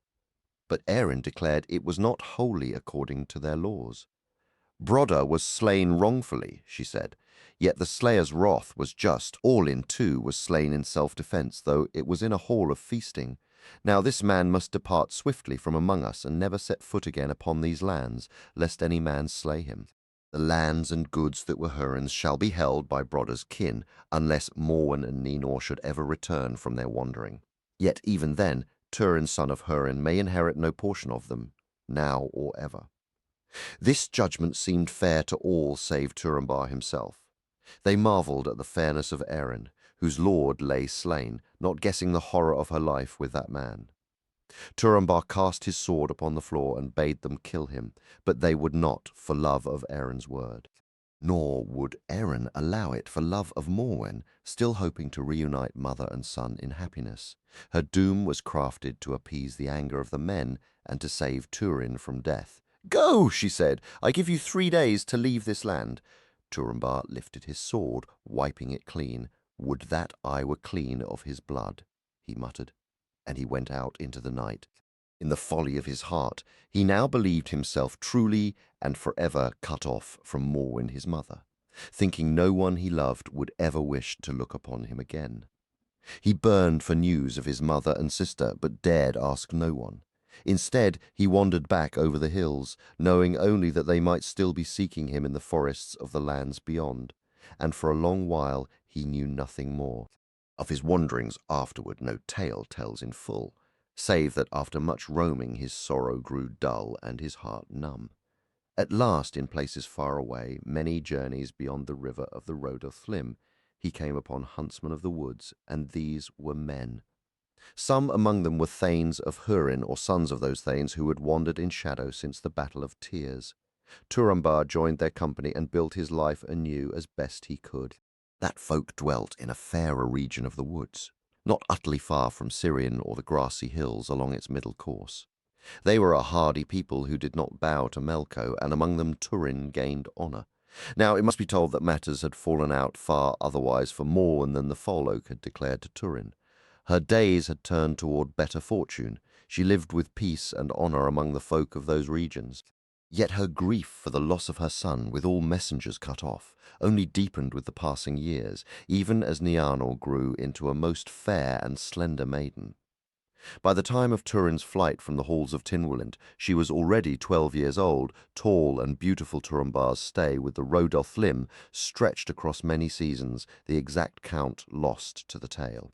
During these long years, Ninari blossomed into a young woman, and she and her mother often spoke of Turin, the son and brother who had vanished, far away in the halls of King Tynwylint. Turin's memory also endured, kept alive by the aged Gumlin.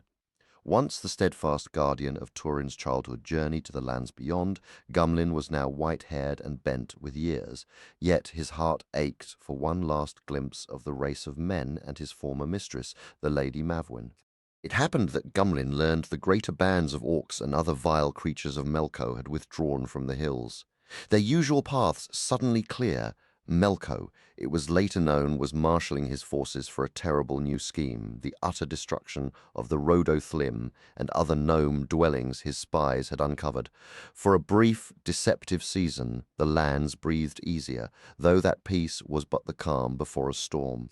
Seizing this chance, the old man knelt before Tynwylint and begged leave to return home, hoping to see Lady Mavwin once more before death took him to the halls of Mandos, if she had not already made that journey herself.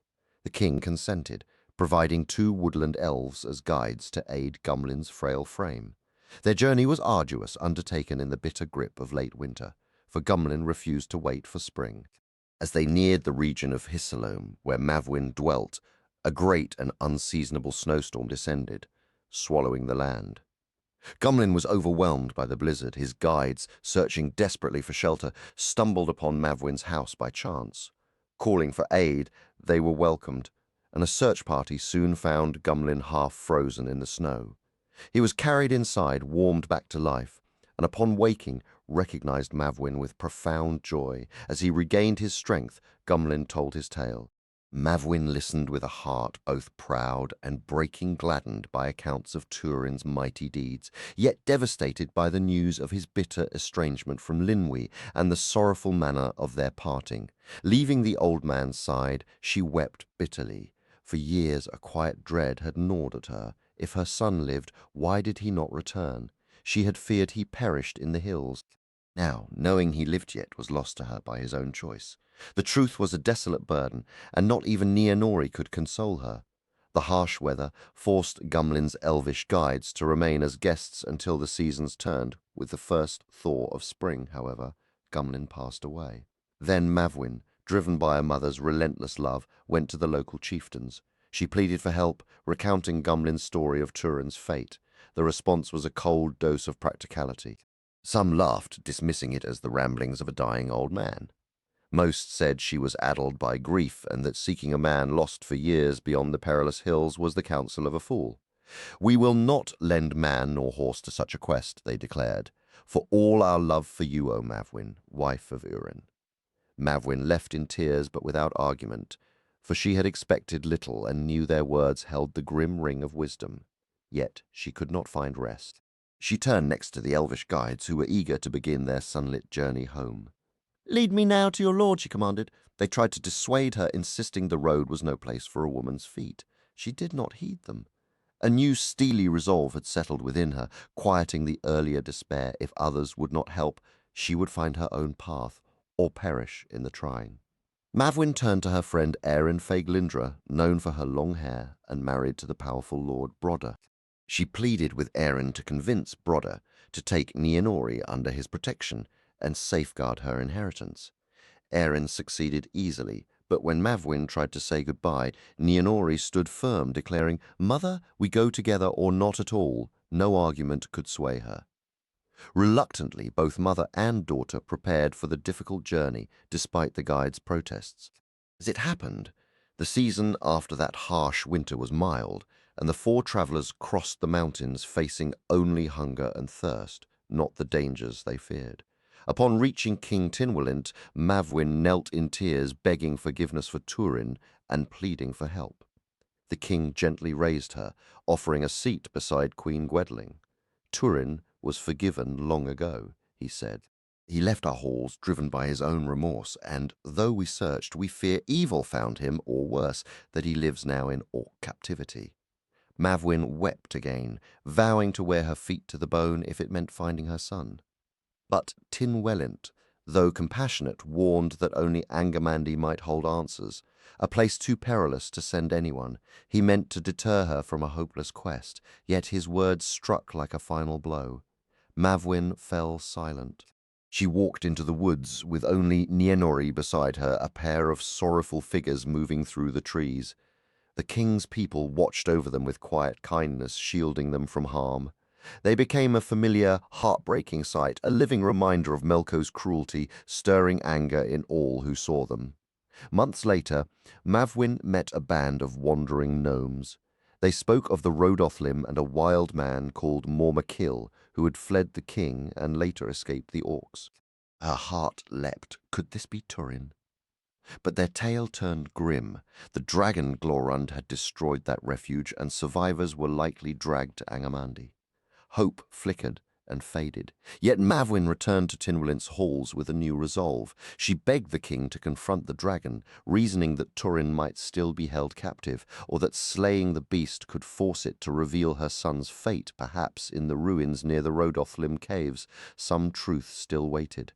Mavwin cared little for the vast treasure the dragon guarded, yet she spoke of it often to Tinwelint, echoing the tales the Noldoli had shared.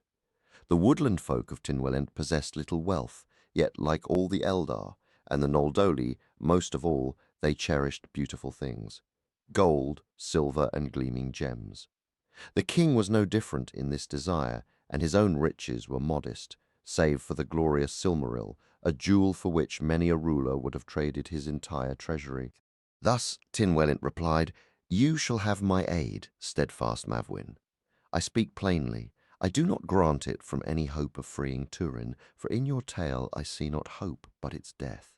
Yet it is true I have need and desire of treasure, and perhaps this venture may bring some to me. Half of any spoil shall be yours, Mavwin, in memory of Urin and Turin, or else you may keep it for your daughter Nienori."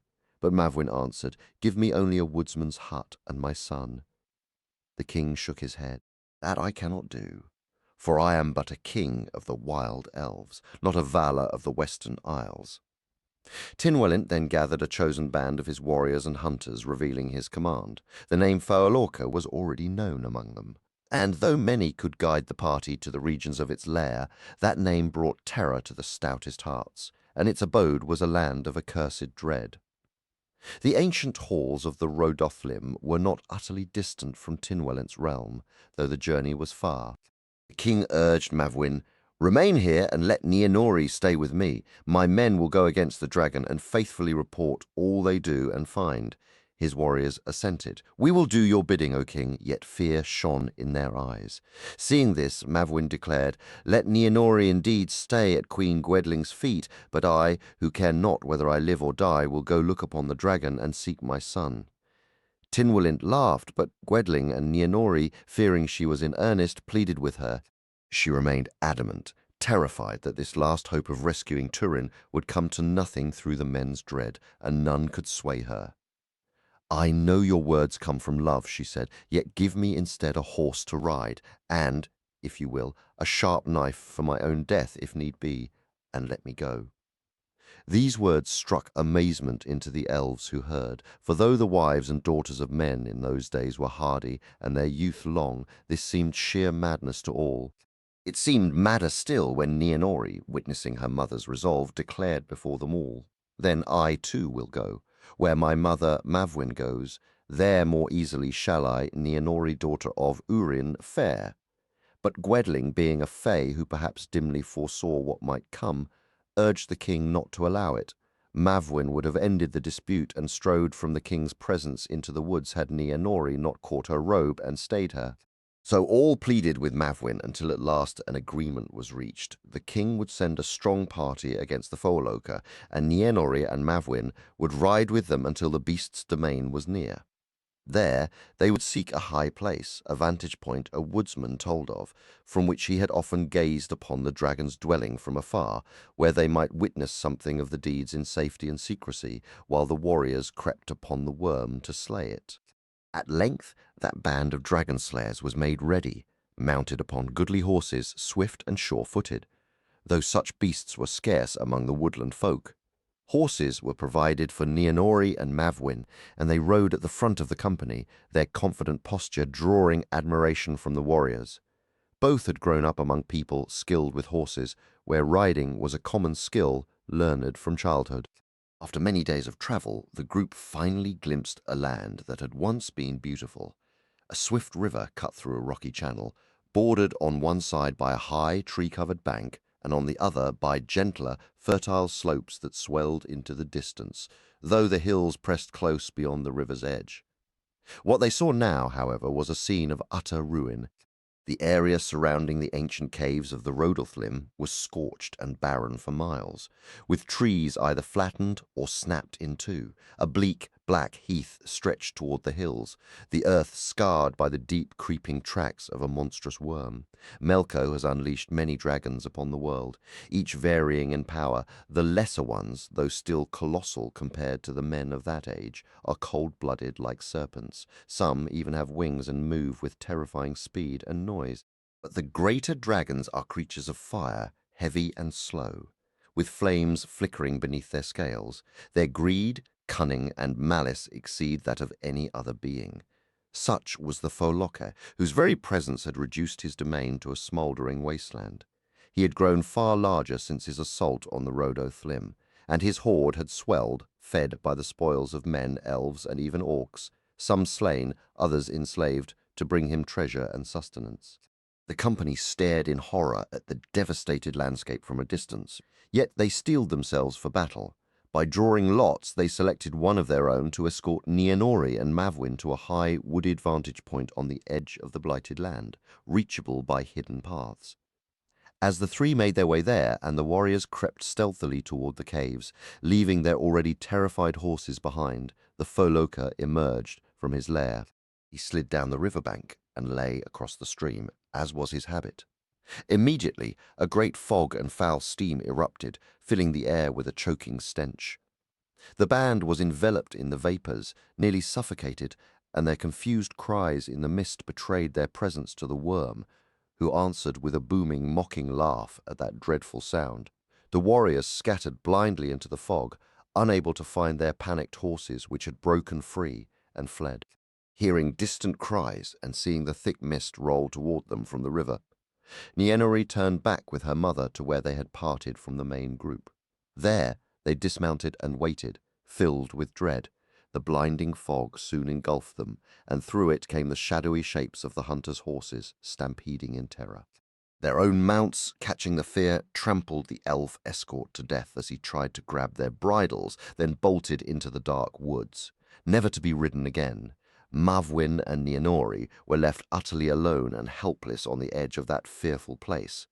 Their situation was desperate. For a long time they groped through the mist, disoriented and lost, never seeing any of their companions again. Only faint, fearful voices seemed to pass in the distance before fading into silence. Clinging together, weary and stumbling forward without direction, they suddenly noticed a thin gleam of sunlight above. Hope flickered within them as the mists began to lift. The air cleared, and they found themselves standing not far from the riverbank. Even now, the air still seemed to shimmer with heat, and there lay the great dragon, his eyes fixed upon them.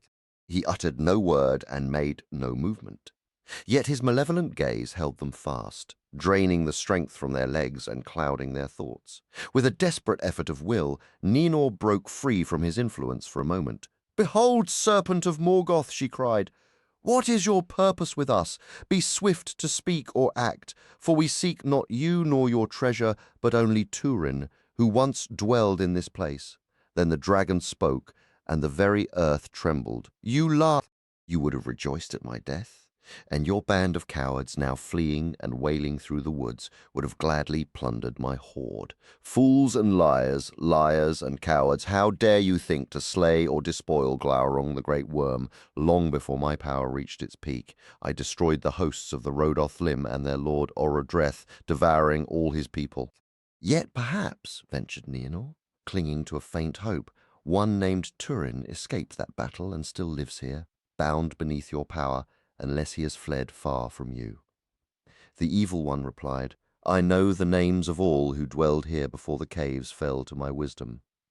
I tell you now, no one who called himself Turin left this place alive."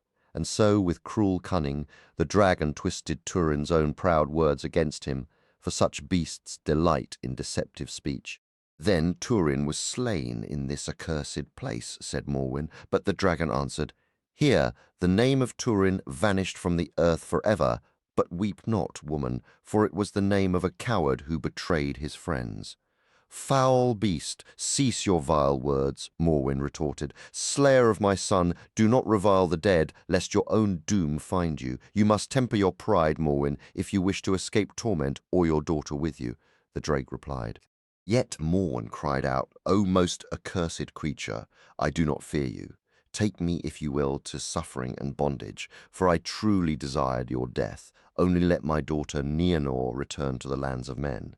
She came here against her will, knowing nothing of our journey's aim. Do not seek to deceive me, woman," the evil one sneered. "I would sooner keep your daughter and slay you, or send you back to your hovels, but I have need of neither of you." With those words he opened wide his terrible eyes, and a light shone from them. Morwen and Nienor quailed beneath that gaze. A swoon fell upon their minds, and it seemed they wandered in endless tunnels of darkness, each alone, calling out only to be answered by hollow echoes, with no glimmer of light to guide them. When the blackness at last lifted from Nianor's mind, after a span of time she could not recall, the river and the dragon's blighted lands were gone. She found herself in deep woodlands at dusk, as if waking from nightmares whose details she could not grasp, though a heavy dread lingered behind her thoughts, dimming all memory of the past. For a long while she wandered lost through the trees. Perhaps the dragon's spell alone sustained her life, for she suffered bitter hunger and thirst. By fortune it was summer, yet her garments grew torn, her feet bare and weary. She wept often, walking without direction or purpose. On a certain day, in a clearing in the woods, she glimpsed what seemed to be a camp of men, driven by hunger. She crept closer to observe them and saw they were creatures of squat, ugly stature with vicious faces. Their voices and laughter rang like the clash of stone and metal. Armed with curved swords and bows of horn, they filled her with a deep, instinctive fear, though she did not know they were orcs, for never before had she laid eyes on such evil beings. She did not turn to flee, but was seen, and an arrow was loosed after her, striking a tree close by as she ran. Others, seeing a young and fair woman, gave chase with whoops and hideous cries. Nienori ran as fast as she could through the dense wood, but soon her strength failed, and capture with its dread of thraldom was near. Then came one crashing through the trees as if in answer to her desperate cries. His hair was wild and black, streaked with grey, his face pale and lined with the marks of deep sorrows. In his hand he held a great sword, its blade black save for the gleaming edge. He leapt upon the following orcs and hewed at them. Taken aback, they soon fled, though some shot arrows blindly into the trees, doing little harm. 5 were left slain. Then Ninori sat upon a stone, sobs shaking her from weariness and the slow easing of her fear, so that she could not speak. Her rescuer stood beside her a while, marvelling at her beauty and that she wandered so alone. At length he said, "O sweet maiden of the woods, where do you come from, and what is your name?" "These things I do not know," she said, "yet I think I have strayed far from my home and my people, and many evil things have befallen me on the way, of which only a cloud hangs upon my memory. I know not where I am from, or where I go," and she wept anew. But the man spoke, saying, "Then behold, I will call you Niniel, little one of tears." At that she raised her face to his, sweet though marred by weeping, and said with a look of wonder, "No, not Niniel, not Niniel yet." She could remember no more, and her face filled with distress, so that she cried, "Who are you, warrior of the woods? Why do you trouble me?" "I am called Turambar," he said, "and I have no home nor kindred, nor any past to dwell upon, but wander forever." At that name the maiden's wonder stirred again. "Now," said Turambar, "dry your tears, O Niniel, for you have found such safety as these woods can give. I am one of a small folk of the forest, and we have a fair dwelling in a clearing far from here. Today, as your fortune would have it, we were out hunting and harrying orcs as well, for we are hard pressed to keep those evil ones from our homes." Then Niniel, for so Turambar called her from then on, and she learned to accept it as her name, went with him to his comrades. They asked few questions, mounted their horses, and Turambar set Niniel before him. They rode as swiftly as they could from the danger of the orcs. The skirmish had taken place with half the day already gone, yet they had covered many miles before dismounting again in the early night. By sunset it had seemed to Niniel that the woods grew lighter and less gloomy, the air less heavy with evil than behind them. They made camp in a glade where the stars shone clear through gaps in the canopy. Niniel lay a little apart, given many fells to ward off the night chill, and there she slept more soundly than she had for many nights, the gentle breezes touching her face. Turambar told his companions of the meeting in the wood, and they wondered who she might be, and how she came to wander there as one under a spell of blind forgetfulness. The following day they continued their journey, and so they did for many days after, until at last, weary and longing for rest, they arrived at a forest stream around midday. They followed its course for a time until they found a spot shallow enough to cross, thanks to the rocks breaking the water's flow. To their right, however, the stream plunged in a mighty waterfall into a deep ravine. Turambar gestured toward it and said, "We are near home now, for this is the Silver Bowl Cascade." Yet Niniel, not understanding her own unease, felt a sudden dread and could not bring herself to admire the beauty of the foaming waters. Soon they reached an area where the trees grew more thinly, arriving at a broad grassy slope dotted only with occasional ancient oaks of great size. The clearing was wide and well established, with soft grass underfoot. A cluster of sturdy timber houses stood there, surrounded by cultivated fields and fruit trees. Turambar led Niniel to one particular dwelling adorned with rough-hewn carvings and surrounded by bright flowers. "Look," he told her, "this is my home. You may stay here if you wish, though I fear it is a lonely place. There are other homes among our people where women and maidens live. You might find greater comfort there." And so it was that Nienori came to live with the wood rangers, and after a time she joined the household of Bethos. a hardy man who had fought as a youth. In the battle of unnumbered tears he had escaped that tragedy, though his wife, a fair Noldo maiden, as the stories tell, had not been so fortunate. His sons and daughters were all handsome, save for his eldest, Tamar Lamefoot. As the days passed, Turambar's affection for Niniel grew deep, and all the folk loved her in turn for her grace and gentle spirit.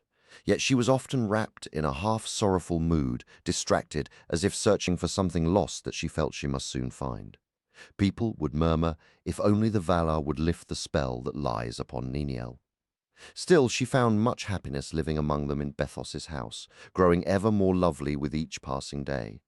Even Tamar Lamefoot, who was generally overlooked, loved her, though his feelings were unreturned for Turambar. Life began to hold joy again. The sharp pains of the past softened and grew distant, replaced by a new, tender love in his heart. He started to imagine leaving his old fate behind forever, building a life in these woodland homes, raising a family and watching children play. Gazing at Niniel, he longed to marry her. He often pressed his suit, yet, though she felt a deep love for him, feeling anxious when he was away and content when he was near, she hesitated, giving neither a yes nor no, unable to explain even to herself why she held back. It was the custom of these people to follow a chief chosen from among their strongest men. He held the role until he willingly stepped down due to age or illness, or until he was slain. At that time, Bethos was their chief, but not long after, despite his years, he still rode out on patrol. He was killed by ill fortune during a skirmish. The community needed to choose a new leader. In the end, they named Turambar. His lineage as the son of Uririn was respected among these steadfast rebels against Melko, and besides, through his far wanderings and his dealings with the Elves, he had become a man of great strength, deed, and wisdom beyond his years. Seeing their new chief's love for Niniel and believing it was returned, the men began to say they would gladly see their lord wed, and that delaying served no good purpose. When this talk reached Niniel's ears, she finally consented to become Turambar's wife, and all were gladdened by the news. A lavish feast was held, filled with music and laughter, and Niniel became the lady of the forest rangers, making her home with Turambar thereafter. Their joy was profound, though a cold shadow of foreboding would sometimes settle upon Niniel's spirit. Turambar, however, lived in contentment, thinking to himself, "It was right that I took the name Turambar for sea. I have conquered the shadow of doom that once entangled me." He set his past aside and spoke little to Niniel of days gone by, except of his parents and the sister he never knew. Yet even these memories troubled her, and he could not understand why. Of his flight from King Tinwellin's halls, the slaying of Beleg, or his journey back to Hithlum. He never uttered a word, and the memory of Fall of Rin was sealed away in the depths of his heart. Nearly forgotten, Ninel, for her part, could tell him nothing of her own earlier life. If he asked, distress would cloud her face as if he had stirred the waters of a dark dream, and though this pained him at times, it did not weigh heavily on his mind. So the days passed, and Turambar and Niniel lived in peace. Yet Tamar Lamefoot wandered the woods alone, believing the world a cruel and bitter place, for he loved Niniel deeply and could not silence that love. Meanwhile, the dragon Foloke grew powerful. With many bands of Noldor and orcs under his command, he sought to spread his dominion far and wide. Indeed, in those days, many such creatures of Melko acted in kind, establishing their own petty kingdoms of terror beneath their dark lord's mantle. The forces of Glorund the Drake harried the people of Tinwelint sorely, and at last some of his marauders drew near to the very woods and glades beloved by Turambar and his folk.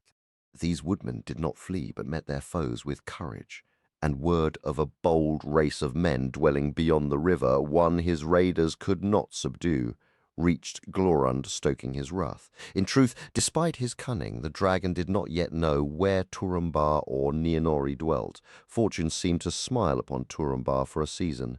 His people thrived and grew prosperous, many escaping even from the farthest reaches of Hithlum to join him.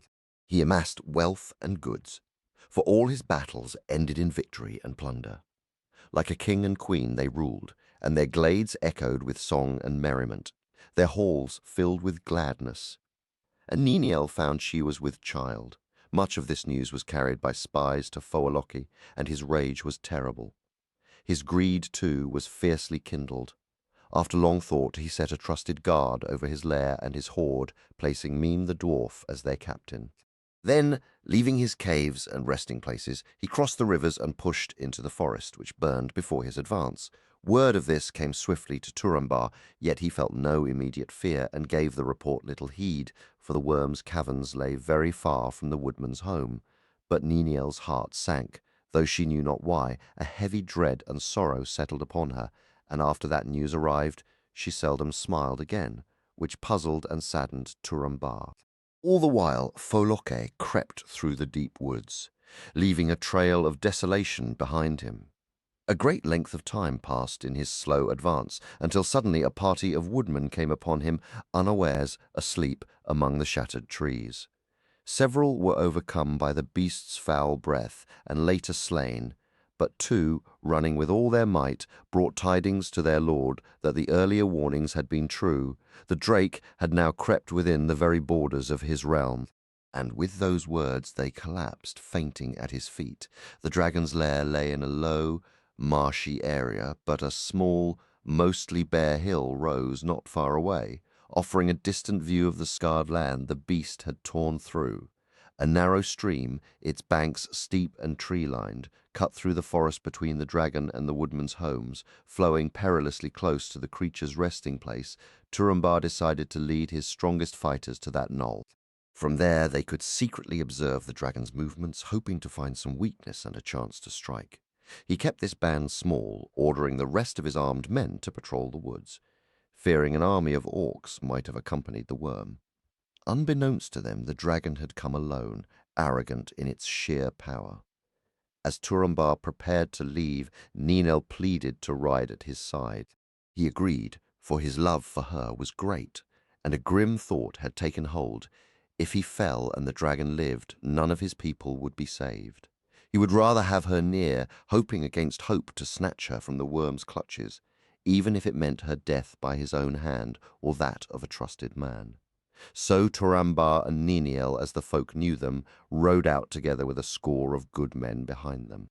The journey to the wooded hill took a day, and despite Turambar's strict orders, a large crowd of his people, men, women, and even children, began to follow at a distance. A strange, dreadful curiosity drew them. Some hoped to witness a great battle, others simply moved with the crowd, none imagining the horror they would ultimately see. At first, riding beside Turambar, Niniel felt a lightness she had not known in a long time, and her presence briefly lifted the men's heavy hearts. But as they neared the foot of the knoll, a deep gloom settled over them all, and her spirit failed. The place itself was hauntingly beautiful here. The same stream that wound past the dragon's lair rushed down from the distant hills, cold and swift, before plunging over a high waterfall where smooth grey rock emerged from the grass. This was the head of the cascade. The woodmen called the Silver Bowl, a spot Turambar and Niniel had passed once before, long ago, on their journey home after her rescue. The fall was tremendous, its waters crashing with a loud musical roar into a deep rocky basin worn smooth below, where spray glittered in sunbeams piercing the overhanging trees. An open glade surrounded the fall's head, a green sward rich with flowers, a place beloved by all. Here Niniel suddenly broke into tears, clinging to Turambar and begging him not to tempt fate. She implored him to flee with her and their people, to lead them all to some distant safe land. He looked at her and said, "No, my Niniel, you and I will not die today nor tomorrow by the dragon's evil or any enemy's sword." He spoke with a confidence he did not truly feel, ignorant of the cruel twist his own words would take. Hearing him, Niniel stifled her sobs and grew very quiet. After a brief rest in that fair, sorrowful place, the warriors began their climb up the hill, and Niniel went with them, her earlier hope, now a cold, silent dread. From the hilltop they could see a distant stretch of land where the trees lay shattered, the ground scarred and burned, the earth blackened, close to the line of untouched forest, not far from the edge of the deep river gorge. A thin, dark smoke rose into the air. The men murmured, "There lies the dragon." Many plans were debated on that high ground. Fear held them back, fear of facing the beast by day or night, whether it slept or woke. Seeing their hesitation, Turambar offered a strategy, and they agreed to follow it. "You speak wisely, hunters of the woods," he said. "A dragon of Melko cannot be taken unawares. Look at the wasteland he has made. The earth is beaten flat, leaving no cover for a stealthy approach, so let those with courage come with me. We will descend the rocks to the base of the waterfall and follow the stream's path. Perhaps we can draw near enough. Then we must climb, if we can, beneath the near bank and wait. I doubt the great worm will linger much longer before moving toward our homes. He must either cross this deep stream or take a long detour, for he has grown too large to crawl along its bed. I do not believe he will turn aside. To him, this is but a ditch, a narrow rut of trickling water. Yet, if he proves me wrong and does not come this way, a few of you must find the heart to lure him warily back across the stream. Then we, hidden below, can strike at his belly, for the armor of these vile worms is weakest there." Only 6 men stepped forward readily to join Turambar. He looked at them and said he had expected more than 6 brave souls among his people, but after that he refused to let any others come, stating that the 6 would fare better without the burden of the fearful. Turambar then bid farewell to Ninil. They kissed on the hilltop in the late afternoon light, and Ninil's heart hardened like stone with grief. The whole company descended to the head of Silver Bowl, where she watched her husband and his 6 companions climb down into the waterfall's chasm.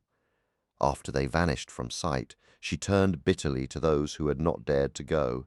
Ashamed, they did not answer, but crept back to the hilltop to gaze toward the dragon's lair. Ninil sat alone by the water, staring ahead, not weeping but consumed by anguish. Only Tamar remained with her. He had followed the group unbidden, having loved her since she first lived in Bethos's halls, once hoping to win her before Turambar did. Tamar had been lame since childhood, yet he was both wise and kind, though little valued among a folk who saw strength as safety and valor as a man's greatest pride. He carried a sword now, and many had mocked him for it, but he took comfort in the chance to guard Ninil, even if she did not notice him. Meanwhile, Turambar reached the chosen spot after a grueling journey through the rocky stream bed. With his men, he struggled up the steep side of the ravine. They found shelter just below the rim among some overhanging trees. Not far off, they could hear the beast's heavy breathing, and some of his companions trembled with fear. Darkness fell, and they clung there through the night. A strange, flickering light came from where the dragon rested, accompanied by dreadful noises and a trembling of the ground whenever he stirred. At dawn, Turambar saw that only 3 companions remained. He cursed the others for their cowardice, and no tale tells where those faithless ones fled. Everything unfolded exactly as Turambar had foreseen. The great dragon, stirring from its lair, moved with a dreadful purpose toward the edge of the chasm. It did not turn aside, but instead sought to bridge the gap with its monstrous body, intent on reaching the homes of the woodfolk. The terror of its approach was immense. The very earth trembled, and the 3 men with Turambar feared the trees supporting them would tear free from the bank and plunge into the rocky stream below. The dragon's foul breath withered the leaves of nearby trees, though the shelter of the steep bank spared the hidden men from the worst of its heat. Finally, the beast reached the chasm's edge. The sight of its vile head and dripping jaws was a horror to behold. It did not cross at the narrow point Turambar had chosen for his ambush, but instead began to heave its bulk across the ravine a little downstream. Slipping from their perches, Turambar and his companions scrambled down to the streambed. Coming directly beneath the worm's belly, the heat was unbearable, the stench so vile that his men were seized by a paralyzing fear and dared not climb back up. In a flash of anger, Turambar almost turned his sword upon them, but they fled into the shadows, leaving him alone. So it was that Turambar, by his own strength, scaled the bank until he was close beneath the dragon's scaled underside. The heat and stench made him reel, and he clung to a sturdy bush for support. He waited, his muscles coiled, until a vital and unguarded spot of the beast's underbelly was within reach. Then, with a mighty heave, he raised Gurtholfin, his black sword of the Rodathlim, and drove it upward with all his might. The enchanted blade sank into the dragon's vitals to the very hilt. A deafening yell of death pain tore through the woods, chilling all who heard it. The dragon writhed in horrific agony, its colossal coils smashing the trees around it. It had nearly crossed the chasm when Gert Holfin found its mark, and now it thrashed upon the far bank, laying waste to everything nearby with its lashing tail and terrible bellows. To those waiting afar, this cacophony sounded like a furious battle between Tuor and his 7 companions, and they held little hope of any returning alive. Nirliel's heart turned to ice within her at the sounds. Meanwhile, the 3 cowards who had watched from a distance now fled in terror back toward the waterfall. Tuor himself clung near the lip of the chasm, pale and trembling, utterly spent at long last. The noises of horror ceased, replaced by a great rising steam as Glorund lay dying. With a stubborn courage, Tuor crept from his hiding. In the dragon's death throes, his beloved sword had been torn from his grasp, and he cherished Gurtholfin above all things, for its bite was fatal to any living creature. He saw the dragon stretched out stiff upon its side, Gurtholfin still protruding from its belly, though the beast yet drew ragged breath. Tuor crept forward, placed his foot upon the scaled hide, and with great effort wrenched his sword free. In the triumph of the moment he cried out, "We meet again, Glorund! It is I, Tuor, whom you once called brave." But as he spoke, a spout of the dragon's evil blood gushed from the wound, splashing his hand. The blood burned like acid, withering the flesh instantly, and he cried out in sudden searing pain. The Folocker opened its dread eyes one last time, fixing its gaze upon him. Tuor fell into a swoon beside the dead drake, his sword pinned beneath him. The day wore on with no word reaching the hilltop, and Niel could no longer endure her torment. She rose to leave the glade above the waterfall, and when Tamar Lamefoot asked what she intended, she replied, "I will seek my lord and lie in death beside him, for I believe he is gone." He tried to dissuade her, but it was useless. As evening descended, the fair lady slipped into the woods, insisting Tamar not follow. Yet when he did, she fled desperately through the trees, her clothes snagging and her face scratched by the thorny undergrowth. Tamar, hindered by his lameness, could not keep pace. Night settled over the silent forest, and a deep dread for Niniel seized Tamar. He cursed his own weakness, his heart turning bitter, but he pressed on as swiftly as he could. Losing sight of her, he directed his path toward the part of the forest, near the ravine where the dragon's final battle had been fought, a place visible from the hill. When the moon rose bright in the late night, Tamar, who often wandered far from the woodmen's homes, knew these lands well. He finally reached the edge of the desolation the dragon had wrought in its agony. The moonlight was stark and clear, and hiding among the bushes at the fringe. Tamar witnessed all that unfolded. Niniel had arrived not long before him. Driven by love, she ran without fear into the open and found Tuor lying in a swoon, his withered hand upon his sword. She paid no heed to the huge slain beast beside him. Falling to her knees, she wept over Tuor, kissed his face, and applied salve to his hand from a small box she had carried since their departure, anticipating injuries before their return. But Tuor did not wake at her touch. In despair, she cried out, "O Tuor, my lord, awake, the serpent of wrath is dead, and I am here alone." At her words the drake stirred one last time, turning its malevolent gaze upon her before closing its eyes forever. It said, "O Nienori, daughter of Mavwin, I give you joy that you have found your brother at last. The search has been weary, and now he has become a mighty fellow, a stabber of his foes from the shadows."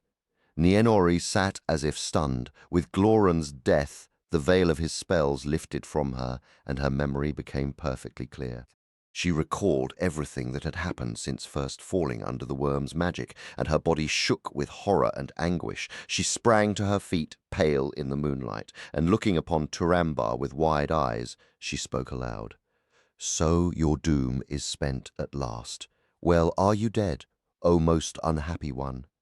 Then, distraught with woe, she suddenly fled from that place, wandering wildly as if mad, wherever her feet might lead. Tamar, his heart numb with grief and pity, followed as best he could, giving little thought to Tuor, for wrath at Nienori's fate consumed him. The stream and its deep chasm lay across her path, but by chance she turned aside before reaching the banks and followed its winding course through stony, thorny places until she arrived again at the glade at the head of the great roaring waterfall. It was empty as the first grey light of a new day filtered through the trees. There she halted and standing spoke as if to herself, "O waters of the forest, where do you go? Will you take Nienori, daughter of Urin, child of woe, O white foams, would that you might wash me clean, but deep, deep must be the waters to cleanse my memory of this nameless curse. O bear me hence far, far away to the waters of the unremembering sea." The forest waters whispered their endless journey, and she asked them, "Where do you go?" Then, in a sudden silence, she threw herself over the edge of the falls, her life ending in the churning foam below. Just then the sun broke through the trees, its light falling upon the rushing water, which roared on, indifferent to the death of Nienori. Tamar witnessed it all, and to him the new dawn seemed only darkness. He turned away and climbed to the hilltop, where a crowd had already gathered. Among them were the three who had last abandoned Turambar, and they were crafting a tale for the people. But Tamar arrived and stood suddenly before them, his face so terrible that a whisper spread, "He is dead." Others asked, "Then what has befallen little Niel?" Tamar cried out, "Hear me, my people, and tell me if there is a fate as cruel as the one I now reveal, or a sorrow so heavy. The dragon is dead, but at his side lies Turambar also, he who was first called Turin, son of Urin. And that is well, aye, very well." The folk murmured, bewildered by his words, and some thought him mad. But Tamar continued, "For know this, O people, Niniel the fair, beloved by all, and whom I love dearer than my own heart, is dead. The waters roar above her, for she leaped over the falls of Silver Bowl, wishing never again to see the light of day. Now all that evil spell is ended, now the doom of Urin's folk is terribly fulfilled. She whom you called Niniel was Nienori, daughter of Urin. This she knew before she died, and this she told to the wild woods. Their echo came to me. At these words the hearts of all who stood there broke with sorrow and dread. Yet none dared go to the place of that fair lady's anguish, for a sad spirit lingers there still, and none tread upon its grass. A deep remorse pierced the hearts of the three cowards, and they crept from the throng to seek their lord's body. They found him stirring and alive, for when the dragon died, the swoon had left him. He had slept a deep, weary sleep, and was now awakening in pain. As they stood by, he spoke and said, "Niniel." At that word they hid their faces in pity and horror, unable to look upon him. Afterward they roused him, and he was greatly pleased with his victory. Yet suddenly, noticing his bandaged hand, he said, "Look, someone has skillfully tended my wound. Who do you think it was?" They did not answer, for they guessed Turambar was then borne weary and hurt back among his people. One ran ahead and cried that their lord lived, but the people did not know if they should be glad. As he came among them, many turned their faces away to hide their confusion and tears, and none dared speak. But Turambar said to those nearby, "Where is Niniel, my Niniel? I thought to find her here in gladness, but if she has returned to my halls instead, then it is well." Those who heard could no longer hold back their weeping. Turambar rose, crying, "What new ill is this? Speak, speak, my people, and do not torment me." One said, "Niniel, alas, is dead, my lord." Turambar cried out bitterly against the Valar and his woeful fate. At last another said, "Aye, she is dead, for she fell into the depths of Silver Bowl." But Tamar, standing nearby, muttered, "No, she cast herself there." Then Turambar, catching those words, seized him by the arm and cried, "Speak, you clubfoot, speak, say what your foul speech means, or you shall lose your tongue." His misery was a terrible sight to behold. Tamar's heart was a storm of anguish, tormented by the terrible sights he had witnessed and the long, hopeless yearning he held for Niniel. A sudden fury toward Turambar ignited within him, and he pulled away from the man's grasp. "You discovered a maiden in the wilderness," he declared, "and gave her a mocking name, Niniel, the little one of tears. That was a cruel jest, Turambar. Now see what it has wrought." She has flung herself away, blind with horror and grief, never wishing to lay eyes on you again. In death she named herself Nianori, daughter of Urin, a true child of sorrow. Not all the waters of the silver bowl, falling endlessly into the depths, could ever hold the full measure of tears wept for Niniel. With a roar, Turambar seized Tamar by the throat and shook him violently. "You lie, you wretched son of Bethos!" He thundered, gasping for air. Tamar choked out, "No, you accursed man." So spoke Glorund the dragon, and Niniel heard him and knew it for the truth. Turambar's reply was cold and final. "Then go and keep company with your Glorund in the halls of Mandos," he said, and he slew Tamar before the assembled people. He then fled like a madman, shouting, he lies into the trees, yet in the deepest chamber of his heart, now free of blindness and deceitful dreams, he knew the awful truth. His fate was utterly spent. He left the folk behind, driving heedless through the forest, calling Niniel's name until the woods echoed dismally with the sound. His path wound by strange, circuitous ways, leading him inevitably to the glade of the silver bowl. None dared to follow. The afternoon sun shone there, yet all the trees were sere and withered, though it was still the height of summer. A noise like a dying autumn rustled in the leaves. Every flower and blade of grass was parched, and the voice of the falling water was sadder than tears for the death of the white maiden, Nianori, daughter of Urin, who had been lost there. There, at last, Turambar stood spent. He drew his sword and spoke to it. "Hail, Gurtholfin, wand of death. You are the bane of all men, ever eager to drink their lives, knowing no lord or loyalty save the strong hand that wields you. You are all I have left. Slay me, therefore, and be swift. Life is a curse. All my days are foul and creeping. All my deeds are vile, and everything I loved is dead." And Gurtholfin seemed to answer, "That I will gladly do, for blood is blood, and perhaps yours is no less sweet than many you have given me before." Then Turambar cast himself upon the sword's point, and the dark blade took his life. Later, some came timidly and bore his body away. They laid him in a place nearby and raised a great mound over him. They then drew a large rock with a smooth face to the site and carved upon it strange signs knowledge. Turambar himself had taught them in earlier days, brought from the caves of the Rodoth Lim. The writing said, "Turambar, slayer of Glorund the Worm, who also was Turin Mormakil, son of Urin of the Woods." Beneath that was carved the single word Niniel, or Child of Tears. But she was not there, nor does any man know where the waters have laid her fair form. At this Eltus ceased his speaking. Suddenly all who listened wept. He said to them, "Yes, it is an unhappy tale. Sorrow has ever walked abroad among men, and does so still. But in those wild days very terrible things were both done and suffered. Seldom has Melko devised greater cruelty, and I know no story more pitiful." After a time, some questioned him concerning Mavwin and Orin and the events that followed.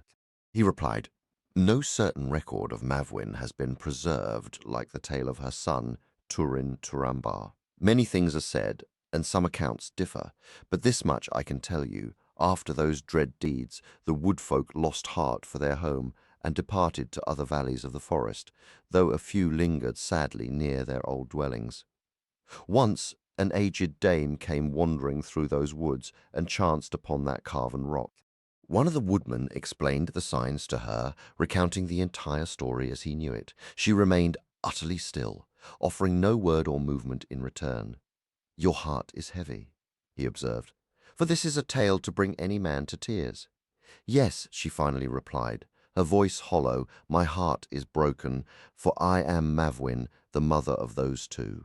The woodman understood then that this long story of grief had not yet reached its final chapter. Mavwin rose and fled into the forest, her cries of anguish echoing among the trees. For a long time after, she haunted that place so persistently that the woodman and his people abandoned it, never to return. To this day, none can say whether it was Mavwin herself who lingered there, or merely her sorrowful shade, too burdened by misery to find the path to Mandos. It is told that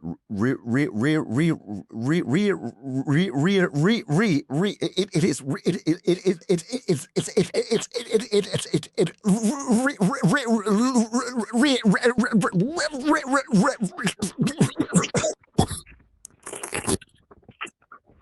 only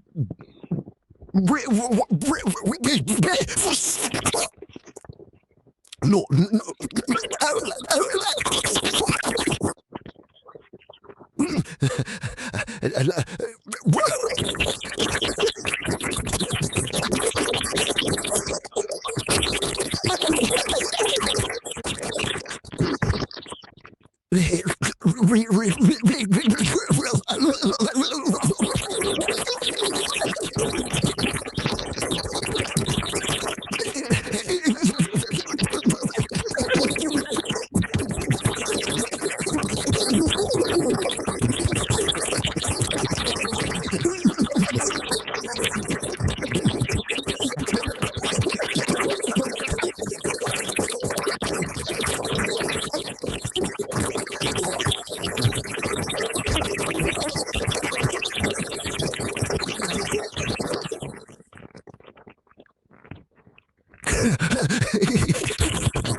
I truly cannot fathom, Melko said. Why any wise man still trusts in elvish friendship. It is folly enough to resist my power, but to triple that folly by expecting real aid from gnomes or fairies. Consider Urin had Tinwellant of the woodland shown a fraction of courage, my designs might have failed. Your daughter Nienori could be alive, and your wife Mavwin would weep tears of joy for a son restored. Go then, you fool. Return to gnaw on the bitter bread of charity in the halls of your so-called fair friends. Thus did Urien, bowed by years and sorrow, depart unchallenged from Melko's domains into the fairer lands beyond. Yet, as he travelled, Melko's words festered in his mind, a cunning tapestry of truth and lies that clouded his judgment and filled his spirit with a cold, seething bitterness. In this state he gathered to himself a band of wild elves, a fierce and lawless folk cast out by their kin to survive as they could in the harsh hills. In time, Urin led them to the caves of the Rodolflim. The orcs had fled after the death of the dragon Glorund, and only a single dweller remained, a misshapen old dwarf who sat upon the hoard, crooning dark spells and enchantments to himself. The terror of the drake had outlived the beast itself, keeping all others away until now. As the elves approached, the dwarf, whose name was Mim, stood before the cave entrance that was once Galweg's home. "What do you want with me, outlaws of the hills?" he cried. Urin answered, "We have come to take what is not yours." Mim replied, "O Urin, I never thought to see a lord of men leading such a rabble. Heed the words of Mim the fatherless. Leave this place, touch not this gold as you would not touch venomous flame. Glorund lay upon it for long years. The evil of Melko's worms is in it. It will bring no good to man or elf. Only I can ward it, I, Mim the dwarf, for I have bound it to myself with many a dark spell." Urin hesitated, but his men grew wrathful at the dwarf's defiance. He commanded them to seize the treasure. Mim stood aside and watched, his voice rising into a stream of terrible evil curses. At this, Urin struck him down, declaring, "We came only to reclaim what was never yours. Now, for your wicked words, we will take what is yours as well, even your life." Yet, as Mim lay dying, he spoke to Urin, "Now both elves and men shall regret this act because of the death of Mim the dwarf. Death will follow this gold for as long as it remains in the world, and every piece of it shall share the same doom as the whole." Urin shivered at the curse, but his companions only laughed. He then ordered his followers to carry the treasure to the halls of Tinwellant.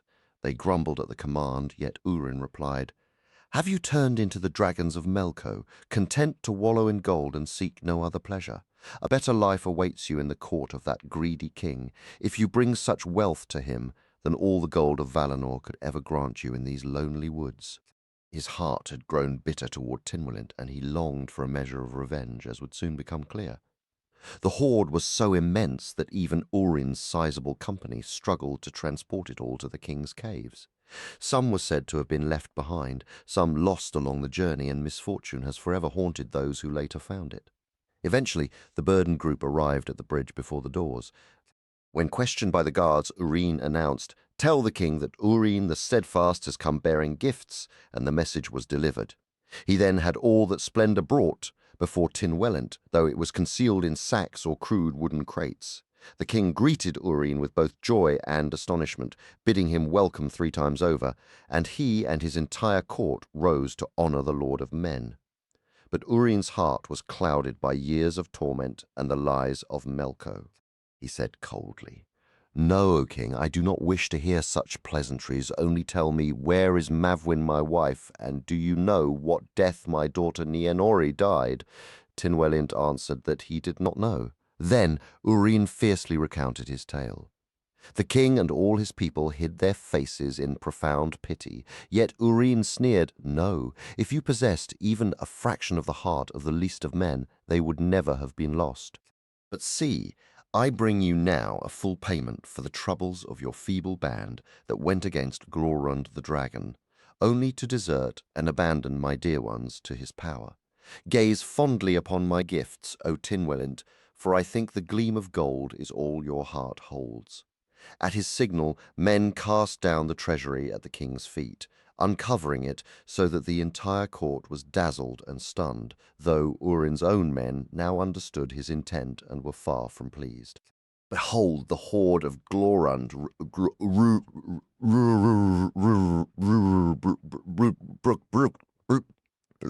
behold,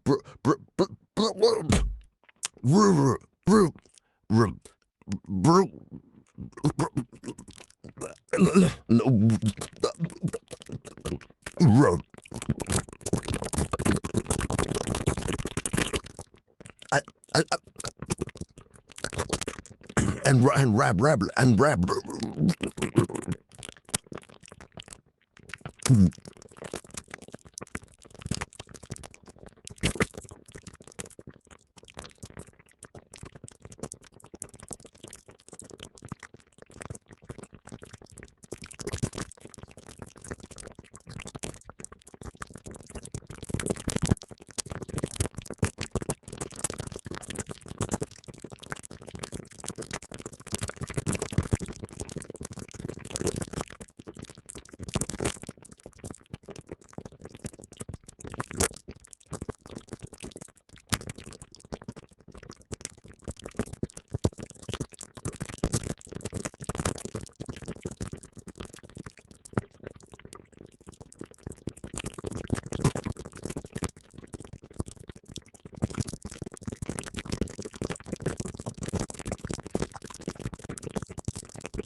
long did I foster your son and forgave him the wrongs he committed, and afterward I sheltered your wife, yielding against my own counsel to her desperate wishes. It is Melko who hates you, not I, yet what is this to me? And how dare you of the rough race of men presume to upbraid a king of the Eldalia? My life began in Pallasor countless years before the first of men ever awoke. Leave now, O Urin, for Melko has bewitched you, and take your riches with you. Still he refrained from slaying Urien or binding him with spells, remembering his past valor in the cause of the elves. Urien departed then, refusing to touch the gold again. Aged and broken, he reached his Eloma and died among men, his bitter words living on to breed estrangement between elves and men. Yet it is told that after his death his spirit wandered the woods in search of Mavwin, and for a long time the two haunted the forests near the falls of Silver Bowl, mourning their children. But the elves of Kor have recounted, and they know that at last Urien and Mavwin journeyed to Mandos, though neither Nienori nor their son Turin was there to meet them. Turambar had pursued Nienori down the shadowed trails to the very gates of Fui, yet the doors remained shut, and Vefantor offered no passage. But the pleas of Urien and Mavwin finally reached the ears of Manwë, and the Valar took pity on their tragic end. Therefore, Turin and Nienori were permitted to enter Fos Almir, the bath of living flame, just as Owendi and her companions had done in the elder days before the sun first climbed the sky. There, all their grief and guilt were cleansed away. They now reside among the blessed as radiant spirits, their brotherly and sisterly love a thing of luminous beauty. And it is said that Turambar will one day stand with Fionwe at the final cataclysmic battle where Melko and his worm-like servants will know and dread the blade of Mormakil. With these words Eltus concluded his tale, and no one present dared to ask for more. When Turin left the kingdom of Tinwelint, a full 12 years had passed since his departure from his mother's home. Nienori was born prior to that event, though the precise length of time remains unspecified. Following a mention of a great and terrible project afoot, the initial text read, "The story of which entereth not into this tale." It is unclear whether this indicates that the author, when first describing Melko's scheme, did not yet envision the ruin of the Rhodoth Lim. The reference to the king originally used the name Linwë, which appears to be an oversight, as noted earlier. Similarly, the phrase "that high place" was first written simply as a hill. A later pencil edition inserted the sentence. And even so was Turin's boast. This refers to Turin naming himself Turambar and declaring, "From this hour shall none name me Turin if I live." A lengthy passage, beginning with "for his lineage" and extending to approximately this point, is lightly crossed out. On the opposite manuscript page, a hasty scribble reads, "Make Turambar never tell new folk of his lineage, will bury the past. This avoids chance." As cert of Niniel hearing his lineage from any, a penciled question mark in the margin stands against a subsequent sentence. The phrase "and Niniel conceived" was also a later pencil addition. Similarly, "and the captain of these was Mim, the dwarf," was appended afterwards in pencil. The manuscript presents some ambiguities. The word tract might be read as track, and hurt could possibly be interpreted as burnt, though this is less likely. As it stands, one sentence seems to imply that the people believed the men were fighting among themselves, which raises the question of why they would think that. It is more probable the author accidentally omitted the end of the sentence, which likely concluded, "Betwixt the seven Turambar and his comrades and the dragon."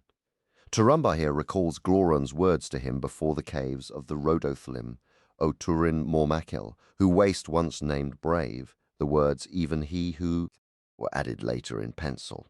The name Urin may also be read as Hurin. From this point to the end of Eltus's tale, the original text was struck through. The manuscript book then contains two brief, rejected narrative outlines.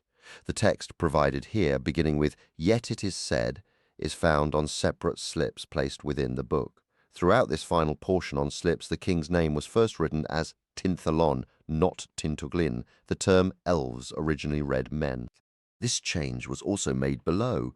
In "Now, therefore, when those elves approached, and a little later men was removed from his folk laughed, and Urin caused his followers to bear the gold." However, several other occurrences of men were retained, possibly through oversight, though men is frequently used to refer to elves in the tale of Tuor, as in Beleg and Flinding both stout men. The sentence beginning, "but none had come nigh," was a later pencil addition. Another sentence, starting, "then did Urin fiercely," was added later, replacing the original line. "Then said Urin, yet had you such a heart." A further sentence beginning, "What meanest thou?" replaces the original reading, "Begone, and take thy filth with thee." A list of name changes in the tale of Tuor includes Fithlug from earlier forms Fothlug and Fothlog. For Nianori, at its first occurrence, the author originally wrote Nianor, Nianor. He later struck out Nianor, removed the brackets around Nianor, and added I, resulting in Nianori. Subsequent occurrences show both Nianor and Nianori, but Nianor was later changed to Nianori throughout the earlier part of the tale, towards the end, and in the slip text conclusion the form reverts to Nianor. The name Tinwelint replaces Tinthelon in multiple instances, including within the concluding portion of the text. In this section of the commentary, the focus is on the early narrative of Tuor, with particular attention to the initial manuscript's details and their evolution. The commentator finds it useful to divide the lengthy tale into smaller segments for analysis. References are frequently made to the more extensive prose account found in the unfinished tales, often cited as Narn rather than the condensed version in the Silmarillion. The opening of the story prompts curiosity about the narrator, Eltus. He remains an enigmatic figure, seemingly a man living in Hisalome after Turambar's time, but before the Fall of Gondolin, who also walked the path of dreams. This leads to speculation. Could he be one of the early children of men who discovered the elven realms and chose to stay there indefinitely? The foundational elements of the story are remarkably consistent from this earliest version. Key points established here include Hurin's departure for the Battle of Unnumbered Tears at the behest of the Noldor, leaving his wife Mavwin, later Morwin, and young son Turin behind, the heroic last stand of Hurin's warriors, and his subsequent capture by Morgoth, the Dark Lord's motive for tormenting Hurin to uncover the hidden location of Turgon, along with the nature of the torture and the terrible curse laid upon the family, and the birth of Nianor following the great battle. The concept that men were confined to Hisalom, also called Hithlum or Dor Lomin, after the battle is present from these early writings. Later, this idea transformed into the specific imprisonment of the treacherous Easterlings in that region, with their harsh treatment of Hador's descendants becoming a crucial part of Turin's bleak childhood. Yet even in this initial tale, there is a clear sense that the strange men who dwelt nearby knew not the dignity of the Lady Mavwin. A slight geographical ambiguity exists regarding Urin's home.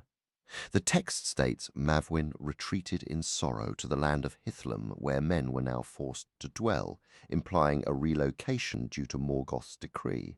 However, a hint of contradiction appears later when it is suggested she refused an invitation from King Tinwelint, partly because she was attached to the home Urin had established for her before the war.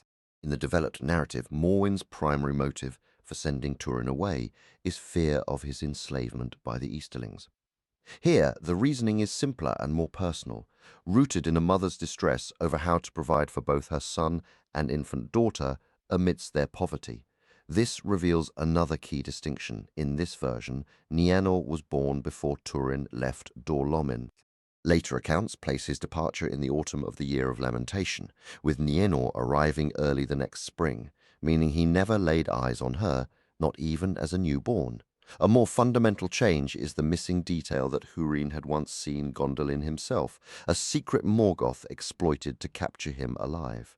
This layer was woven into the legend much later, after Gondolin's founding was placed long before the great battle. The early journey of Turin into the woods of Artenor kept the two aged companions who set out with him.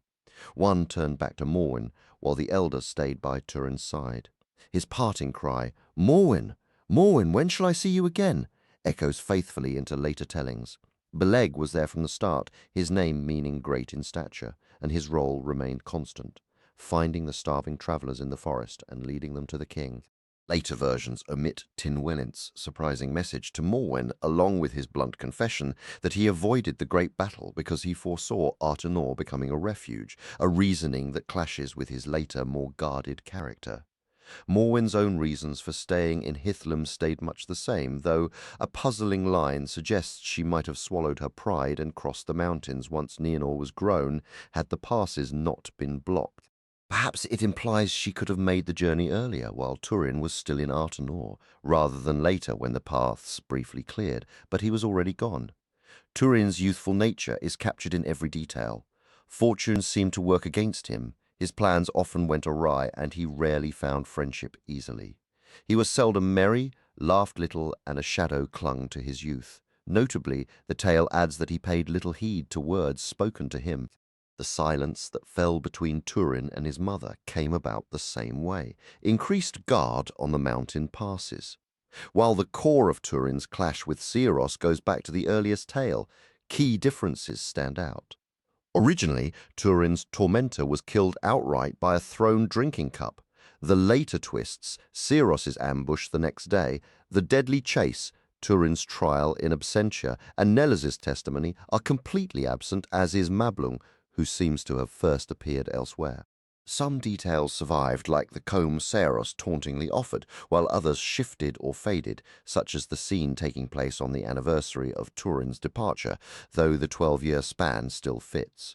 And of course the king was present in the hall, a stark contrast to later accounts. The insult that drove Turin to a killing fury always centered on his mother, and the tale never wavered. Turin entered the hall dishevelled and dressed in rough garb, only to be scorned for it by his foe. While less fleshed out, Orgoth shares much with Seiros. He enjoyed the king's favour, was arrogant and envied Turin. In later tellings he was a Nandorin elf, but here he is, an Ilkorin with some gnomish ancestry. Some unique aspect of his lineage likely became part of the enduring tradition. In this early account, he is plainly a vain fool, lacking the deep-seated hatred for Turin later ascribed to him. Though the narrative is far simpler, the crucial fact of Turin's ignorance regarding his pardon was there from the beginning. This version offers an explanation, absent later, for why Turin did not return to Hithlum after leaving Artenor. The land was too perilously besieged, and he believed a lone man could not hope to cross the mountains of shadow at that time. Turin's skill in battling orcs during his stay in Artenor is given far greater, almost singular importance here. It's said he held the wrath of Melko at bay for many years. This is especially notable since Beleg, his steadfast companion in later versions, is not mentioned at this stage. In this passage, the queen's power to defend the kingdom also seems less formidable than it would later become. The part of the saga following Turin's time in Artenor, or Doriath, underwent significant expansion later, with my father never quite reaching a final form for Turin among the outlaws. The old version moves the plot along swiftly. Beleg joins Turin's band, and the band's destruction and Turin's capture by orcs follow almost immediately. There's no talk of outlaws, only wild spirits. No lengthy search by Beleg. No capture or mistreatment of Beleg by the band, and no betrayal by a traitor, a role eventually filled by Mime the dwarf. Beleg notably wasn't originally Turin's companion before the slaying of Orgoth. They only unite after Turin's self-exile. Beleg is called a Noldo here. And if we take that single reference at face value, and why wouldn't we, given there were Noldoli in Artenor, then Beleg was first conceived as an elf of Kor. He isn't yet marked as a legendary archer. His name Cuthalion Strongbow and his great bow Belthronding don't appear.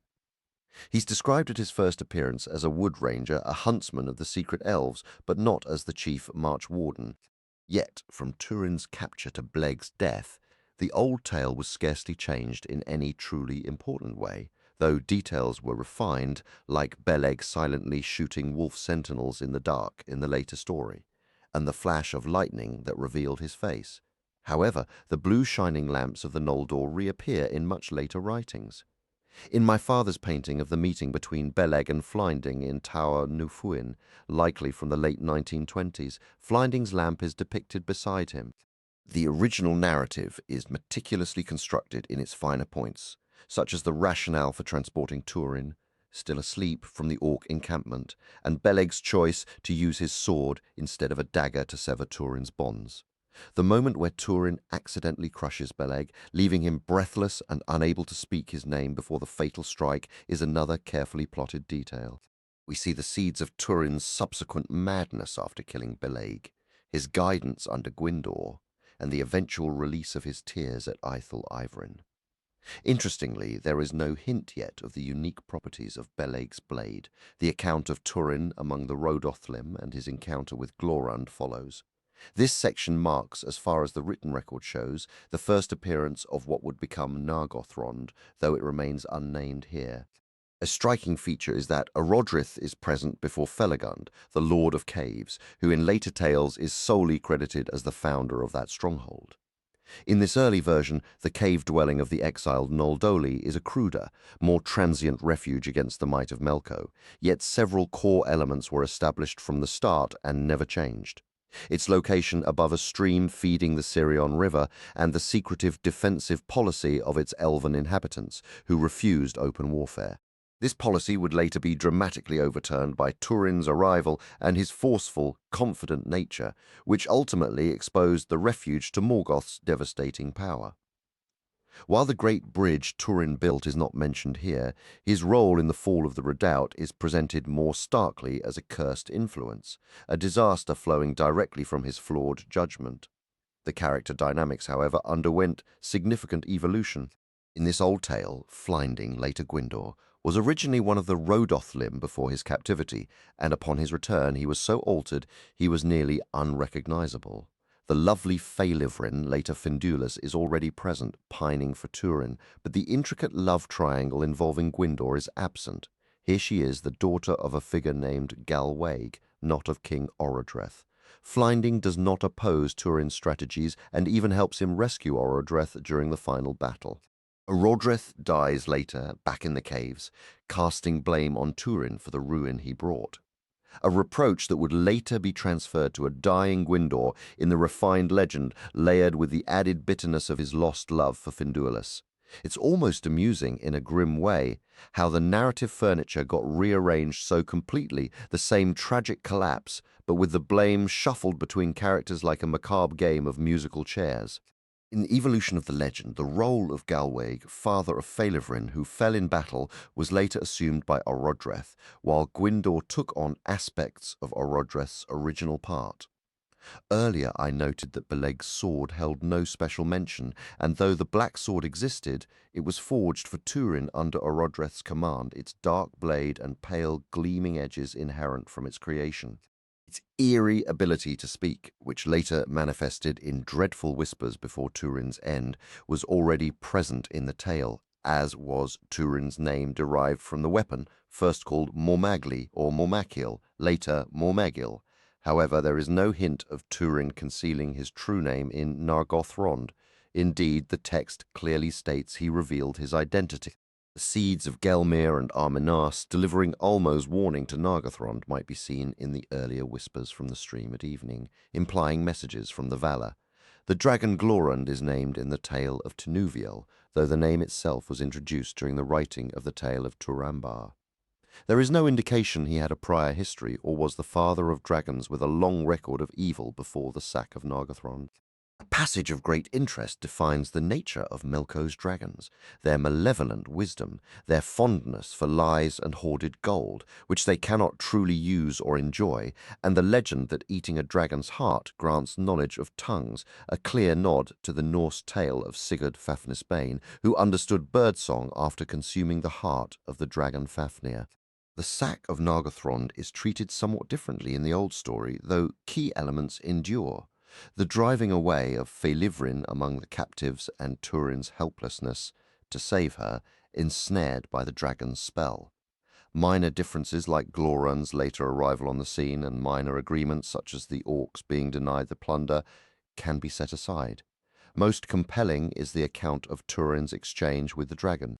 Here, the entire question of whether Turin can escape his doom is raised, and it is telling that he takes the name Turambar at this moment, whereas in the later legend he assumes it upon joining the woodmen in Brethil, with less emphasis. The old version is far less potent and concise, the dragon's words less cunning and deceptively smooth.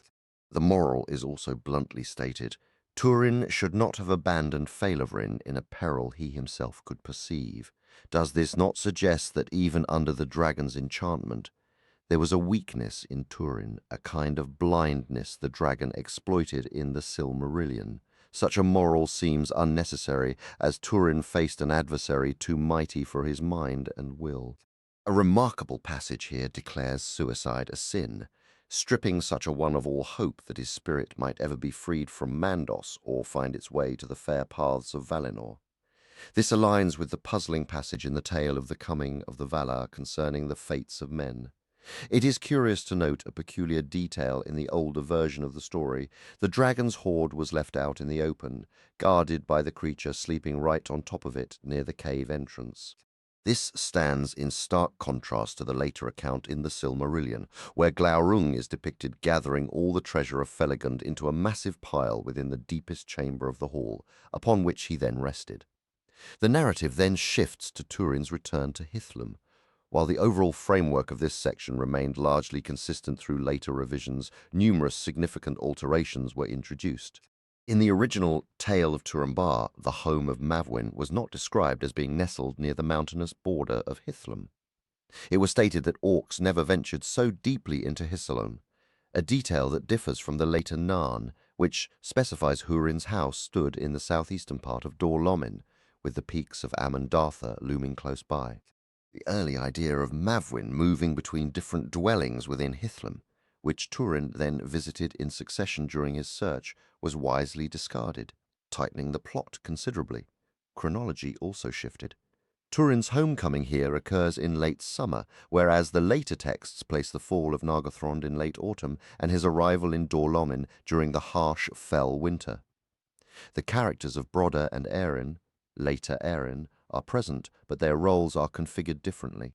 Brodda is portrayed as the regional lord, and Erin administers justice in his hall with a forceful and shrewd authority that surpasses her later, more subdued part, her marriage to Brodda, while miserable is not explicitly described as forced, and the social dynamics are less sharply defined. There is no clear division between hostile Easterling incomers and the remnants of the House of Hador. In fact, Brodda was initially a man whom Mavwin trusted. His mistreatment of Mavwin at this stage is limited to the embezzlement of her property after she left, a far cry from the systemic oppression that later drives her to seek refuge in Doriath. Turin's actions in the hall are more straightforward in this early telling. Having learned the truth from a traveller, he enters solely to exact vengeance for the theft and carries it out with brutal efficiency. The later version crafts a far more psychologically complex scene. There, Turin's fury, finally ignited by Erin's revelations within the hall itself, is a torrent of passionate, bitter, and nearly crazed rage, making his violent outburst feel more tragically understandable. The moral judgment that his deed was violent and unlawful is absent from the original. Erin's clever manipulation of the aftermath to protect Turin was eventually removed from the story, and his lonely departure was expanded, notably with the added drama of Erin setting Brodda's hall ablaze. A few visceral details endured all revisions. Turin still grabs Brodda by the hair, and in both accounts his fiery anger immediately cools to ashes once the violent act is complete. One can also see the early seeds of Turin's later habit, as his tendency to rename himself is already faintly present in these old pages. The account of Turin's arrival among the woodmen and his rescue of them from orcs does not appear in the Tale of Turambar. There is also no reference to the mound of Finduilis near the crossings of the river Teiglin, or any description of her final fate. The later narrative omits the role of Gumlin, Turin's elder guardian, after he delivers the boy to Doriath, merely stating he remained there until his death. In this version, Morwen receives no word from Doriath before leaving her home. She only learns of Turin's departure from King Thingol's realm upon her own arrival. This entire section of the earlier tale seems to exist primarily to explain Morwen's journey to Tynwalint with what the author later deemed unnecessary complexity, as he largely discarded it. The divergence between the versions hinges on differing portrayals of Morwen's situation in Hithlum. In the old story, she faces no particular hardship or oppression. She places considerable trust in Brodder, leaving not only her property but even her daughter in his care, and is said to enjoy peace and honour among the local chieftains. Her motive for departure stems from Gumlin's return and the news of Turin's flight from Tynwellint's lands. The later story, however, amplifies Brodder's character into a tyrant, and it is precisely Morwen's dire plight under his rule that drives her to leave. The tidings that reached Turin in Doriath, suggesting Morwen's plight was eased, likely linger as a remnant from the older conception, as the later narratives offer no explanation for how this improvement occurred or ended. In both accounts, her decision to travel is linked to the increased safety of the roads, though the reasons differ. In the later story it is the fearsome reputation of the Black Sword of Nargothrond, while in the tale it is due to the great and terrible project of Melko brewing, the assault on the caves of the Rhodoth Lim. It is curious that Brodder and Erin are introduced here as if for the first time. The manuscript suggests this portion may have replaced an earlier text where they did not appear, though such puzzles from the earliest drafts are often impossible to resolve with certainty. The next critical plot development, Morwen learning of Turin's time in Nargothrond, is handled more smoothly in the later narratives. There, fugitives from the sack bring the news directly to King Thingol. In contrast, the tale of Turambar has Morwen and Nienori wandering aimlessly in the forest, where they happen upon a band of Noldoli who reveal the destruction of the Elves of the caves.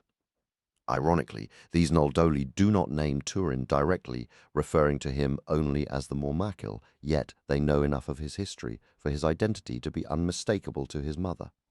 This is a strange twist, given that in this earlier tale Turin had openly declared his name and lineage to those very elves.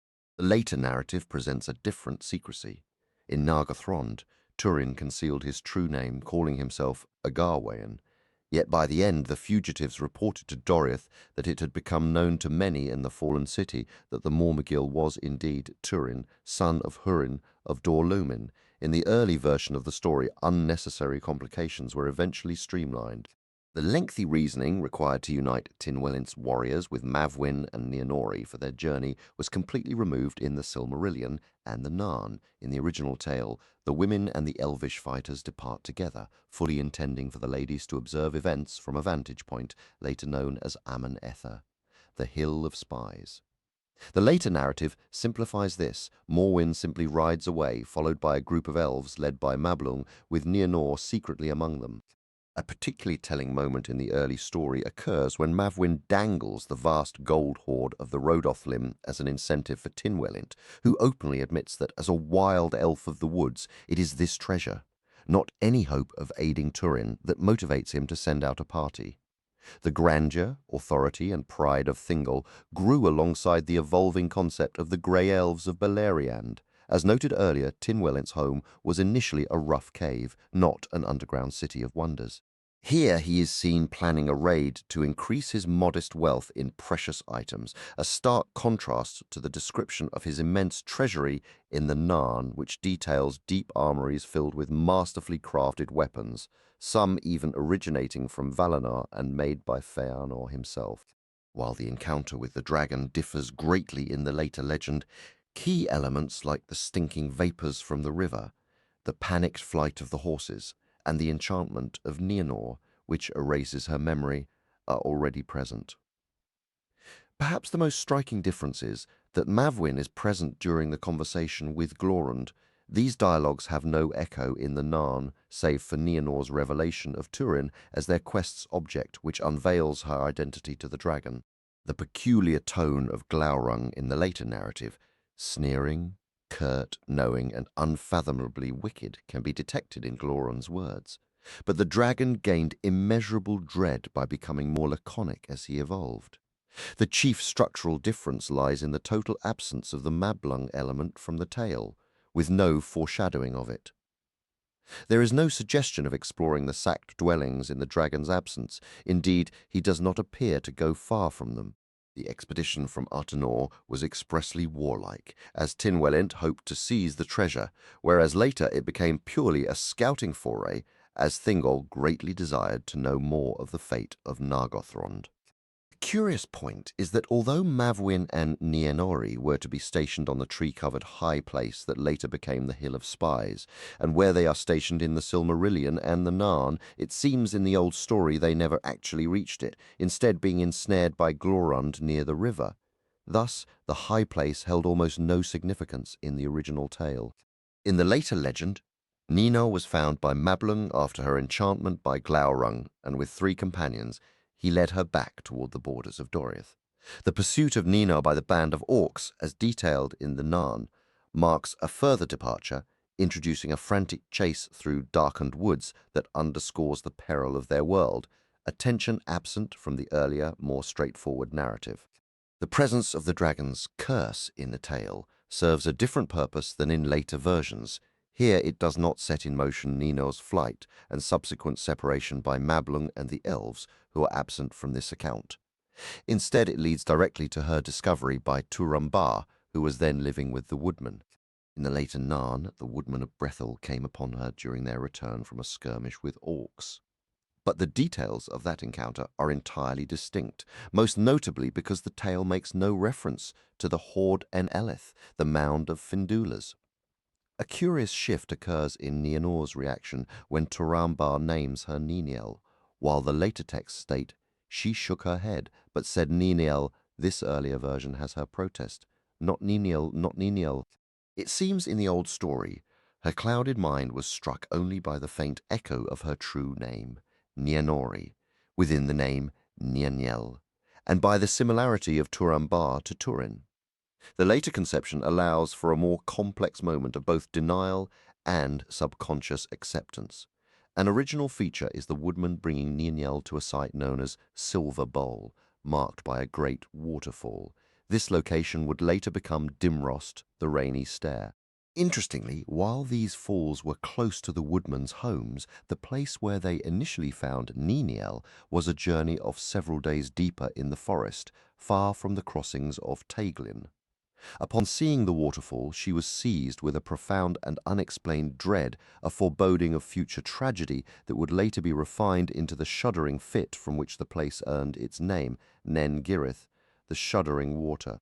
The tale places less emphasis on the absolute darkness of the dragon's spell on Niniel's mind, omitting any notion that she had to relearn language itself, yet a resonant simile recurs in altered form. The later narrative describes her delight in relearning words as one that finds again treasures great and small that were mislaid. The character of the lame man here named Tamar and his unrequited love for Niniel are already present. He was not the chieftain, unlike Brandir, but the son of the chief, Bethos.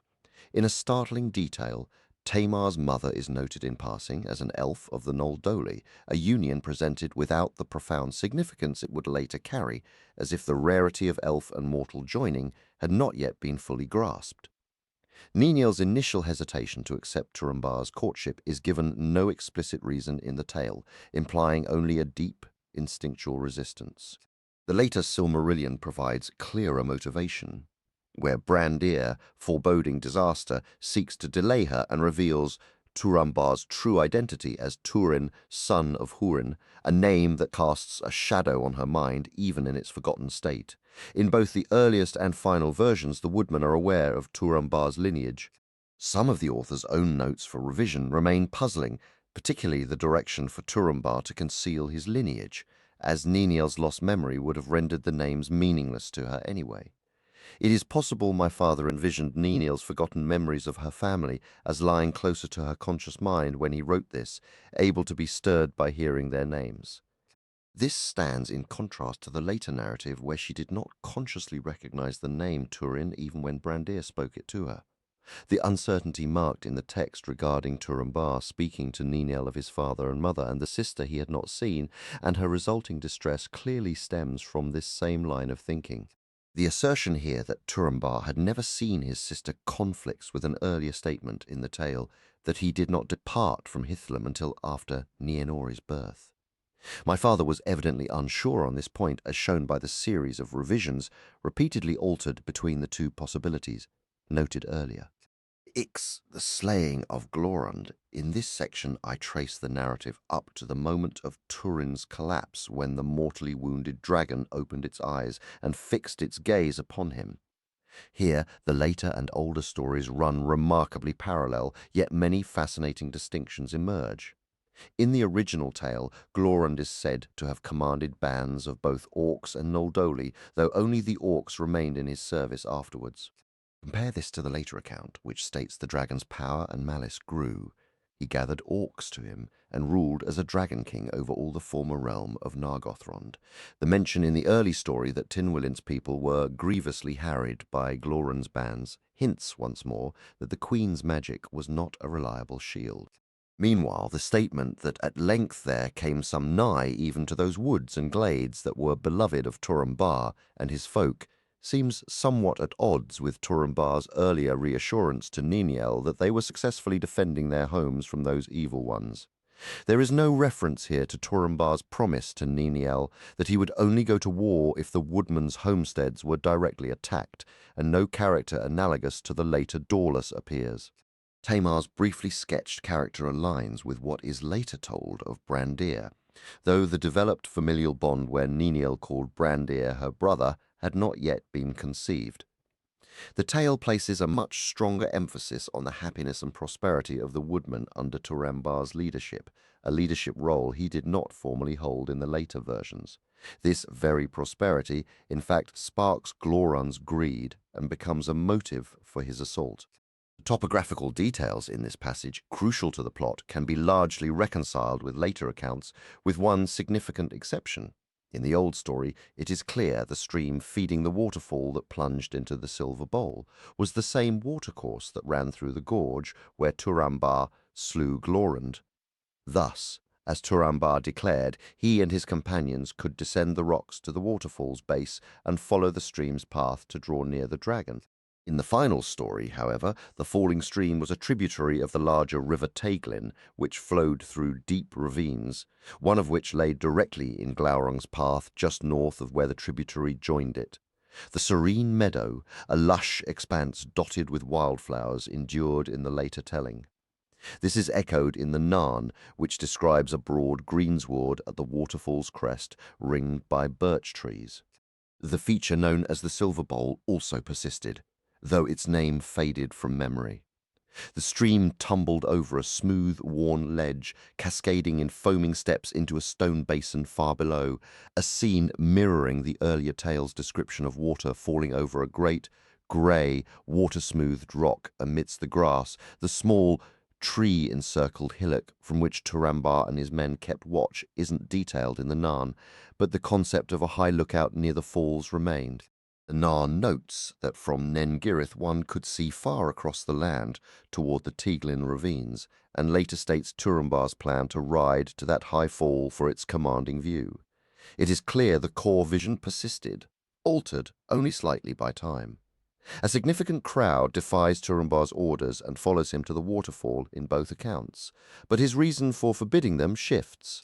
In the later version, he commands them to stay home and prepare to flee, a practical directive born of grim necessity. Here, however, Niniel rides with him to the Silver Bowl to bid him farewell. A poignant detail bridges the two stories, Turambar's assurance to Niniel. His words, "Nor thou nor I die this day, nor yet tomorrow by the evil of the dragon or by the foeman's swords," find a close parallel in the Narn's, "Neither you nor I shall be slain by this dragon, nor by any foe of the north." In both, her response is the same, a quieting of tears, a fall into silence. The earlier narrative presents a simpler situation. The woodmen lack deep characterization. Tamar is not a formal leader like Brandir, so that particular seed of resentment against Turambar is absent. There is no Dorlus to offer insult, nor a Hunthor to chastise him. Yet Tamar is present with Niniel at this moment, having, to the scoffing of many, strapped on a sword, much as it is later said of Brandir that he had rarely done so before. Turambar departs from the falls with 6 companions here, all of whom ultimately lose their nerve. The later account pares this down to just two, Dorlus and Hunthor, with Hunthor proving loyal until a stone in the gorge claims his life. The outcome, however, converges. Turambar must scale the far cliff alone. In this version, the dragon lingers by the cliff's edge all night, only stirring at dawn, placing its death and the immediate aftermath in daylight. Yet the mechanics of the dragon slaying remained remarkably consistent in many details, especially when compared to the Narn, which retains the crucial moment where Turambar and his companion must reposition themselves to strike directly at the beast's underbelly, a tactical nuance omitted in the Silmarillion. Two final notable elements in this section were late additions, penciled into the margins. One introduces for the first time Mime the dwarf as the captain of Glorun's treasure guard during the dragon's absence, a curiously ironic choice for such a duty. The other reveals that Ninel had conceived a child by Turambar, a fact strikingly absent from the initial text. These afterthoughts would weave new threads of fate and tragedy into the tale's grim tapestry. The story's conclusion retains the same core structure from the original tale to the later Narn version. The moonlight, the tending of Turambar's burned hand, Niniel's cry that rouses the dragon to a final act of spite, and the dragon's accusation that Turambar was a stabber of hidden foes, all these elements remain. Turambar names Tamar, also called Brandir, Clubfoot, and sends him to join the dragon in death. The leaves suddenly wither at the place of Nianor's leap, as if autumn has arrived early, and there are invocations to the waters and to Turambar's sword. A mound is raised for Turin, inscribed with strange signs. Many other details could be listed, but there are significant differences as well. In the old story, Mablung is absent, so it is only Turambar's own intuition, a clarity of mind freed from the blindness Melko wove long ago, that tells him Tamar spoke the truth. The slaying of Glaurung and its aftermath, which in the later tale happens in a single night and the following morning, originally unfolded over 2 nights with a full day in between. Turambar is carried back to the hilltop people by 3 deserters who had abandoned him in the ravine, whereas later he returns on his own. There is no trace in the early tale of Brandir slaying Dorlus, and Tamar taking up a sword leads to nothing. A particularly interesting shift is the change in the location where Turin and Nienor die. The original tale features only one river. Nienor follows the stream up through the woods and throws herself over the falls of Silver Bowl, later called Nen Girith, and in the glade above these falls, Turambar takes his own life.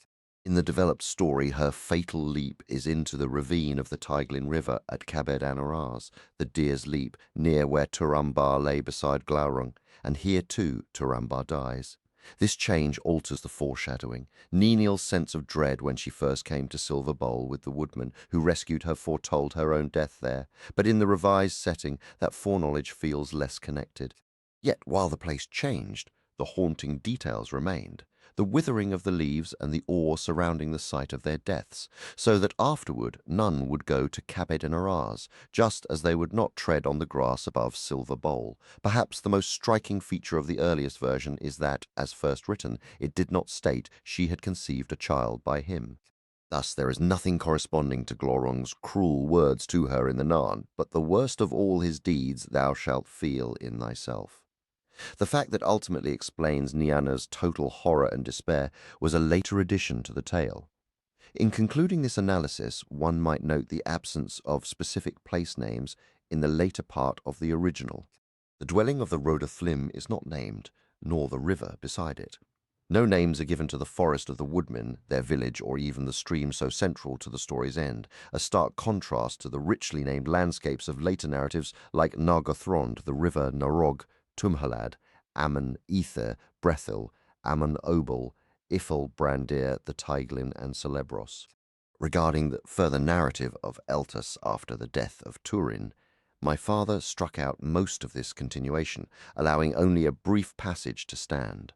From what remains, it is clear that the story of Morwen coming to the stone on Turin's mound goes back to the beginning, though in the later legendarium she would meet Hurin there after the final ruin of his people. Urin was at last set free by Melko, weary and aged. He made his way back to the fairer lands. There he gathered a small band and journeyed to the caverns of the Rothwarren. They found the caves deserted, unguarded, and filled with a vast hoard of treasure that none had dared to claim, for the dread of the dragon lingered long after his death. Rúrin had the gold carried before King Linwo, and casting it at the king's feet, he scornfully told him to take his wretched reward. He called Linwo a coward, blaming his faint heart for the many sorrows that had befallen Urien's house, sorrows that might otherwise have been avoided. This bitter accusation planted the seed of a new rift between elves and men. Linwo grew furious at these words and commanded Urien to leave. For many years, the king declared, I sheltered your son Turin and pardoned the darkness of his deeds. Later I gave aid to your wife, yielding against my own judgment to her desperate wishes. Yet what are these deeds to me, and how dare you, a mortal man, come to rebuke a king of the elderly, whose life began in Pallasor ages beyond count, long before your race ever walked the earth? Rúrin would have departed then, but his companions refused to abandon the gold. A quarrel broke out between his men and the elves, which swiftly turned to violence. Tintoglin could not restrain them. In the ensuing struggle, Rúrin's followers were slain within the king's halls, their blood staining the dragon's treasure. Only Urin escaped, and in his grief and rage he laid a terrible curse upon the gold, so that any who possessed it would meet with evil and death. Upon hearing this curse, Linwë ordered the hoard cast into a deep pool of the river before his gates. For a long time it remained unseen, save for the Ring of Doom, though that tale belongs elsewhere, and it was there that the malice of the worm Glorund at last reached its end. The remainder of this discarded account, which tells of the final fates of Orin and Mavwin and their children, closely follows the replacement text given later and need not be repeated here. Immediately after this rejected narrative comes a brief outline titled Story of the Norglafring or the Necklace of the Dwarves, which was also crossed out. This version makes no mention of Urin. Instead, it tells how the orcs guarding Glorund's treasury left to search for him when he did not return. In their absence, Tintoglin, learning of the dragon's death, sent elves to plunder the hoard of the Rothwarin. The returning orcs cursed the thieves and the gold alike. Linwo then took charge of the treasure and commissioned a great necklace from certain Uvanimor, here meaning the Nauglath, or dwarves. Into this necklace the Silmaril was set. But the curse of the gold worked upon the king, and he cheated the dwarves of part of their payment. In revenge, the Nauglath conspired with men, raided the halls, slew Linwo, and carried off the gold. A further rejected outline, also headed The Necklace of the Dwarves, blends elements from the previous sketch with details from the discarded ending of Eltus's narrative. Here, Urin assembles a wild company of elves and men. They find the caves lightly guarded because the orcs are away searching for Glorund, and they seize the treasure. The orcs, upon returning, curse it. Urin then flings the hoard before the king and reproaches him, saying that Linwë could have sent a stronger force to secure the caves, if not to aid Mavwin in her distress. Tintoglin refused to touch the gold and told Rúrin to keep what he had won, but Rúrin departed with words of bitterness. Hurin's followers refused to abandon the hoard, slipping back under cover of darkness. A violent clash erupted within the king's halls, staining the gathered gold with blood. The summary ends with this: the Gongs plunder Linwë's strongholds, slaying Linwë himself, and bear the treasure far off. Baron Ermabwed ambushes them at a ford of the Syrian river, and the hoard is flung into the rushing water. The Silmaril of Fëanor lost with it. The neighbouring Nauglath dive desperately for the gold, recovering only a single magnificent golden necklace, upon which that very Silmaril is set. This becomes the defining symbol of their ruler. These two sketches, partially focused on the saga of the Nauglathring, reveal my father turning the tale over in his mind before committing it to paper. Those elements need not to detain us here. It is clear he wrestled with the narrative's direction after Wurin's liberation. What became of the dragon's wealth? Was it watched over or left unattended? And if guarded, by whom? How did it finally reach Tinwalint's possession? Who laid a curse upon it? And at what moment? If Rúrin and his company seized it, were they men, elves, or a mix of both? In the final version, composed on slips inserted into the manuscript, these uncertainties were settled. Rúrin's band began as men, then was altered to Elves. The treasure was under the watch of the dwarf Mime, whom Urien killed, and with his dying breath Mime cursed the gold. Urien's group transformed into a cumbersome caravan, hauling the treasure to Tynwellent in sacks and crude wooden crates, and they managed to get it all the way to the bridge before the king's door, deep in the forest, seemingly without a hitch. This text offers no clue to the treasure's fate after Orom's exit, as the tale of the Noglafring commences precisely there. Later, after writing the core tale of Turambar, my father wove Mim into the narrative at an earlier stage, casting him as the captain of the guard appointed by Glorant to mind the hoard during the dragon's absence. Whether this addition came before or after Mim's appearance at the story's end, whether it signifies a separate concept or simply explains how Mim came to be there, remains unclear. In the Silmarillion, the story is entirely reshaped. The treasure stayed in Nargothrond, and Húrin, after slaying Mim for a far nobler cause than in the early account, brought nothing from it to Doriath save the famed necklace of the dwarves. As for the startling conclusion in Eltus's narrative, the deification of Turin Turambar and Nianori, and the refusal of the gods of death to admit them, no explanation is provided anywhere, though in much later renditions of the mythology, Turin Turambar emerges in the last battle to strike a blow against Morgoth with his black sword. The cleansing pool into which Turin and Nianori stepped, named Fosalmia in the final text, was called Fori in a discarded version. In the Tale of the Sun and Moon it is described, but given other names entirely: Tanya Salpe, Faskalanuman, and Faskalan. One further fragment of text remains. The second of the rejected outlines was penned in ink over a pencil draft that was never erased, and I have managed to recover much of it from beneath the later writing. The two passages are unrelated. For some reason, my father did not bother to remove the earlier text this time. The underlying words, as best I can decipher them, read, Tirani and Vainoni encounter the wicked sorcerer Kuruki, who offers them a poisoned draught. They forget their own names and wander bewildered through the wild woods. Vainoni becomes separated and lost. She stumbles upon Turambar, who rescues her from a band of orcs and joins her quest to find her mother. They marry and live in contentment. Turambar rises to lead the woodsman, becoming a fierce scourge to the orcs. He then sets out to confront the Follica that is laying waste to his lands, the hoard of riches and the scattering of his companions. He strikes down the Follica but suffers a grievous wound. Vainoni comes to his aid, yet as the dragon breathes its last, it reveals the whole truth to her, tearing away the enchantment Kuruki had woven around them. Turambar and Vainoni are consumed by despair. Overwhelmed, she flees into the forest and throws herself from the crest of a thundering waterfall. Turambar is left in a solitary madness, dwelling alone in his torment. Meanwhile, Urin breaks free from Angamandi and journeys to find Tirani. Turambar, upon seeing him, turns and flees, only to meet his end upon his own blade. Urin raises a stone cairn in mourning, and the doom of Melko draws nearer. Tirani perishes from a broken heart, and Húrin finally arrives in his Salome. In time, Turambar and Vainoni are purified, their spirits made whole again. They move as radiant figures through the world, joining the mighty hosts of Tulkas to wage war against Melko. Following this are scattered notes, likely penned around the same period. Urin finds his freedom. Tirani discovers the fate of Turin. Both wander, heartsick and lost, through the shadowed woods.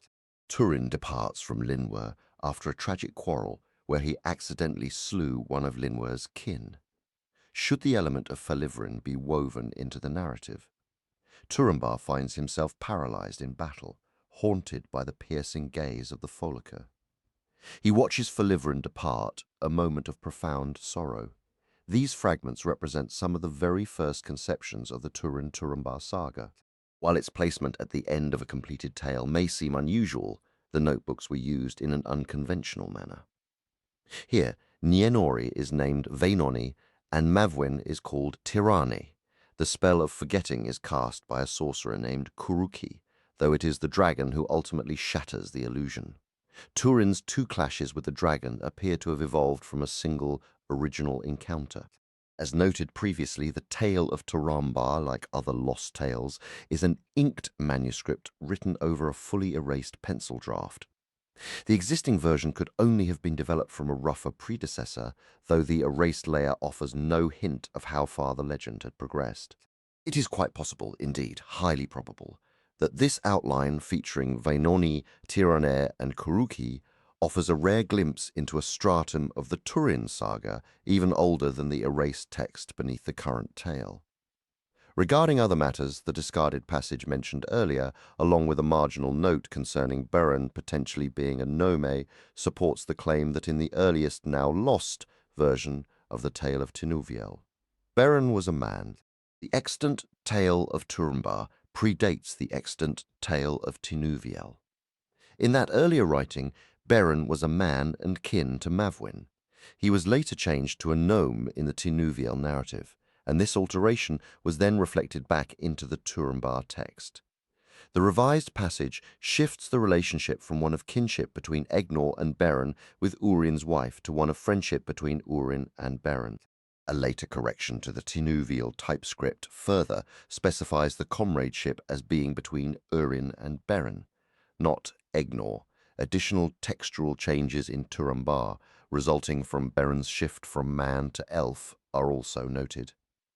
It is interesting to observe that in the later developed genealogy of the Silmarillion, where Beren is once again a man, he is also again related to Morwen, being her father's first cousin.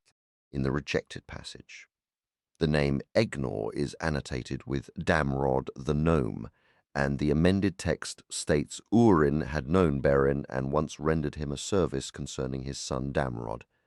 The nature of this service remains a mystery.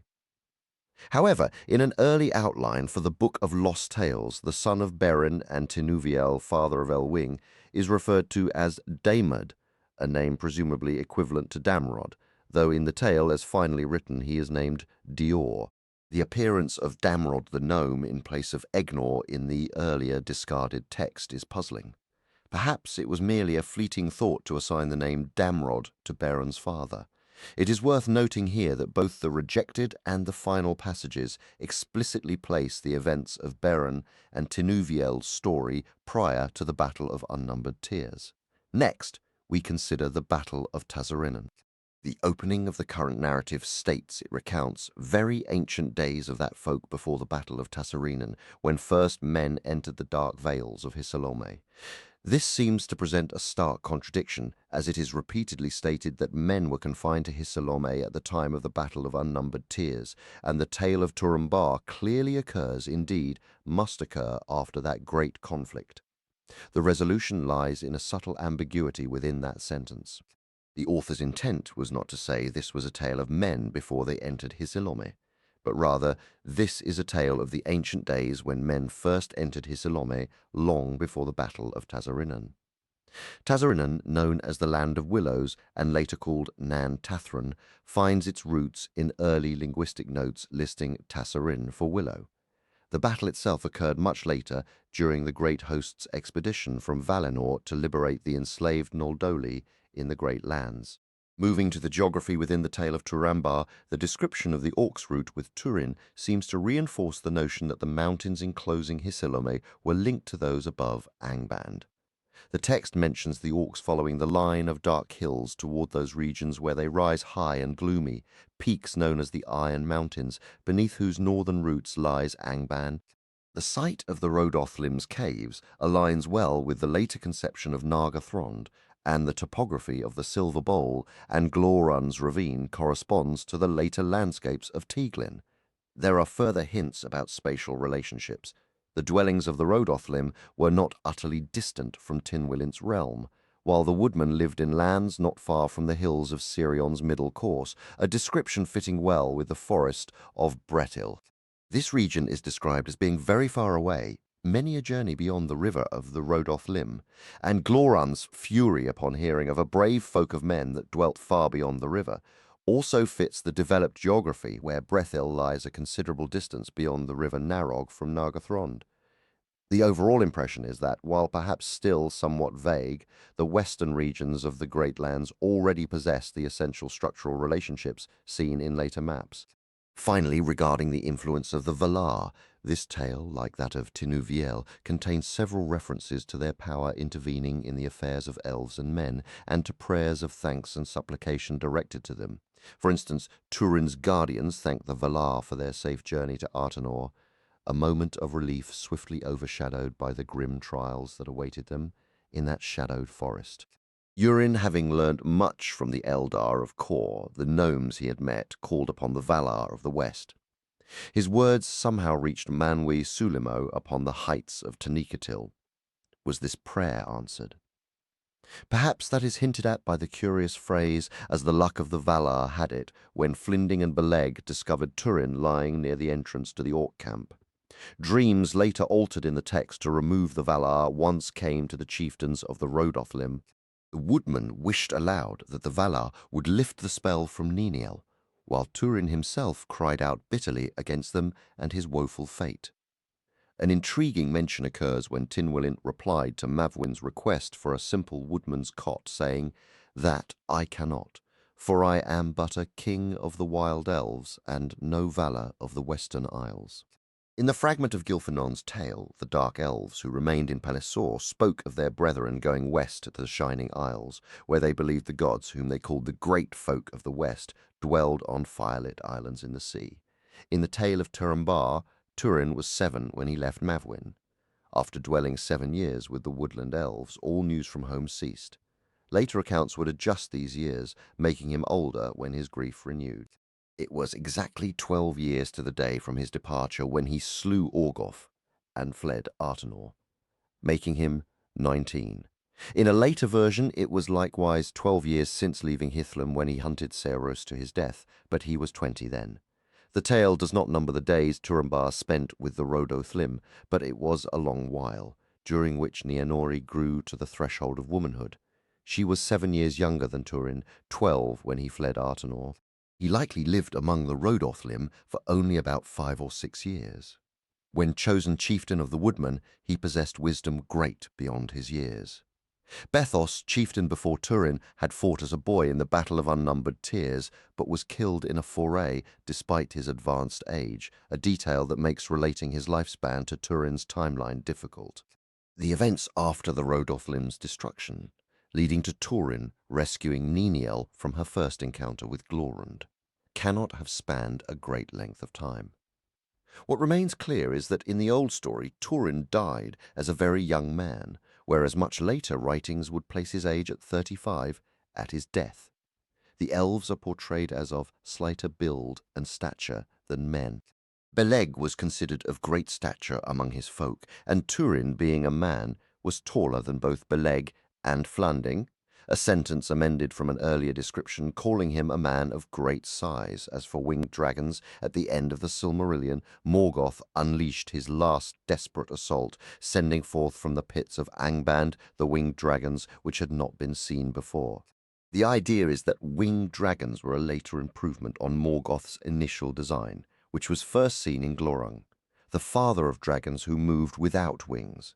However, the tale of Turambar presents a different picture, describing how among Melko's many dragons, some were smaller, cold-blooded like serpents, and many of these could fly. Others, the more powerful ones, were hot and heavy, fire dragons without wings. There is no indication in that story that Glorund was the first of his kind. Following Eltus's account of Urin's visit to Tynwelint and the strange fates of Urin and Mavwin, along with Turin and Nienori, the manuscript continues with a brief interlude set in Mar Vanwa Tialieva, where the future course of storytelling is discussed.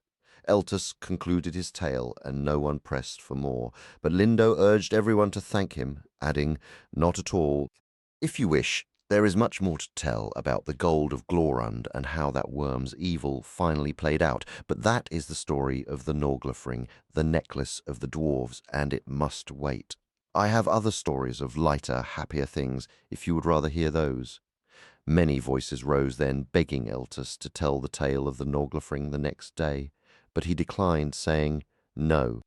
For who here knows the full story of Tuor and the coming of Eärendil, or who Beren Amabwed was and what he did? It is better to understand these things properly first. Everyone agreed they knew Beren Ermabwed well, but admitted they had heard very little about the coming of Eärendil. "And that is a great pity," said Lindo, "for it is the greatest of the gnome stories, and even here in this house is Ylfiniwal, son of Bronweg, who knows those deeds more truly than anyone now on earth." Just then Ylfiniwal the Gong-Warden entered, and Lindo said to him, "Behold, O Little Heart, son of Bronweg, it is the desire of all that you tell us the tales of Tuor and of Eärendil as soon as possible." Ylfiniwal was willing, but cautioned. "It is a mighty tale, and 7 times shall people gather at the tale fire before it is properly told. And it is so intertwined with those stories of the Norglafring and of the Elf March that I would gladly have the help of Aelios here and of Merrill, the Lady of the Isle, for it has been long since she last visited this house." So messengers were sent the next day to the Corin of High Elms, saying that Lindo and Vera would dearly love to see their lady among them, as they planned to hold a festival and a great telling of elfin tales before their guest Ariel travelled for a while to Tavrobel. For 3 days the room heard no more tales, as the folk of Vanois Tir Lieva made extensive preparations. On the 4th night, Merrill arrived with her company of maidens, filling the place with light and laughter. After the evening meal, a great crowd sat before Tone Egwedrin, and Merrill's maidens sang the most beautiful songs known on the island. One of those songs was later translated by Hiorenda into the language of his people. When the songs fell silent, Merrill, seated in Lindo's chair, said, "Come now, O Ylfiniol, begin the tale of tales, and tell it more fully than you ever have before." Then Little Heart's son of Bronweg began, Tale of Gondolin. This serves as the link between the tale of Turambar and the Fall of Gondolin. It appears my father hesitated over which tale should follow Turambar, but decided it was time to introduce the Fall of Gondolin, which had existed for some time. In this link, Aelios, later Gilfanon, is present at the end of Eltus's tale of Turambar, but at the beginning of Eltus's tale he is mentioned as well. It is clearly stated that he was absent on that particular evening. Regarding the suggestion that Ariel might journey for a time to Tavrobel as Gilfanon's guest, one can refer to earlier notes. Eltus speaks of the tale of Beren Ermabwed, as though unaware it had only recently been recounted in the cottage of Lost Play. This is likely because that story had not been shared before the gatherings at the tale fire. The narrator of the Fall of Gondolin is Little Heart, the gong-warden of that same cottage, who appears multiple times throughout the Lost Tales. His elvish names appear in various forms, as detailed in the notes on name changes. In earlier descriptions, he is noted as being ancient beyond count, having once sailed upon Wingilot with Eärendil in the final search for Car. Another passage paints him with a weather-worn face, bright blue eyes full of mirth, and a slender small stature. One could not guess if he were 50 or 10,000 years old. He is a gnome, the son of Bronweg, also known as Voronwë. The textual history of the Fall of Gondolin is, upon close examination, remarkably intricate. However, while I will outline it as I understand it, this complexity need not hinder the simple enjoyment of the story itself. The foundational manuscript is contained within 2 school exercise books, where the tale is titled Tuor and the Exiles of Gondolin, which bringeth in the great tale of Eärendil. This is the only title found in these early texts, though my father later consistently referred to the work as the Fall of Gondolin. This manuscript represents the original text, composed around 1916 to 17. For clarity, I will refer to it as Tuor A. My father's approach to revising this tale differed from his handling of others, like those of Tinuviel and Turambar, where the original was erased and wholly rewritten. For Gondolin, he did not produce a complete new manuscript. Instead, he allowed much of the old narrative to remain, especially in the earlier sections. As the revision progressed, the inked overwriting on the pencil text became nearly continuous, effectively obscuring the underlying pencil, though it was not erased. Interestingly, even after the new version becomes the main thread, there are stretches where the old narrative was merely crossed out and remains legible. Thus, while Tuor A stands as a later revision, a second version, the method used reveals that this revision was not a full recasting or a complete reimagining of the story. Where comparisons between the 2 versions are possible in the later parts, they show he was following the original narrative fairly closely, and it is probable the same was true for sections where no direct comparison can now be made. From this revised Tuor A, my mother created a neat, fair copy, which I will call Tuor B. Given the challenging state of the original, her transcription is remarkably precise, with only very occasional slips. I once suggested this copy was made apparently in 1917, but that now seems unlikely. Concepts like the music of the Aina, which appear as a later addition in Tuor A, may have been in my father's mind long before he wrote that tale in Oxford. It seems more probable that the revision of Tuor A, and consequently the Tuor B copy made from it, belongs to that later Oxford period as well. Afterward, my father revisited the Tuor B manuscript, making numerous revisions, particularly in the opening sections. These changes were largely stylistic, aimed at refining the prose rather than altering the story itself. It's clear these edits weren't all done in one sitting. Some were jotted on separate slips of paper, and on the backs of several I found his notes for an etymological study of Germanic terms for the butcher bird or shrike material that later appeared in the Oxford Dictionary under Warry Angle. One of these slips also contained a specific instruction for shortening the tale for an oral presentation. This strongly suggests a significant portion of the Tuor B revision was completed before he read it to the Exeter College Essay Club in the spring of 1920. The existence of a partial typescript, which I call Tuor C, confirms the revisions happened in stages. This typescript, which breaks off mid-sentence, was copied from a version of Tuor B that included some but not all of the later changes. Curiously, this draft left many names as blank spaces, only some of which were filled in later. While its conclusion shows minor independent variations from Tuor B, none affect the plot, indicating this was a stylistic detour that ultimately led nowhere. Given that the core narrative remained remarkably consistent throughout these drafts, especially considering how badly damaged the original Tuor A manuscript is, the text presented here follows the final, amended form of Tuor B I have included earlier, interesting readings in the notes. It appears my father never systematically checked this fair copy against the original. When he did spot transcription errors, he corrected them based on context, not by consulting Tuor A. In a handful of instances, I have restored the original reading from Tuor A, where it is unmistakably correct. There's a curious inconsistency with the protagonist's name. Throughout the typescript, he is called Tuor. In Tuor B, the name is sometimes changed from Tuor to Tuor early on, and it appears as Tuor in the very latest revisions, but the change is not applied consistently. He seems to have toyed with the alteration before finally rejecting it. Therefore, I use Tuor consistently in this edition. Accompanying the tale is a fascinating, though incomplete, glossary of names. It's arranged alphabetically but stops at the letter L, and some sections are now tragically faded. The introductory note, penned as if by the character Little Heart, explains it was compiled to document the Elvish languages used in the story. Linguistic details from this list are included in the appendix, but the headnote itself is worth quoting for its flavor. Interestingly, the original Tuor A manuscript contains two drafts of a short preface by Little Heart that never made it into the final Tuor B version. Little Heart, the son of Bronwig, then spoke. The tale I share now is of the Noldoli, my father's people. Some names may sound strange to your ears, and familiar figures might be called by titles you have not heard before, for the Noldoli speak a peculiar tongue. It remains sweet music to me, though perhaps not to all the Eldar. Scholars see it as a close cousin to Eldarissa, yet it sounds quite different, and I claim no deep knowledge of such linguistic arts. Therefore, I will use the proper Eldar names where they exist, but for many things and folk from that elder time, before the rest of the Eldar came from Kor, there are no true names in our tongue. So listen, he said, and know this of Tuor. He was a man of the ancient north, in the shadowed land, known as Dor Lomin. Of all the Eldar, the Noldoli knew that country best. His own folk were wanderers of the woods and hills, a people who neither knew nor sang of the sea. Tuor, however, lived apart from them, dwelling alone near the great lake Mithrim.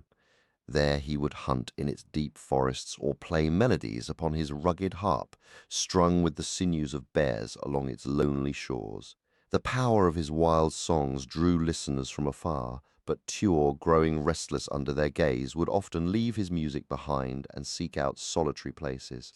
In these quiet haunts, he gained strange wisdom and came to know the wandering Noldoli, who taught him much of their speech and their hidden lore. Yet he was not destined to remain forever in those woods. It is told that magic and a deeper fate guided him one day to a cavern mouth where a secret river flowed out from Mithrim. Driven by a thirst for its mysteries, Tuor entered that dark opening. The waters of the lake pushed him forward into the heart of the stone, and he found he could not turn back to the light. This, they say, was the design of Ulmo, Lord of Waters, who had prompted the Noldoli to fashion that hidden path. The Noldoli then came to Tuor in the darkness and led him through lightless passages within the mountains until he emerged once more into the day. He saw the river rushing through a ravine of tremendous depth, its walls impossible to climb. Funny, isn't it? He sought solitude and found himself on a road with no return, a passenger on a current he could not command. With a resolve that surprised even him, Tuor felt no desire to go back. He decided to go ever onward, letting the river lead him always toward the west. The sun rose behind him and set before his face, where the water churned among boulders or plunged over falls. Rainbows would sometimes arch across the gorge. In the evenings, the smooth stone walls would glow with the light of the setting sun.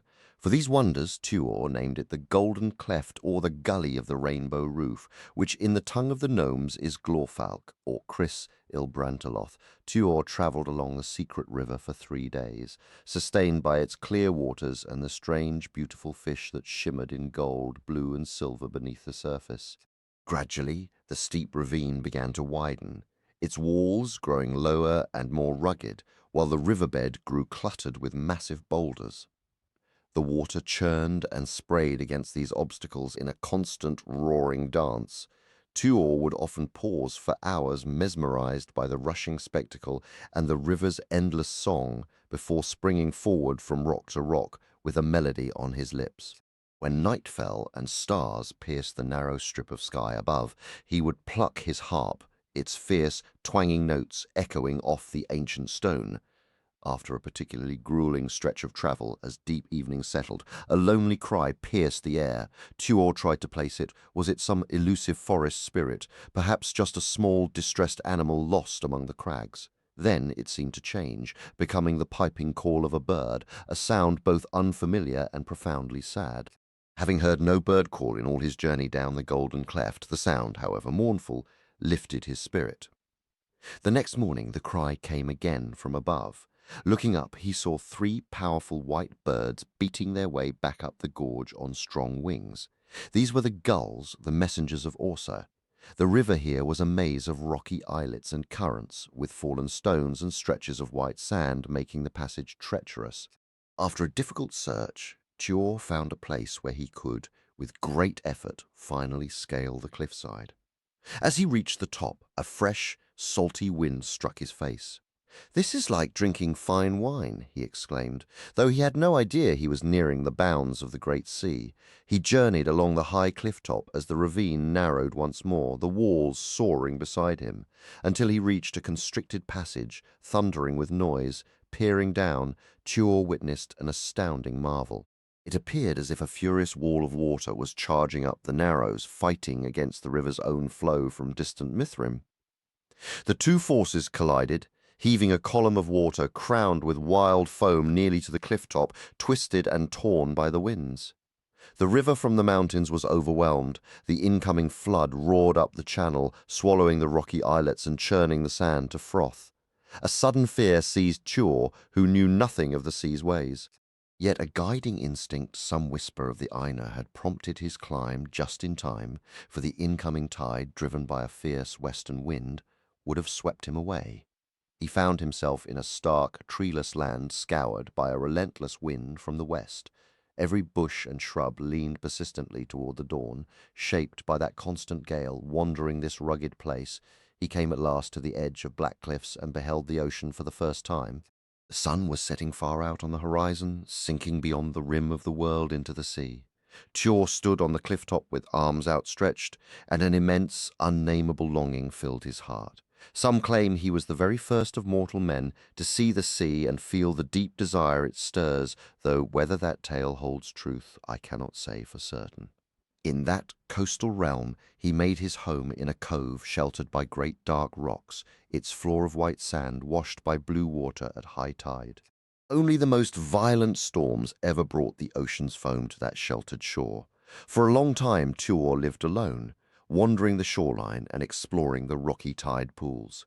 He marveled at the deep caverns, the strange seabirds, and the great forests of kelp, but the endless rhythm of the waves remained his greatest wonder, a mystery that felt new each day.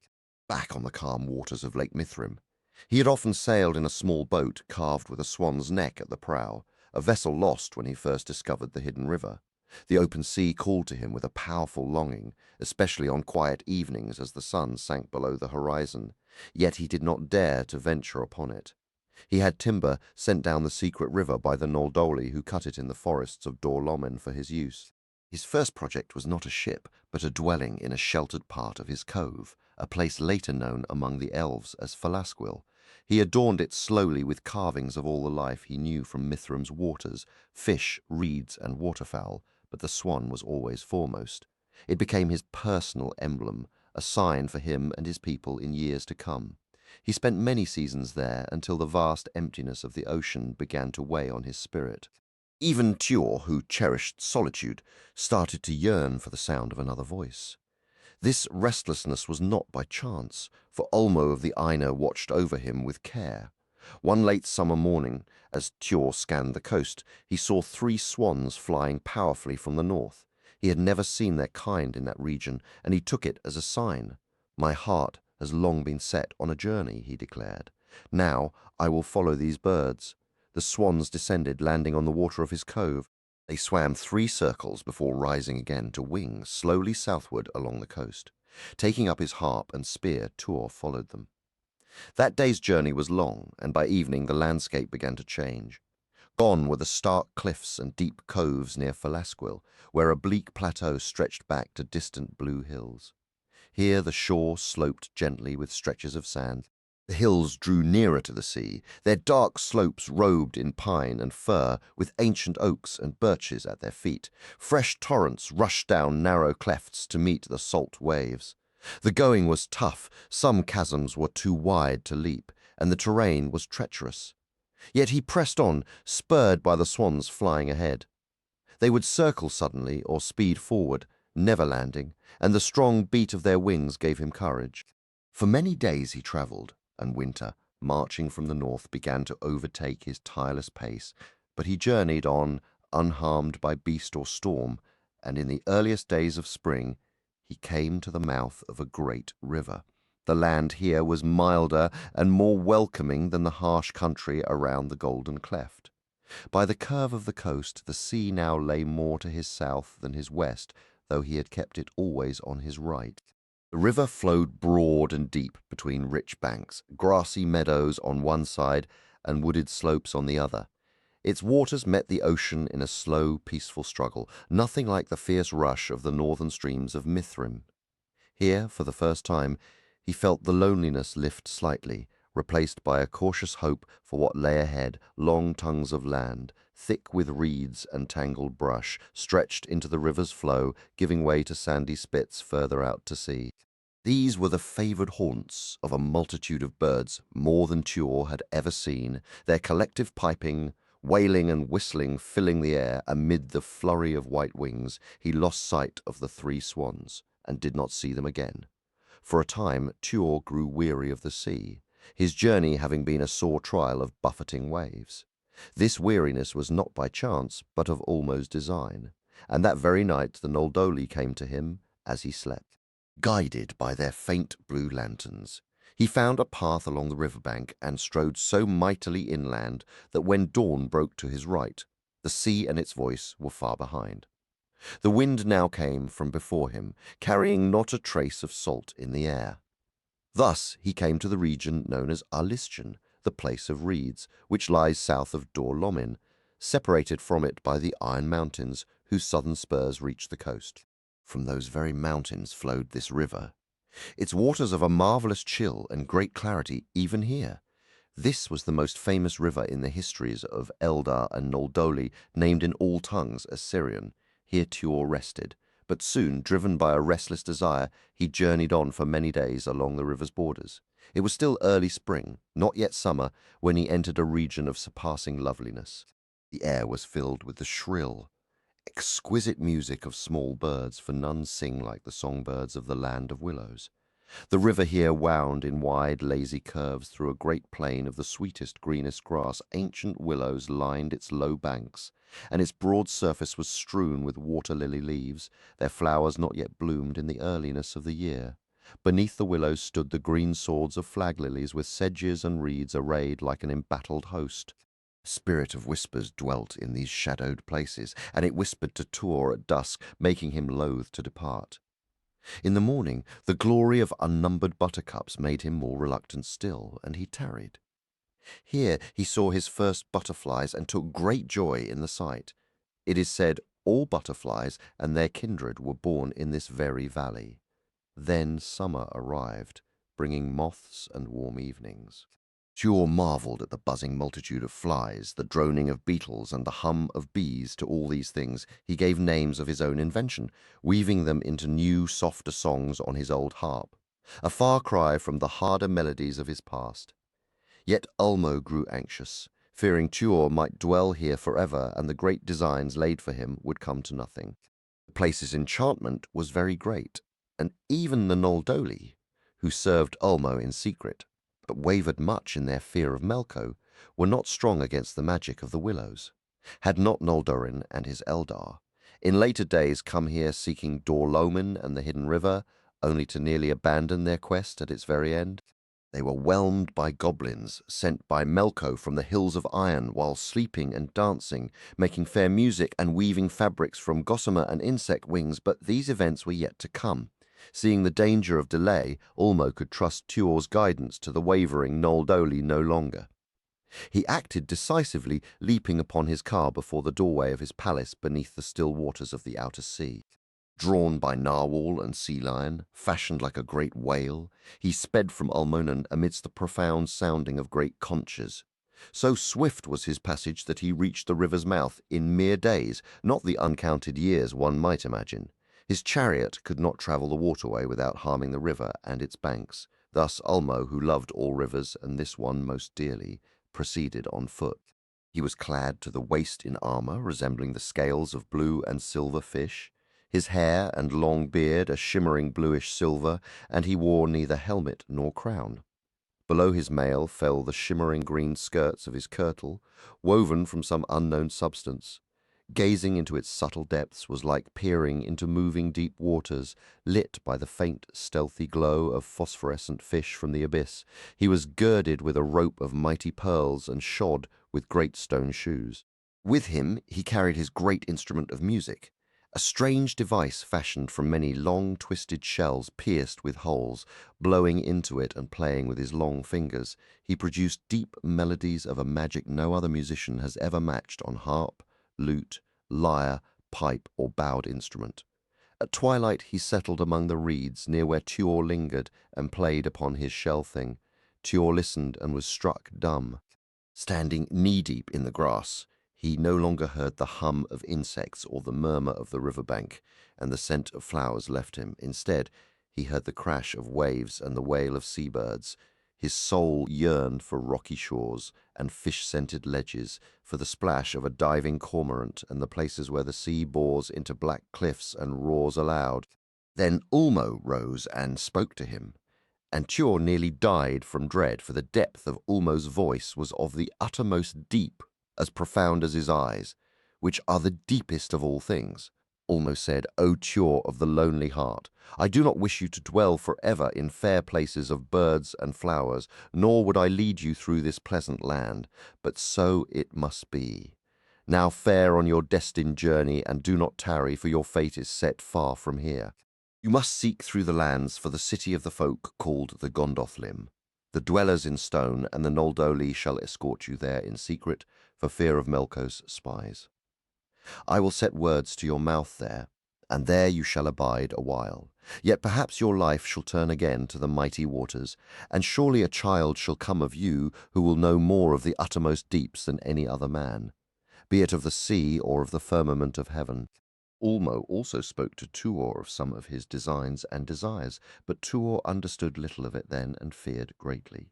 Then Ulmo was wrapped in a mist like sea air in those inland places, and Tuor, with that music in his ears, longed to return to the regions of the great sea. Yet, remembering his bidding, he turned and went inland along the river, travelling until daybreak. He who has heard the conches of Ulmo hears them call him until death, and so Tuor found, when day came, he was weary and slept until nearly dusk again, when the Noldoli came to guide him. Thus he travelled many days by dusk and dark, sleeping by day, and because of this he afterward did not remember the paths he traversed very well.